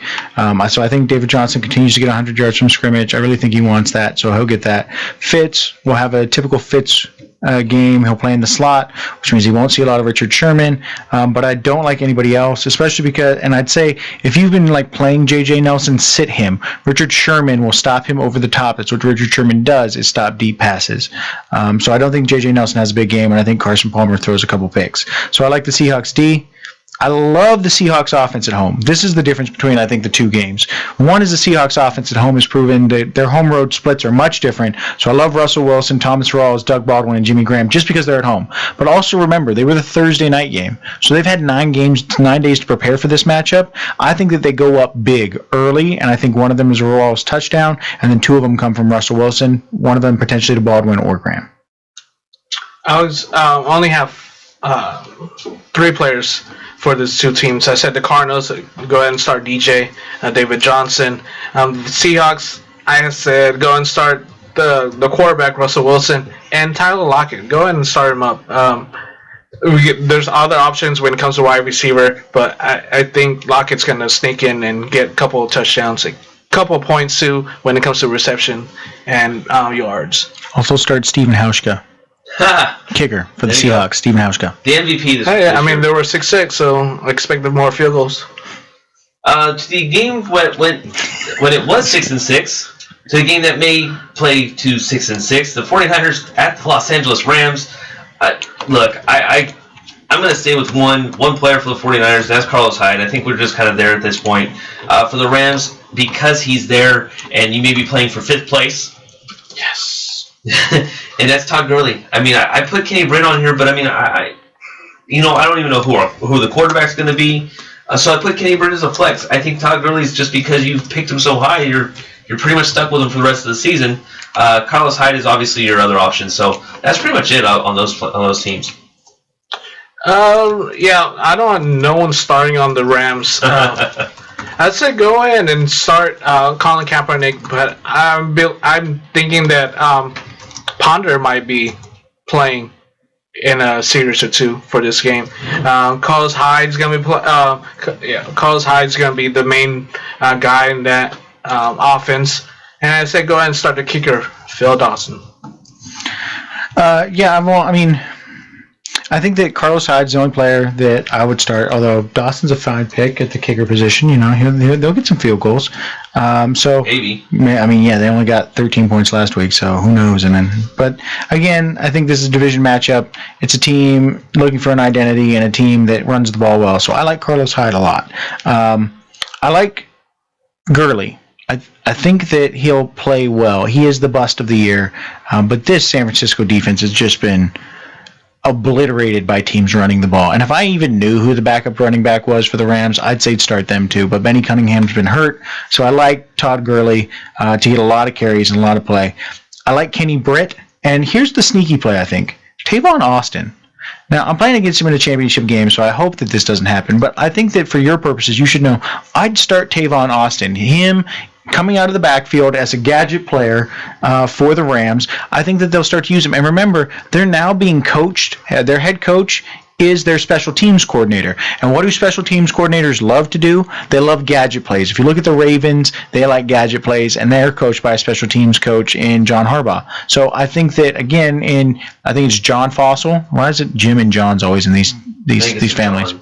Yeah, John Fossil, right? Yeah, his dad's Jim Fossil. Yeah. Is it a father or brother? I don't know. I think it's his father. But I'm just saying that I guess if you have somebody in your family named John, there's somebody in your family named Jim. Or maybe it's Jim and then somebody's named John because Jim's came first. Sure. Jim's, John's, doesn't matter. The Fossils, the Harbaughs, they like their gadget plays. I think that Tavon Austin gets an opportunity out of the backfield, gets an opportunity in the slot, and he'll also get an opportunity to return some punts. I think he has a big week.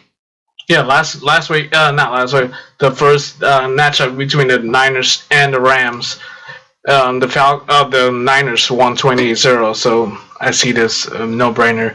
But the Niners gave up 12 times in the season, 100-yard rusher. So, but I don't see this happening against. When did they play? The last time they played, September, the first game. They played week 1. So week 1, a lot's changed since then. Yeah, they had Navarro Bowman. They had Eric Reed at that defense. It was a lot better of a defense at that time. Now it's like they were starting Blaine Gabbert, who, yeah, he's not on the MVP or bust list. Why not? Because nobody picked him. Well, why not? I don't know. What? Well, all right, those people maybe in last place. Scott Tolzien or Blaine Gabbert? Tolzien. Jeez.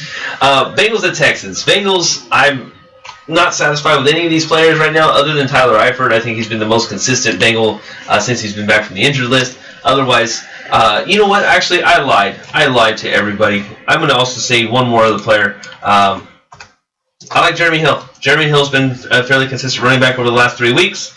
I like Jeremy Hill. Other than that, I don't like anybody else. For the Texans, I like the defense. I like DeAndre Hopkins and Lamar Miller, if he's healthy. I think he's pretty much been one of those guys you've had to kind of ride to the throughout your season. And if he helps you with the championship, help you get to the championship, you might as well keep him with you as a running back too.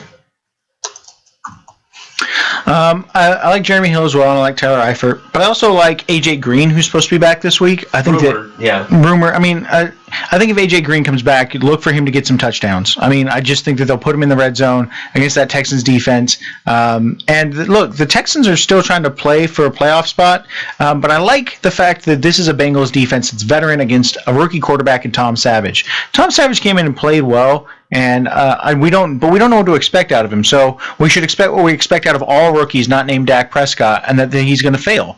And so I like the Bengals defense this week against Tom Savage. For the Texans, I like DeAndre Hopkins because Tom Savage was like, you know what, I'm going to throw it to my best playmaker. And so I like DeAndre Hopkins to get back on the DeAndre Hopkins train. And I like Lamar Miller this week against the Bengals because I think that they'll rely on the running game a little bit more. So those are the 6 people I'd start. I only got 4 players started. Bengals, I only got 1 player. That's Brandon LaFell. Go ahead and start him. I'm staying away from Andy Dalton. So I stay away from him. Anyone else from the Bengals, I say stay away, especially if there's better options in your roster when it comes to running backs or wide receiver. And for the Texans, I say go ahead and start Tom Savage, especially if you're playing a fifth place game, or a fifth or a seventh. And go at better quarterbacks than Tom Savage in 7th place. I'm sorry. Yeah, but you look at like better options, better defensive matchups. And I say go ahead and start Hopkins and Lamar Miller. And I put the asterisk on it is that if Lamar Miller's healthy, he came out hobbling on the that game as well last week, and we'll see how he can do this week. He seems to always be ready to play. Well, then if not Lamar Miller, the backup running back, whoever that is, Alfred Blue. Well, and I think that the thing about Lamar Miller is if they weren't playing for a playoff spot, I think he'd be sitting. But they're playing for the division title, and so they need the wins, and so I think he's playing because of that. Broncos at Chiefs. Let's go back one more. Ravens at Steelers. Broncos at Chiefs is next. Ravens and Steelers, I like the defense on both these teams. I think it'll be kind of interesting. The Ravens were able to give up some points in the last couple of games, so watch out because they gave up, 26 against the Philadelphia Eagles. They gave up 20 or 30 against the New England Patriots. And so you know that the Steelers can score some points. This isn't it in Pittsburgh, so watch out, be careful. But I do like Steve Smith in this matchup as well. So I did say start the defense because I think they'll still be able to get to Big Ben, get some points off of him. But I like Steve Smith as well because I know that Steve Smith is running his clock down, and he's only got a couple games left. If the premonitions are right that he's going to be retiring after this year. And for the Steelers, I think you got to go with somebody's MVP, and that's Le'Veon Bell. And that was Mark's MVP. And you also got to go with Big Ben. I think we've kind of touched on a lot that Big Ben plays better at home. The numbers are better. However you want to kind of add it up. Big Ben is going to be your quarterback to watch out for, and it should be your starter this week, if anything. For the Ravens, I only say go ahead and start the kicker, Justin Tucker. He's going to get you a couple points. Steelers defense is going to be solid when it comes to the red zone. So if they're close by, see Justin Tucker get the opportunity to score some field goals. For the Steelers side, I say go ahead and start Chris Boswell, the kicker for the Steelers. He's going to get his opportunity. If not field goals attempts, it's going to be extra points. And he's a guy that doesn't really miss extra points, if I recall. Run back, go ahead and start Le'Veon Bell, MVP, my MVP. And Big Ben, I say go ahead and start it because this is home. This is a home game for Big Ben, so expect him to explode on the Ravens. Not that much, but big enough to where he's going to see at least 2 or 3 touchdowns. Yeah, I like the Big Ben call. So I'm pretty much on board with all this. I like Kenneth Dixon for the Ravens, though. I think that he's going to continue to get opportunities. And then, so I like Steve Smith, Kenneth Dixon, and Mike Wallace. I like them all less, though, than Bell, Antonio Brown, and my sleeper pick of the week, Eli Rogers. Eli Rogers put up over 100 yards on 6 receptions against this team last time, and he had a good game last week, and he had some really smooth route running that Big Ben will trust. I also think it's a game for the kickers, so I like Tucker and Boswell in this game, along with the adjunct Professor Mark Leong. But I think that I would start Bell, Brown, Rogers, and Big Ben. The final game on the Sunday night list is the Broncos at Chiefs, and this is basically what I'm going to say because I'm going to let you guys have at this one. I like both defenses, and that's pretty much it. I like the Chicago. I like the Chiefs defense. They only gave up 19 points to a good offensive team, that being the Tennessee Titans last week. The Denver Broncos. There's a lot of unrest, if you will, over in that locker room where Russell Okung was apparently going to try and say something to the team, and Akeem Talib decided to completely shut him down. There was an arguing match. There's a lot of questions there. I think the Broncos defense is going to come out on fire. I think they're going to be just fine. I like this defense. I like defenses in both matchups. Yeah, I agree with that. I think this is going to be a good defensive battle. So I say go ahead and start at both defense. You're going to see a couple sacks from each defensive teams. But it's going to see more with the Chiefs. They got better opportunity to intercept the ball against the quarterback for the Broncos. Unlike Alex Smith, who knows how to not to throw into a situation where he knows he can get picked off. So I said go for that. For the Broncos, I would say go ahead and start Sanders. He's pretty much the only guy. I mean, you could also start Demaryius Thomas. So those two, the wide receivers. For the Chiefs, as I go and start the kicker, Cairo Santos, Alex Smith if you need him. Those, and Jerry Maclin and Travis Kelce, of course. I think that I agree it's a defensive matchup. It's also on Christmas. It's one of the 2 Christmas Day games. And so I think that that's going to play into this, is that it is in front of a national television. So I've got 3 players for each team. One of them are desperation. I think you start Justin Forsett this game, actually. I like Forsett. And you see what just happened to the Chiefs. The Raiders ran all over the Chiefs. The Titans ran all over the Chiefs. If you really wanted to play Devontae Booker and you were really desperate, you could. I think Justin Forsett has a big week, though, this week. Here's the reason why. They lost their middle linebacker. They've got rookies playing in the middle right now. They are not going to be able to stop the run against the Broncos. I think the Broncos trying to run it down their throat. Justin Forsett, start him. Emmanuel Sanders, I think, is a risky move. It's a desperation move because I don't think they're going to be able to pass the ball in that cold weather. And then you start the Broncos defense. On the other side, I think you start Alex Smith as a desperation call. And I think that you start is your desperation call. But if you had to start three players, Travis Kelce, the Chiefs defense, who leads the league in takeaways right now, and you also start Spencer Ware. Again, a defense that can't stop the run is the Broncos. They cannot stop the run game. So neither of these defenses can stop the run. I think it is a low-scoring game with actually the Broncos being able to lose the game because of Trevor Siemian throwing an interception at the end. Fair enough. Final game on the Week 16 docket, and that is Lions at Cowboys. I'm intrigued by this matchup. I think there can be a plethora of scoring, quite honestly. I think that the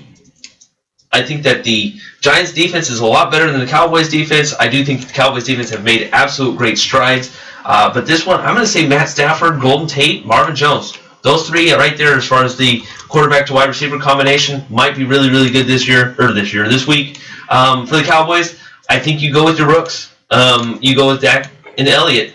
But I also think that Brian had a good game. Watch that to continue. Jason Witten also going to get involved in that act too.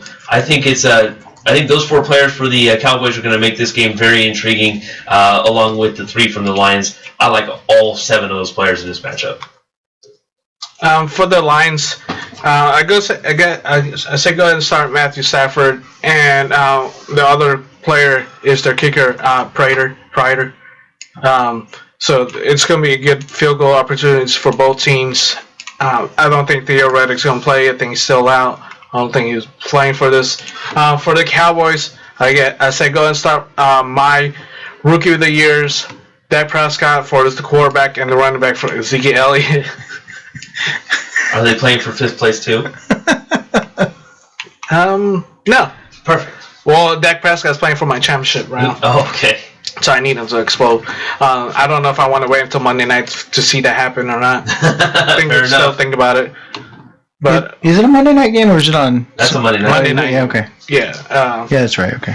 And Ezekiel Elliott, say go and start him. And Des Bryant, Jason Witten, and say go and start the defense for the Cowboys. I mean, they're getting healthy again. They're getting their players back.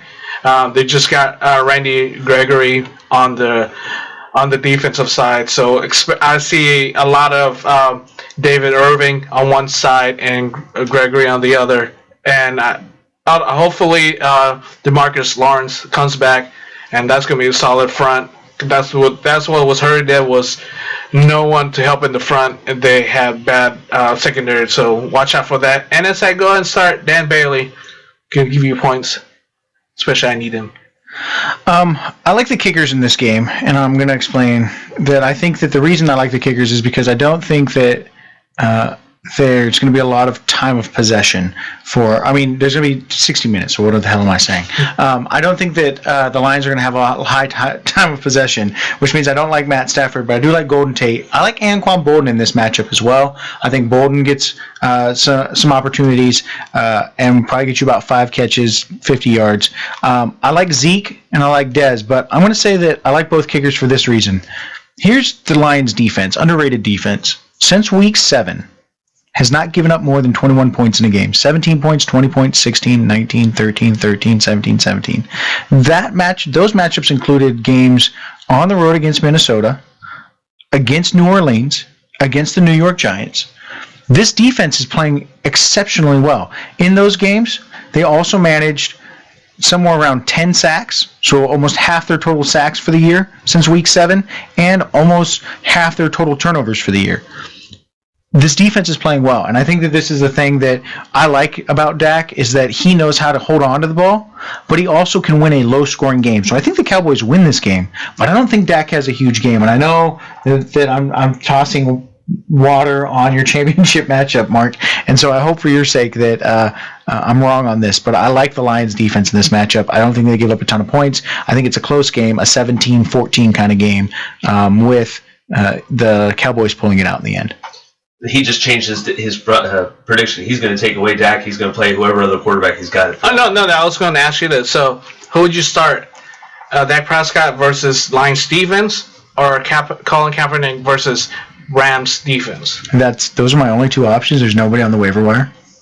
Well, I'm talking about from our roster right now. If it were your roster right now, you're not going to start Cap. So I understand that you're going to start Dak. But if you could go out and say pick up a Joe Flacco against the Steelers, because that's basically for the division. Because whoever wins that game wins the division. If you could go out and pick up Cam's probably not. If you could go out and pick up a Matt Barkley against the Redskins, or even a Kirk Cousins against the Bears. I mean, I don't know how many QBs your league uses, but I would search that waiver wire for a QB that's. I mean, even Matt Moore, I like more because of the matchup than I like Dak. And I know that sounds crazy. I'm just saying that I think Dak's not going to throw an interception, but I probably think that they're going to use Zeke and Dak's going to get a touchdown, maybe running the ball, but I don't think he's going to have a huge game. Okay, here's the waiver wire when it comes to quarterback. Blake Bortles, RG3, Joe Flacco, Tyrell Taylor, Mark Barkley, Sam Bradford, Andy Dalton, Simeon. You have Andy Dalton out there? Yeah. Cincinnati plays the Texans. I'd go out and get Dalton. I like Dalton in this matchup. I just said at the beginning of the show I want to stay away from I know. I said that and I was like, there's no way he can do it. So then Joe Flacco. But I like them better just because I think that, and remember, this is me saying that I think that the Bears or the Lions defense is vastly underrated. So a lot of these rankings are going to have Dak higher than I probably have him. But right now I have projections of Dak and Flacco being similar, and I think Flacco has the bigger upside. Well, and then my opponent has Matt Ryan. Yeah, see, who would you rather have when you know you gotta get that point? Another thing to think about too is you're in a championship match. You've got Dak Prescott. The problem is that Dak Prescott his playing time might be limited because if they clinch this week, if they clinch this week, he's not going to play much next week. Well, and championship is this week anyway. Is it only 1 week? Yeah, it's 1 week. Yeah, no, this is 1 week. But this is the thing that I think is a strategy that we don't talk a ton about strategy. We just talk about players that we'd start. But let's think of it this way, right? Like your opponent has Matt Ryan. I don't know what the rest of your team makeup looks like, but I'm assuming you're probably pretty. Well, no, I'm just talking about the quarterback situation. Right. So I think that knowing that they have Matt Ryan, if you think that you are going to be behind, you do not play it safe. I think playing Dak would be playing it safe. You know he's not going to score more than he is not going to score more than 2 touchdowns this week. No. So if Chris Gannon gave me the over-under at 2.5, I'm taking the under. He is not going to score more than 2 touchdowns, in my opinion, this week. I think that they are going to run the ball, and they're going to run it well. I think that the Lions defense is playing well, even if they're on the road in Dallas. And so I like Joe Flacco. I think that Flacco is going to have to throw the ball. I think that he throws it to his running backs more than Dak throws to Zeke. The only time that Zeke's really had a good game is when he had that big, 60-yard run after a catch for a touchdown. Mm-hmm. I mean, he catches the ball, but I like Joe Flacco more because of also the fact that they know the Steelers' defense. So they know what's going to work. They know what they're going to go to. I see Flacco having 240 yards, 2, potentially 3 touchdowns. And I think Dak is Dak's probably at about 200 yards, maybe 2 touchdowns. So I think that the passing touchdown or rushing, because I know rushing touchdowns you get a little bit more points than right. Well, it depends on your league setup. In one of my leagues, we get 6 points for a passing touchdown still, but we get 3 points lost for an interception instead of 2. So I think that Dak probably gets. I think it's a passing touchdown. I think it's probably a passing touchdown to Dez. But again, I think that Zeke and. It's just so hard for me. That to me is a tie, and I think that the floor for Dak is so much lower because of the way that Lions defense can play. The Steelers defense isn't that great, and granted, the Baltimore defense should have given up 27 points, only gave up 26 because who the hell knows what Doug Peterson is doing as the head coach of the Eagles. But I think that he's going to have to throw the ball. I don't think Dak's going to have to throw the ball. I think that they're going to limit the amount of touches that Stafford gets. I think it's going to be a very low-scoring game, and I think that Dak can just continue handing off to Zeke. Another option for your flex, you got Emmanuel Sanders or Malcolm Mitchell. Oh. I like Malcolm Mitchell a little bit better. In this matchup-wise. Against the Chiefs, I don't like Emmanuel Sanders. Malcolm Mitchell, I like a little bit better. Do you think, well, again, this comes down to, if you think you are going to lose, I would play Mitchell, because he has the higher upside, in my opinion. He has the much higher upside. But if you think that you're safe, you go conservative if you think that you have the better team. So that call specifically, I think the safer call is Emmanuel Sanders. I'd play Malcolm Mitchell on the off chance that Bill Belichick really gets a hair up his nose and wants to just put it on Darrelle Revis with Malcolm Mitchell. Okay.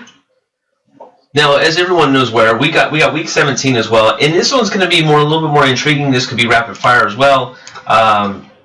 Because a lot of these teams if they may have clinched their division, they may have clinched they can't go any higher in their seeding or any lower. So this one could be interesting because we're kind of really playing 2 weeks ahead of schedule. Let's go ahead and move over to week 17 in the NFL. All the games were played on Sunday. Let's start with the Saints at Falcons. I think the Saints still play the regular starters, which means I say that Drew Brees, Brandon Cooks, and Mark Ingram all have decent games. The Falcons, I think by this time, may already have figured out their destiny, maybe, and I'm saying that as a maybe. They may move into a 2, 3, or a 4 spot. So I say Matt Ryan still plays, so you got to stay with him. Julio Jones may still not play for the 4th straight game, so it just depends on whether or not they clinch. I put question marks all around Julio Jones. Otherwise, I think that the biggest one that you'll go ahead and stay with is Matt Ryan. I think it depends on what happens this week for the Falcons. I think that Julio Jones, if they win this week, he's not playing next week. There's no shot he plays week 17 and they risk injury. So in my opinion, you monitor the Falcons. I think I think they play for a half, so I think you play Matt Ryan and whatever he can put up in that whatever you put up in that half, 3 games. But wait, no. Hold on a sec. Hold on. Falcons can still play for home field advantage, can't they? I think yes, they can. They can because in fact, yeah, and because other than Dallas, I think their teams that they're fighting is they're still fighting with the New York Giants because the New York Giants still have an outside shot of clinching the division. Right.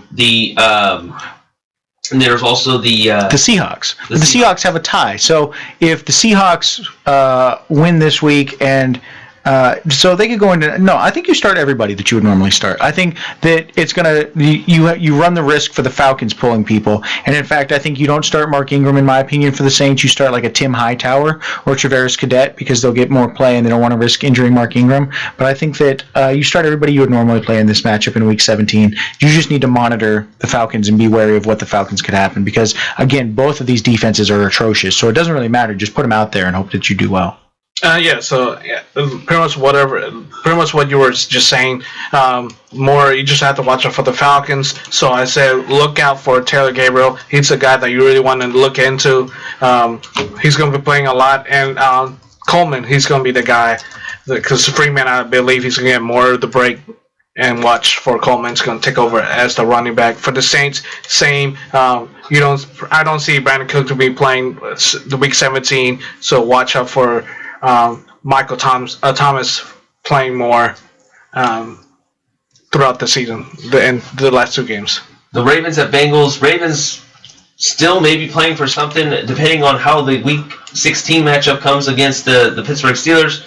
I would say that if they're still in it, the defense is going to be the biggest thing, and Joe Flacco may be a good option against this Bengals defense. So for the Bengals, I think Tyler Eifert is going to be fine, and if A.J. Green plays, then you definitely want to start him.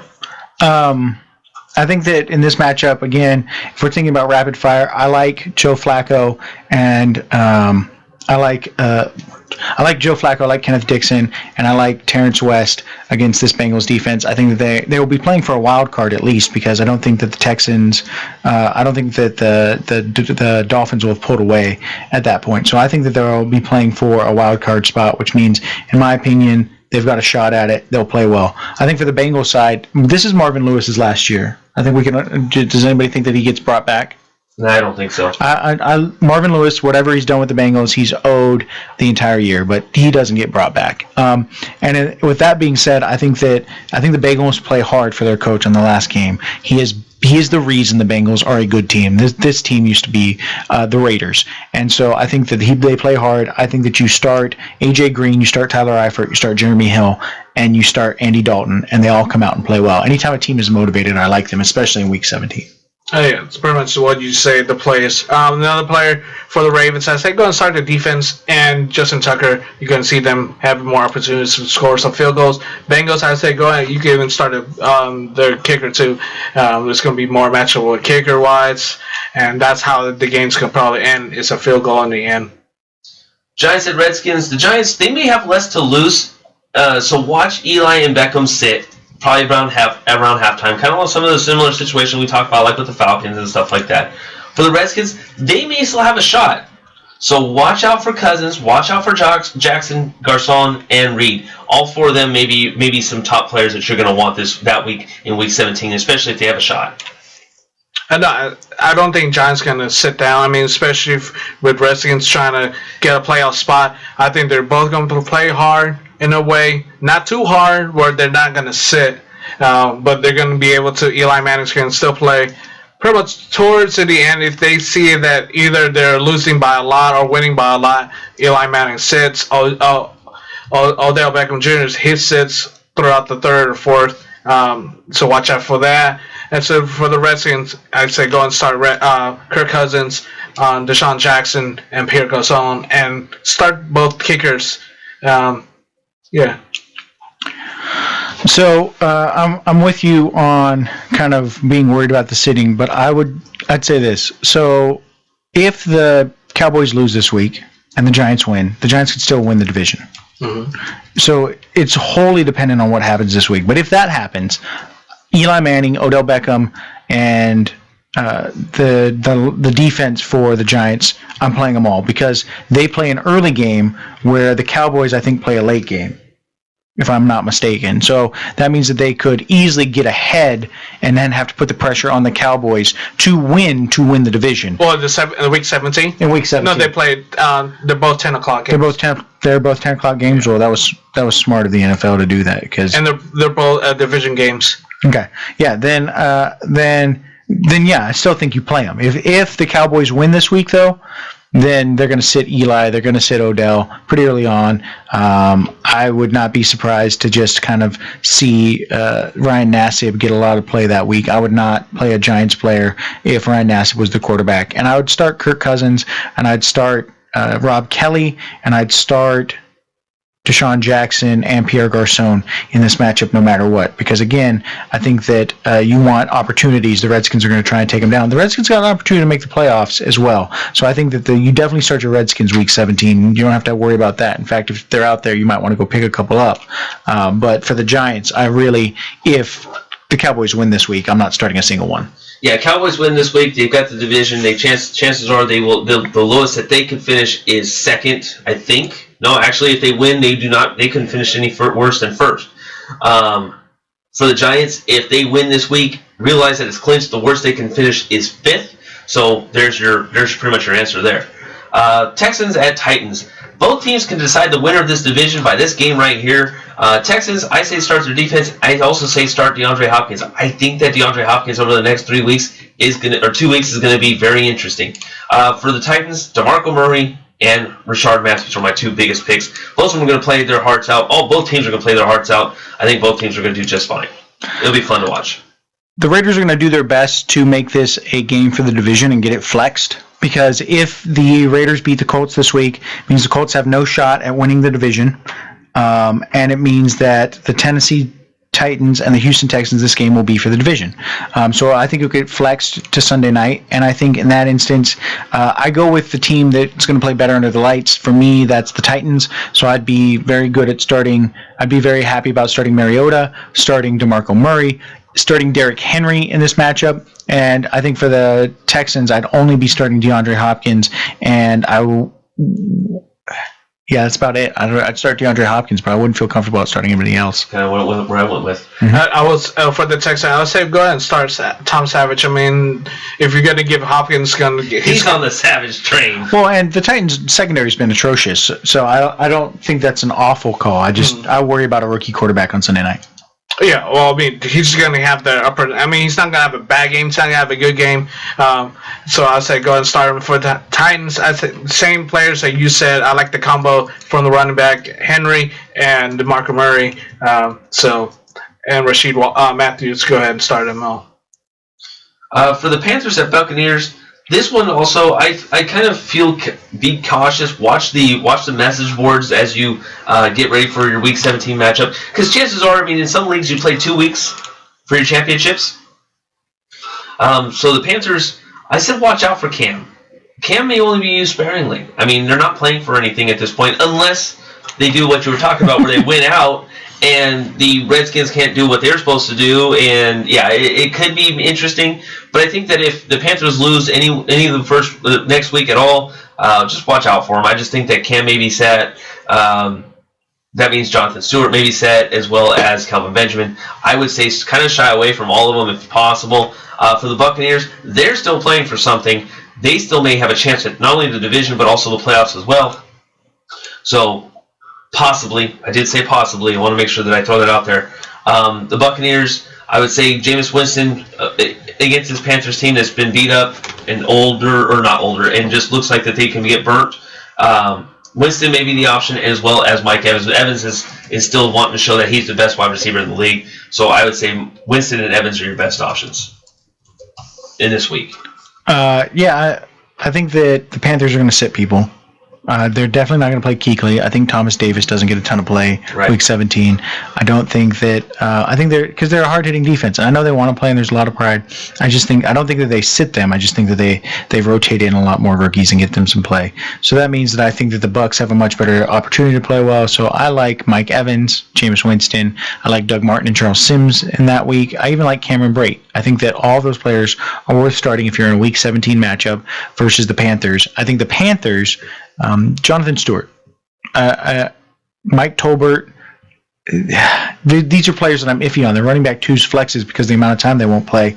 I think that Stewart probably gets 15 touches. I think Mike Tolbert gets 10, and Fozzie Whitaker gets 15. I think they just run the ball and try to run and see what happens. So I like the Bucs in this matchup. I'm not a fan of the Panthers in Week 17. Yeah, Panthers are going for John Stewart. I don't think he's going to play that much, especially if Cam Newton's going to be sitting down. Cam Stewart's going to play his regular, probably 10 to 15 snaps, and he's out. So watch out for the backup running backs to get their shot to see what they can do next year. For the Buccaneers, go ahead and start Cameron Brate, Doug Martin, Jameis Winston, and also Sims, the other running back. I see a duo when it comes to that too, Sims and Martin, because Week 17 you want to keep their legs fresh if Buccaneers are fighting for a playoff spot, and if they do go into playoff postseason. Packers at Lions. I like both these. I like this matchup. I like the next two matchups I'm going to probably talk about. Packers, I think you start pretty much the guys that rode you all this way. That'd be Jordy Nelson, Devontae Adams. You also probably want Ty Montgomery, because that's what we were talking about earlier. Of course, Aaron Rodgers. On the Lions, Matthew Stafford, Marvin Jones, and Golden Tate have all been decent picks. I think they're going to stay that way. This game's going to probably go all the way to the wire because this one's the division matchup. May call for the division, so you're going to probably want to play all these players. Yeah, this is a game where no one will be sitting unless things happen Week 16. But if not, this could be the playoff game, the division title. So I expect them to blowing out each other. Both quarterbacks, you want to go the receiver core. I'd say go and start those running back. Don't run back between those two teams. Go ahead and. Yeah, I'd say go ahead and start Prater, the kicker for the Detroit Lions. He's going to get a couple opportunities to score some field goals. Yeah, I'm with you all on this one. I think that it's going to be for the division. If they both win this week, it's for the division. If they both lose this week, it's for the division. If the Packers win and the Lions lose, it's for the division. The only way that it's not for the division is if the Packers lose, and I don't see that happening this week with the Packers. And so I think that this is going to be a huge game. This could also be flexed to Sunday night. And so I like the idea of playing your Packers. But again, I come back to that Lions defense. That Lions defense has played exceptionally well and has been improving over the season. It will be indoors, which I think will help Aaron Rodgers in that calf. And so I think that, hey, the Packers never play well in these games in Week 17 when they need to win to be in. And so I think that it comes down to a Hail Mary, and you're going to hope that it gets caught again. And if it does, then I think Aaron Rodgers has a big game. But overall, I think Stafford has a big game in that. And I think Theo Riddick probably comes back for this game as well. So I like Theo Riddick to play in that matchup along with Golden Tate and even Marvin Jones. So I like everybody. I don't think Week 17 you can have a flex. Huh? I don't know. Yeah, they You can or no? No, because there's no night games. Yeah, there's no night game showing for this. So I think they're done with the flex. So there's no Sunday night game? No. I think Week 16 was the last one. So Okay. Moving on, Jaguars at Colts. Jaguars, still no Jags. You're welcome. Yep, I'm good. I was talking about the flex part. I said you're welcome. Wait a minute, did you just drop the mic on the professor? I mean, that definitely is a possibility. Normally when that happens, though, I got to fact check. I'll be like, there's no flex? We're not going to put this on Sunday night? Nope, no flex game. Jaguars at Colts. I said no Jaguars. The Colts, T.Y. Hilton, Andrew Luck, Frank Gore, and Doyle. I think all four of them are going to be playing because they're still playing for it, and they still have a chance. The win over Minnesota was big. Unfortunately, the other downside to it is that the Titans and the Texans all won as well. I think there's still an outside shot. It also depends on what happens this week. But ultimately, the Colts still may be playing all their players. Yeah, if the Colts win this week, and I think it's if the Colts win and Tennessee loses, I think it's possibly. It's so discombobulated. I wouldn't know really off the top of my head. Well, I think that look. If the Colts win this week, I'm going to be sad for a couple of reasons. But if the Colts win, then I think that they're probably playing everybody next week in the hopes that they got an opportunity to sneak in because they could still go 9-7 and still get in as the wild card. And so I think that happens. If the Colts lose, though, they're sitting Andrew Luck. They're not starting Andrew Luck and putting him out there to get injured again. I know he's going to want to play, but I think that if Colts lose this week, Week 17, or Week 16, Week 17, you do not start Colt players. You worry about the fact that Scott Tolzien will be the starting quarterback, and you don't go out and pick up Scott Tolzien. So I think it all depends. If they win, you start them all. If they lose this week, you don't start any of them. Exactly. So if that's the case, I say go and start Jaguars players. Start Blake Bortles. He's going to have a good game against the Colts defense. Since you see Colts defense going to probably rest a couple players just to. And they're already bad. Yeah. So I say go and start the both Allens. They're going to have a decent game. But beside that, I would not start anyone else, even with the Colts, especially if they're resting their players. Patriots at Dolphins. Patriots may clinch everything by this week, depending on how the other games turn out. If that's the case, Brady, Blount, Edelman, they're going to sit. I mean, I think that they may not. Some of them may not even suit up. Quite honestly, that's how. Depending on how the mastermind that is, Bill Belichick kind of does things, they may not even suit up. So better watch out for that. Keep your eye on that one. For the Dolphins, they're still playing for something. They're still trying to get in the playoffs. Matt Moore or Ryan Tannehill may be playing. Either one, watch out. And Jarvis Landry as well, because just by the way that they're still trying to play for something, they still have an outside shot or still have a shot to play in this in the playoffs this season. So I think that you're right that they might have everything locked up this week, and again, I think they're going to lock up home field advantage. They're going to beat the Jets, and that'll lock it up. But here's the thing: I think that if the Finns win this week, then the Patriots could knock the Dolphins out of the playoffs next week by winning. And I said this earlier, and I know it sounded kind of petty. Bill Belichick is petty, okay? Look, Bill Belichick wants to make sure that he's controlling that division. It's a division game.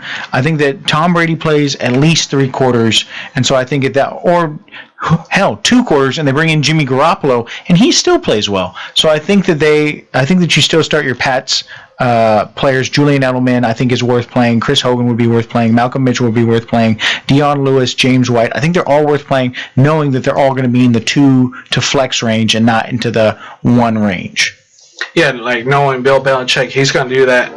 I agree with the Professor. I say go and Tom Brady's going to start. He's going to play at least 3 quarters or even half and get blown out the Dolphins even before Dolphins even try to score a touchdown or a field goal. So and that's how Brady is. And Brady and Bill Belichick is. They like to just screw their opponents like that. And especially Brady didn't play the first 4 games.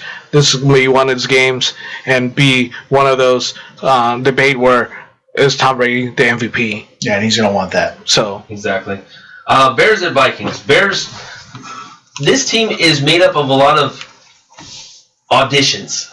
And I think that Matt Barkley is auditioning to that he can be a true quarterback in this league. Howard, I think, is pretty well set. He's going to be the running back of the future. But Alshon Jeffrey is also looking to take off the franchise tag and pay him some money. I think this is an audition game against the Vikings, but that means also the Vikings are playing for something as well. They still have an outside shot at the playoffs, even though the hopes are dim. So I would say that Bradford and Peterson will be playing a little bit heavy this week as well. The Bears and Vikings will be a good game to have if you have some players out there that you need, depending on how your playoffs are set up. I would say both quarterbacks may be something in play, as well as both running backs and a couple wide receivers from the Bears at least. Yeah, I think, again, Jordan Howard's matchup proof, so go ahead and start Jordan Howard. Week 17, I think they'll start him. I think that the Cameron Meredith is worth starting. I think Matt Barkley's worth starting. Alshon Jeffrey concerns me just because of his injury history. I don't know how he'll want to kind of approach that. On the other side, AP probably won't be playing, in my opinion, so don't worry about him. But Jerick McKinnon against this Bears defense, I think is worth playing. I think Thielen would be worth playing. I think Rudolph would be worth playing. And I also think that you could go ahead and start the Vikings defense. Remember, Matt Barkley has thrown 6 touchdowns to 7 interceptions. He turns the ball over. So I don't think that means you wouldn't start Matt Barkley because he could still get you 2 touchdowns and 1 interception. But I think the Vikings defense would be willing to play. And I think that this is actually one of the more reliable matchups because neither of the teams is really playing for much. I will go that by saying, I said AP's going to play this game. I mean, like I said, he played the last week. I think he's going to play week 16. I don't think why he would just call it quits after the last game. He's going to play at least a half to show something for next year that it shows that he's still a top-notch running back for down the road wise. So I see that, and that's why I said go ahead and start the Vikings defense. With that, with the ball on more on the offense, I see more rest for the defense to play against Barkley and the offense. I said go and start Meredith and Howard and Barkley as my Bears. Bills at Jets. I would say LaShawn McCoy may play more of a half, but like I said, they're probably an 8-8 team, and unfortunately, I think that's once they get that 8th win, if they get that 8th win this week, the Bills may not play for very much. The Jets. Once again, I don't like anybody in this matchup. Bills and Jets, both teams are just kind of, okay, our season's done. Let's move on. And I think both teams may be moving away from here. Yeah, I mean, it's a hard matchup to predict. I like Bilal Powell and LaShawn McCoy. I think that those two you would be fine to start. Mike Gillislee as well. I think all the running game you'd be fine to start here. I think it could be Rex Ryan's last game, but he is playing the former Jets that just fired him, so I could see him wanting to put it on the Jets pretty bad. But he could be fired before the game even starts. So I like the running games, and that's about it.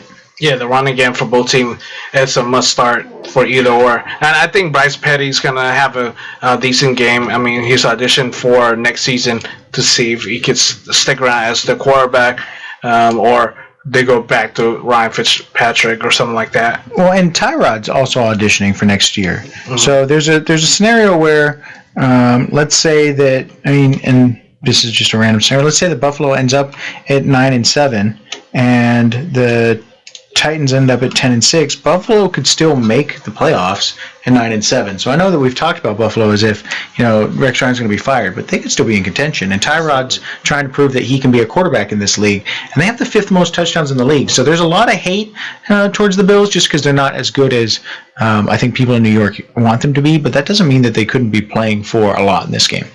Well, the only thing that they're missing really is the quarterback. The run back 1 and 2 are solid. Oh, and they've got a decent defense. I think that Tyrod gets a bad rap, but I mean, he's gonna have if they go 9-7, he's gonna have led this team to 2 9-7 years, right? Mm-hmm. So I mean, what more are you asking of your quarterback than to go 9-7? I mean, Joe Flacco goes 6-10, and we still think he's great. Well, because they're looking more at the defensive. Sure, I'm just saying that, like, winning-wise, he's proving that he can win enough games in the league, and that he needs he needs. I mean, he doesn't even have a receiving core. Sammy Watkins has been injured for most of the year, so I don't know. I think that the Bills have something to play for more than the Jets. So I don't know that I'm as concerned about the Bills turning in and rolling over and dying. Yeah, so the running back and the quarterback are the must start because, we said they're auditioning for next year in playoff scenario. If you take away from week 4 to week 1 to week 4, they fired their offensive coordinator in that time span as well. Rex Ryan may have an argument saying, hey, look, I got rid of our offensive coordinator, and all of a sudden we started winning some games. We started looking like an offensive powerhouse. Keep me around. You never know. Well, and look, Rex and the front office don't get along, but Rex doesn't get along with any front office, really. That's true, but look at what he's right. I mean, I keep getting frustrated at like head coaches, and so I've been watching what's been happening with like Jeff Fisher, and Jeff Fisher's not a good coach. Don't even get me started on that. But like people are talking about Chuck Pagano firing him. What is the talent on that offensive line? None. Chuck Pagano doesn't deserve to go. Adam Grigson does. Same with not Willie Snead, whatever the Snead, who's the GM in Los Angeles. He deserves to go. The GM in Buffalo deserves to go. Like, these are bad GMs, and as a Raiders fan, I know what a bad GM looks like. But the coaches are the ones that keep getting the bad rap, and so I'm just sitting here thinking that you're right. Rex Ryan could get another shot, and I think ostensibly he should get another shot with a different GM. Well, I think that's also a reason why you see that with the Niners. They're talking about firing their GM to start fresh, new front offense, and go from there and see if they want to keep their head coach or not. I mean, if you're gonna bring a new GM, he might bring in new head coach and an offensive line, new quarterback, new assistant type of mentality. So we'll see what happens when talking about the 49ers. And you're starting to see that happen more and more as well. I mean, that same thing happened over in Detroit. They fired their GM, got a new GM, and Jim Caldwell basically stayed for another year to prove himself. And this team is actually a winning team right now because I think that the GM, of course, plays a lot of roles in this. But regarding the talent, who they're signing, things like that. But showing that the faith in that coach is going to be a big step as well. So if Balky is gone by the end of this year, which all signs are pointing to that, you got to have trust in what's the program is calling for, and hopefully Chip Kelly's is going to stay there for one more year, because I hate seeing coaches get fired, because what happens is you get a brand new quarterback, and then we saw it happen with Alex Smith. Alex Smith, when he was with the San Francisco 49ers, went through 6 different not only quarterback coaches, but 6 different coordinators as well. So when you get somebody like Harbaugh pretty much transformed him, and once he got a little bit more consistency, he became a decent quarterback. He's not a good quarterback, but he at least wasn't a bust of the draft kind of thing. Well, and here's the thing about Harbaugh that I think that people, and we're going a little bit off track here, but I mean, Cowboys-Eagles. Cowboys are going to put it on the Eagles in Week 17. But so, and with Tony Romo. With Tony Romo, I agree with that wholeheartedly. They're going to find a way to start Tony Romo. Here's what I'd say about that situation, right? Like, I think that this is also a reason that quarterbacks get a bad rap. I'm not an Alex Smith fan, but you put him with Jim Harbaugh, you put him with Andy Reid, he wins. And what more can you ask from a quarterback than to win games with the coaching staff? And so I think that it's the GM's job to figure out how to put the team around the quarterback. What the Cowboys have done with Dak Prescott, what the Redskins have done with Kirk Cousins, what the Raiders have done with Derek Carr. They've put an offensive line around those young quarterbacks and gone, now go out and play well. So even when you're playing poorly, you're not getting hit. What have the Bills done around Tyrod Taylor? Nothing. What have the Colts done around Andrew Luck? They have one of the worst offensive lines in the league. And that speaks to poor evaluation and poor ability from the GM spot to figure out who should be coming in to protect that quarterback. And I'm sorry, you don't draft Philip Dorsett in the first round out of Miami when you know you need a left guard. And I agree with that, because going with the Cowboys, they started this whole new offensive lineman a couple of seasons ago, where the first pick was Tyron Smith, and the next one, I think a season after, Zach Martin. Instead of going, I know Jerry Jones, he wanted Johnny Manziel. Johnny Manziel. They went, we're going to get Zach Martin. And look what they're doing right now. They're getting the offensive lineman, and now they got the rookie quarterback, rookie running back, and they could throw any running back, quarterback, They saw with DeMarco Murray, and they could throw as long as they're young and they're big and it's a 3-year process, right? Like I think the Raiders did the same thing. 2 years ago, they went out and they signed Donald Penn and Austin Howard, and people were like, Reggie McKenzie doesn't know what he's doing. He's signing bad offensive linemen. Then Derek Carr went 0-10, but continued to play. Then last year he went out and he got Rodney Hudson, and he had drafted Gabe Jackson. This year they went out and signed Osemele. They re-signed Donald Penn. So you have to build an offensive line. You can't just be like, we're going to get one person that's going to fix it. You have to commit to the line, to the trenches each and every year. And you see the teams that are doing well have done that, aside from the Patriots who just figure out a way to coach up bad offensive linemen. Yeah, and you see that. I think that's what you're going to expect to see with the 49ers. I mean, they're getting an offensive lineman, and they pretty much saw what other GMs are doing. So there's like, oh, we could get that, and that's why I think last year they traded a pick. They thought they're going to pick up they thought they're going to pick up a quarterback, but they pick up an offensive lineman from Stanford, I believe. So we expect to see that this upcoming season, probably not next season, but after next season. Okay, so get back onto this this little fantasy football stuff as we. Oh, that's what we're doing. Yeah, occasionally. Cowboys at Eagles. I think that the Stars are going to sit, which means we may see Tony Romo in the second half, as we were talking about. The Eagles, Ryan Matthews, I think will have a decent game as well. But also, I would say Carson Wentz. I think that they'll at least play hard for their last season or for the last game of the season. I think watch out for them. Yeah, I mean, Carson Wentz is going to start. I mean, he's a rookie. Let him go up there, play with the fire, play with the wolf. See if they can get a final win before the end of the season. No, they won't. Tony Romo's going to play for the Cowboys. I see Lance Dunbar is going to play more. Even Darren McFadden, he's going to play. I told him to start last week. He played a couple of series, so he got a couple good yards.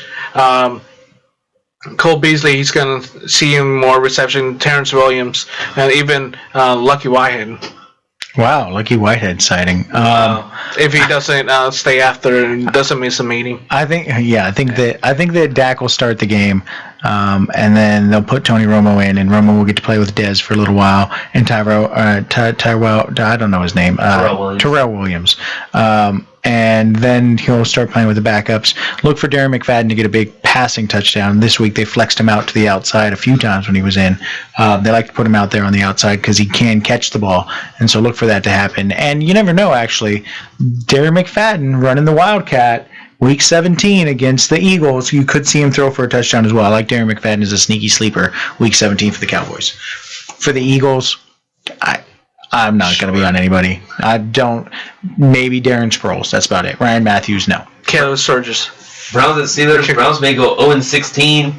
They may still be playing for something. I really don't see anybody that I really like. Steelers are still playing for something, possibly. So if the Steelers win this week in Week 16, Week 17, you may see them play for a half, but I think they'll jump out early in that half as well. I like Levy. I think they'll put it on the Browns, actually. I think Mike Tomlin doesn't know the meaning of good sportsmanship. He did try to trip somebody running the ball down the sideline. So I think that they put it on the Browns, and they put it on them heavy. I think Le'Veon Bell has a big game. I think Big Ben has 2 touchdowns. I think Antonio Brown is the recipient of those 2 touchdowns. I think it's a slaughter, and the Browns can only win this week. Next week, or Week 17, they got no shot. The Steelers going to put some brown on the Browns. Yeah. If you know what I mean, the brown stuff. Wow. Are you talking about excrements from the human body there, sir? No, he's talking about chocolate. Right. He's talking about smothering them in chocolate. My bad, that's what I missed. You're going to sprinkle that I missed chocolate. Kind of... the chocolate. Right. Sprinkles. But yeah, Browns, I don't think they... The only way they're going to win this game if Steelers bench their players. Even the Steelers bench their players. I think the only way they win is if the Steelers just don't play. Like you call a hike and they don't run. Yep. First down, they punt it. Like, I don't play. Here you go. Free pass.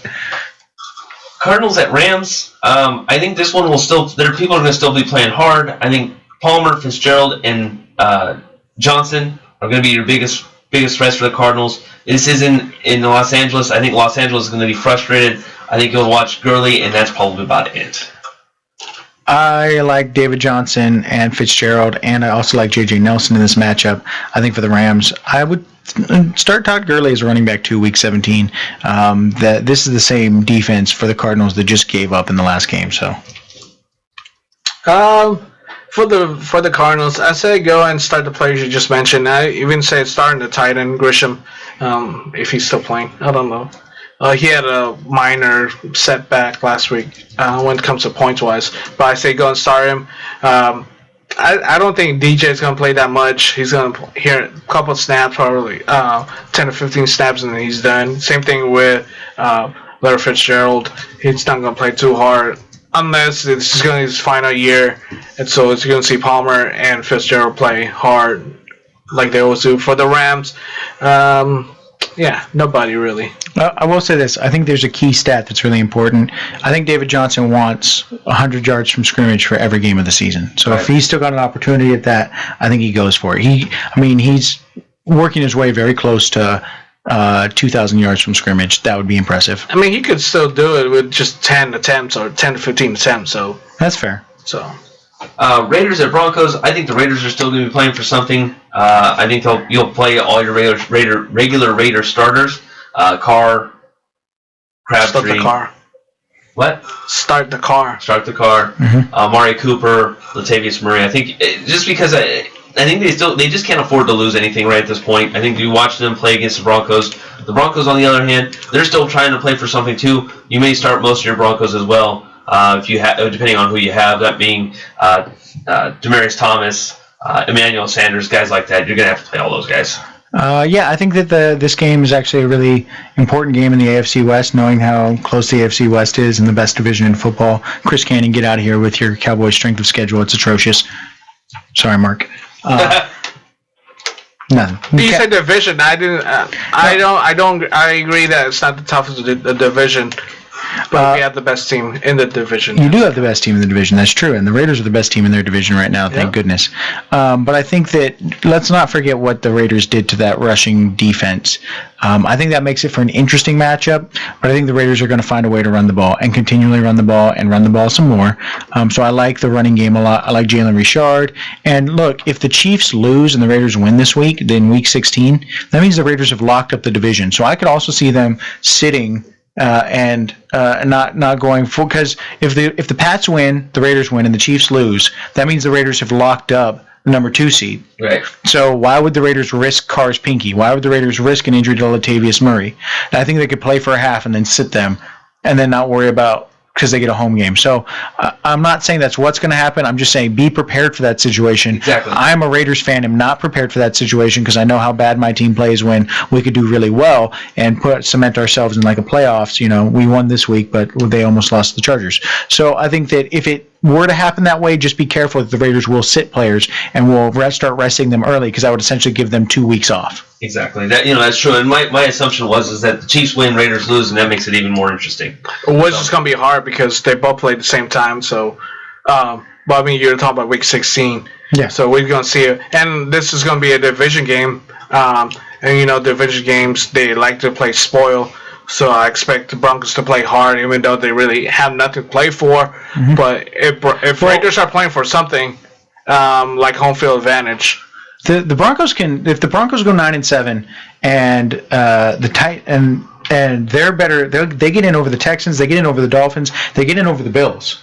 So if the Broncos go 9-7, they're in the playoffs. It's just a question of can they get to 9-7. Mm-hmm. I think that the Raiders might want to spoil the Broncos, but they've got a lot that they're playing for. I think the Raiders could not be playing for something, and that would mean a lot. Yeah, so it's either or. You can look at it spoil for both teams. So I don't really see any really Broncos stars you could go for the Raiders. Depends, like I say, if the game is locked up, if the playoff is locked up for the Raiders, I say really no one to really start for both teams. And the same thing goes with the Chiefs at Chargers. I mean, Chiefs, they may be playing for something as well. It could be if the Raiders lose any of these 2 games, I believe the Chiefs go into that situation. If they win both games and Raiders lose one, it's the other way around. So the Chiefs have nowhere else to lose. If they lose any of these games, they pretty much just have to wait for the playoffs at this point.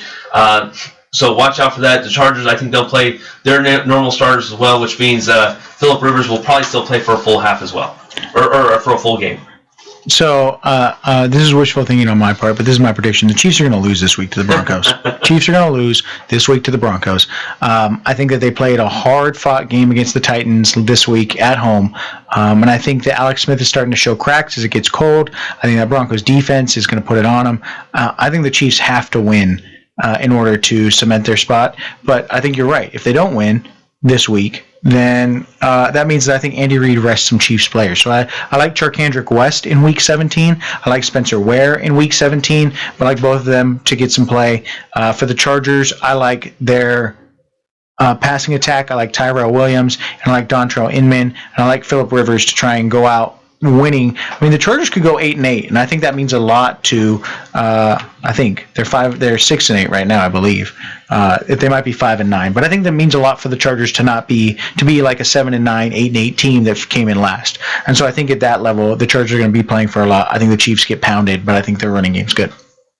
Brings it to the last and final game, which Mark has not had a chance to answer on anything there. Apparently, I just realized that. Usually, you're talking first. That's why I was kind of like, oh.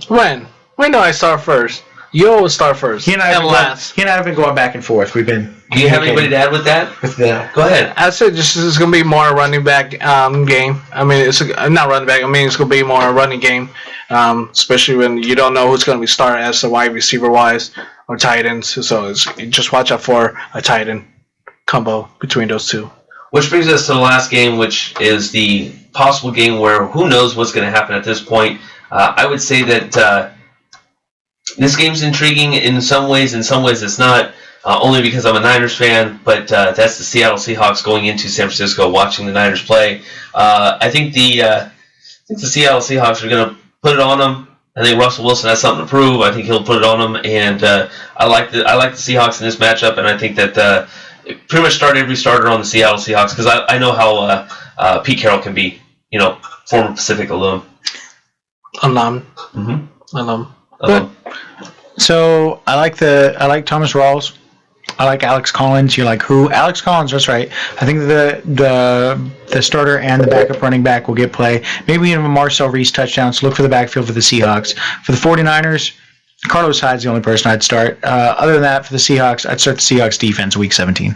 I actually wouldn't start even Carlos Hyde at this point. Just against the Seattle Seahawks is why I'm saying that. That's the only thing those two words there make me kind of. Well, they're not really playing for anything for Niners, so I think they're gonna start that. They're gonna start either Hyde or Sean Drone. So watch out for that. Even I think Cap sits. Watch for Christian Ponder gonna start. Okay, well that pretty much wraps it all up. Ponder. So that kind of wraps up Fantasy Football Classroom. So I want to say thank you to everybody that that listened in and chimed in with all their stuff. I appreciate it. It was a fun year.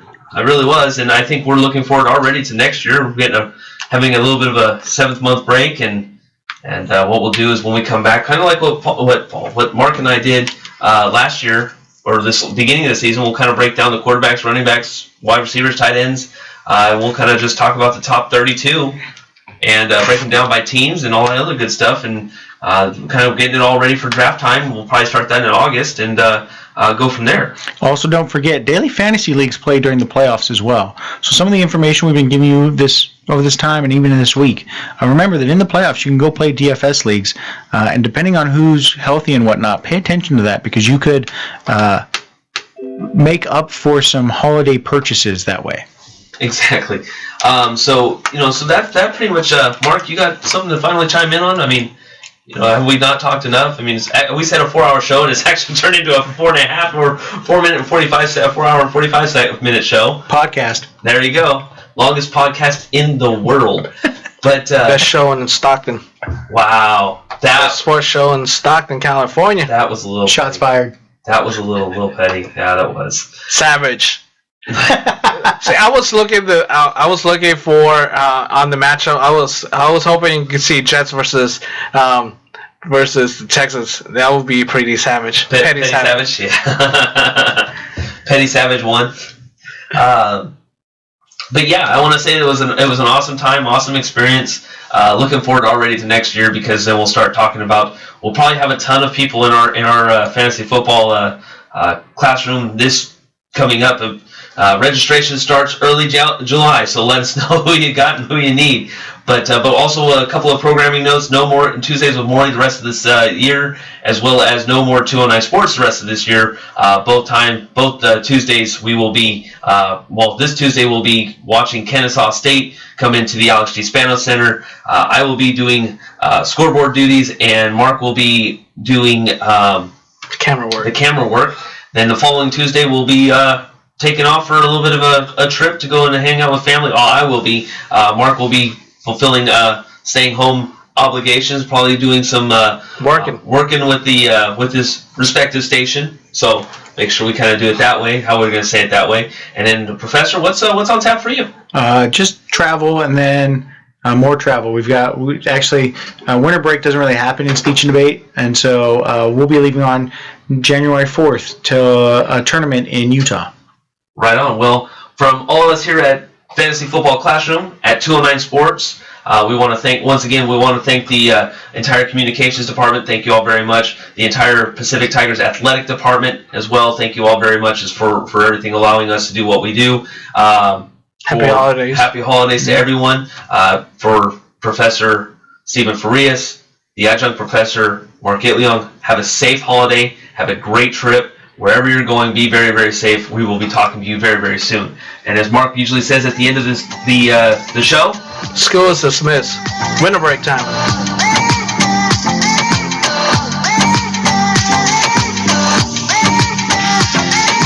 This is a test to find out if you know it all when it comes to children. Name one of the leading killers of U.S. children age 1 to 13. What's the best way to protect children in a car crash? At what age and size should a child start using a booster seat?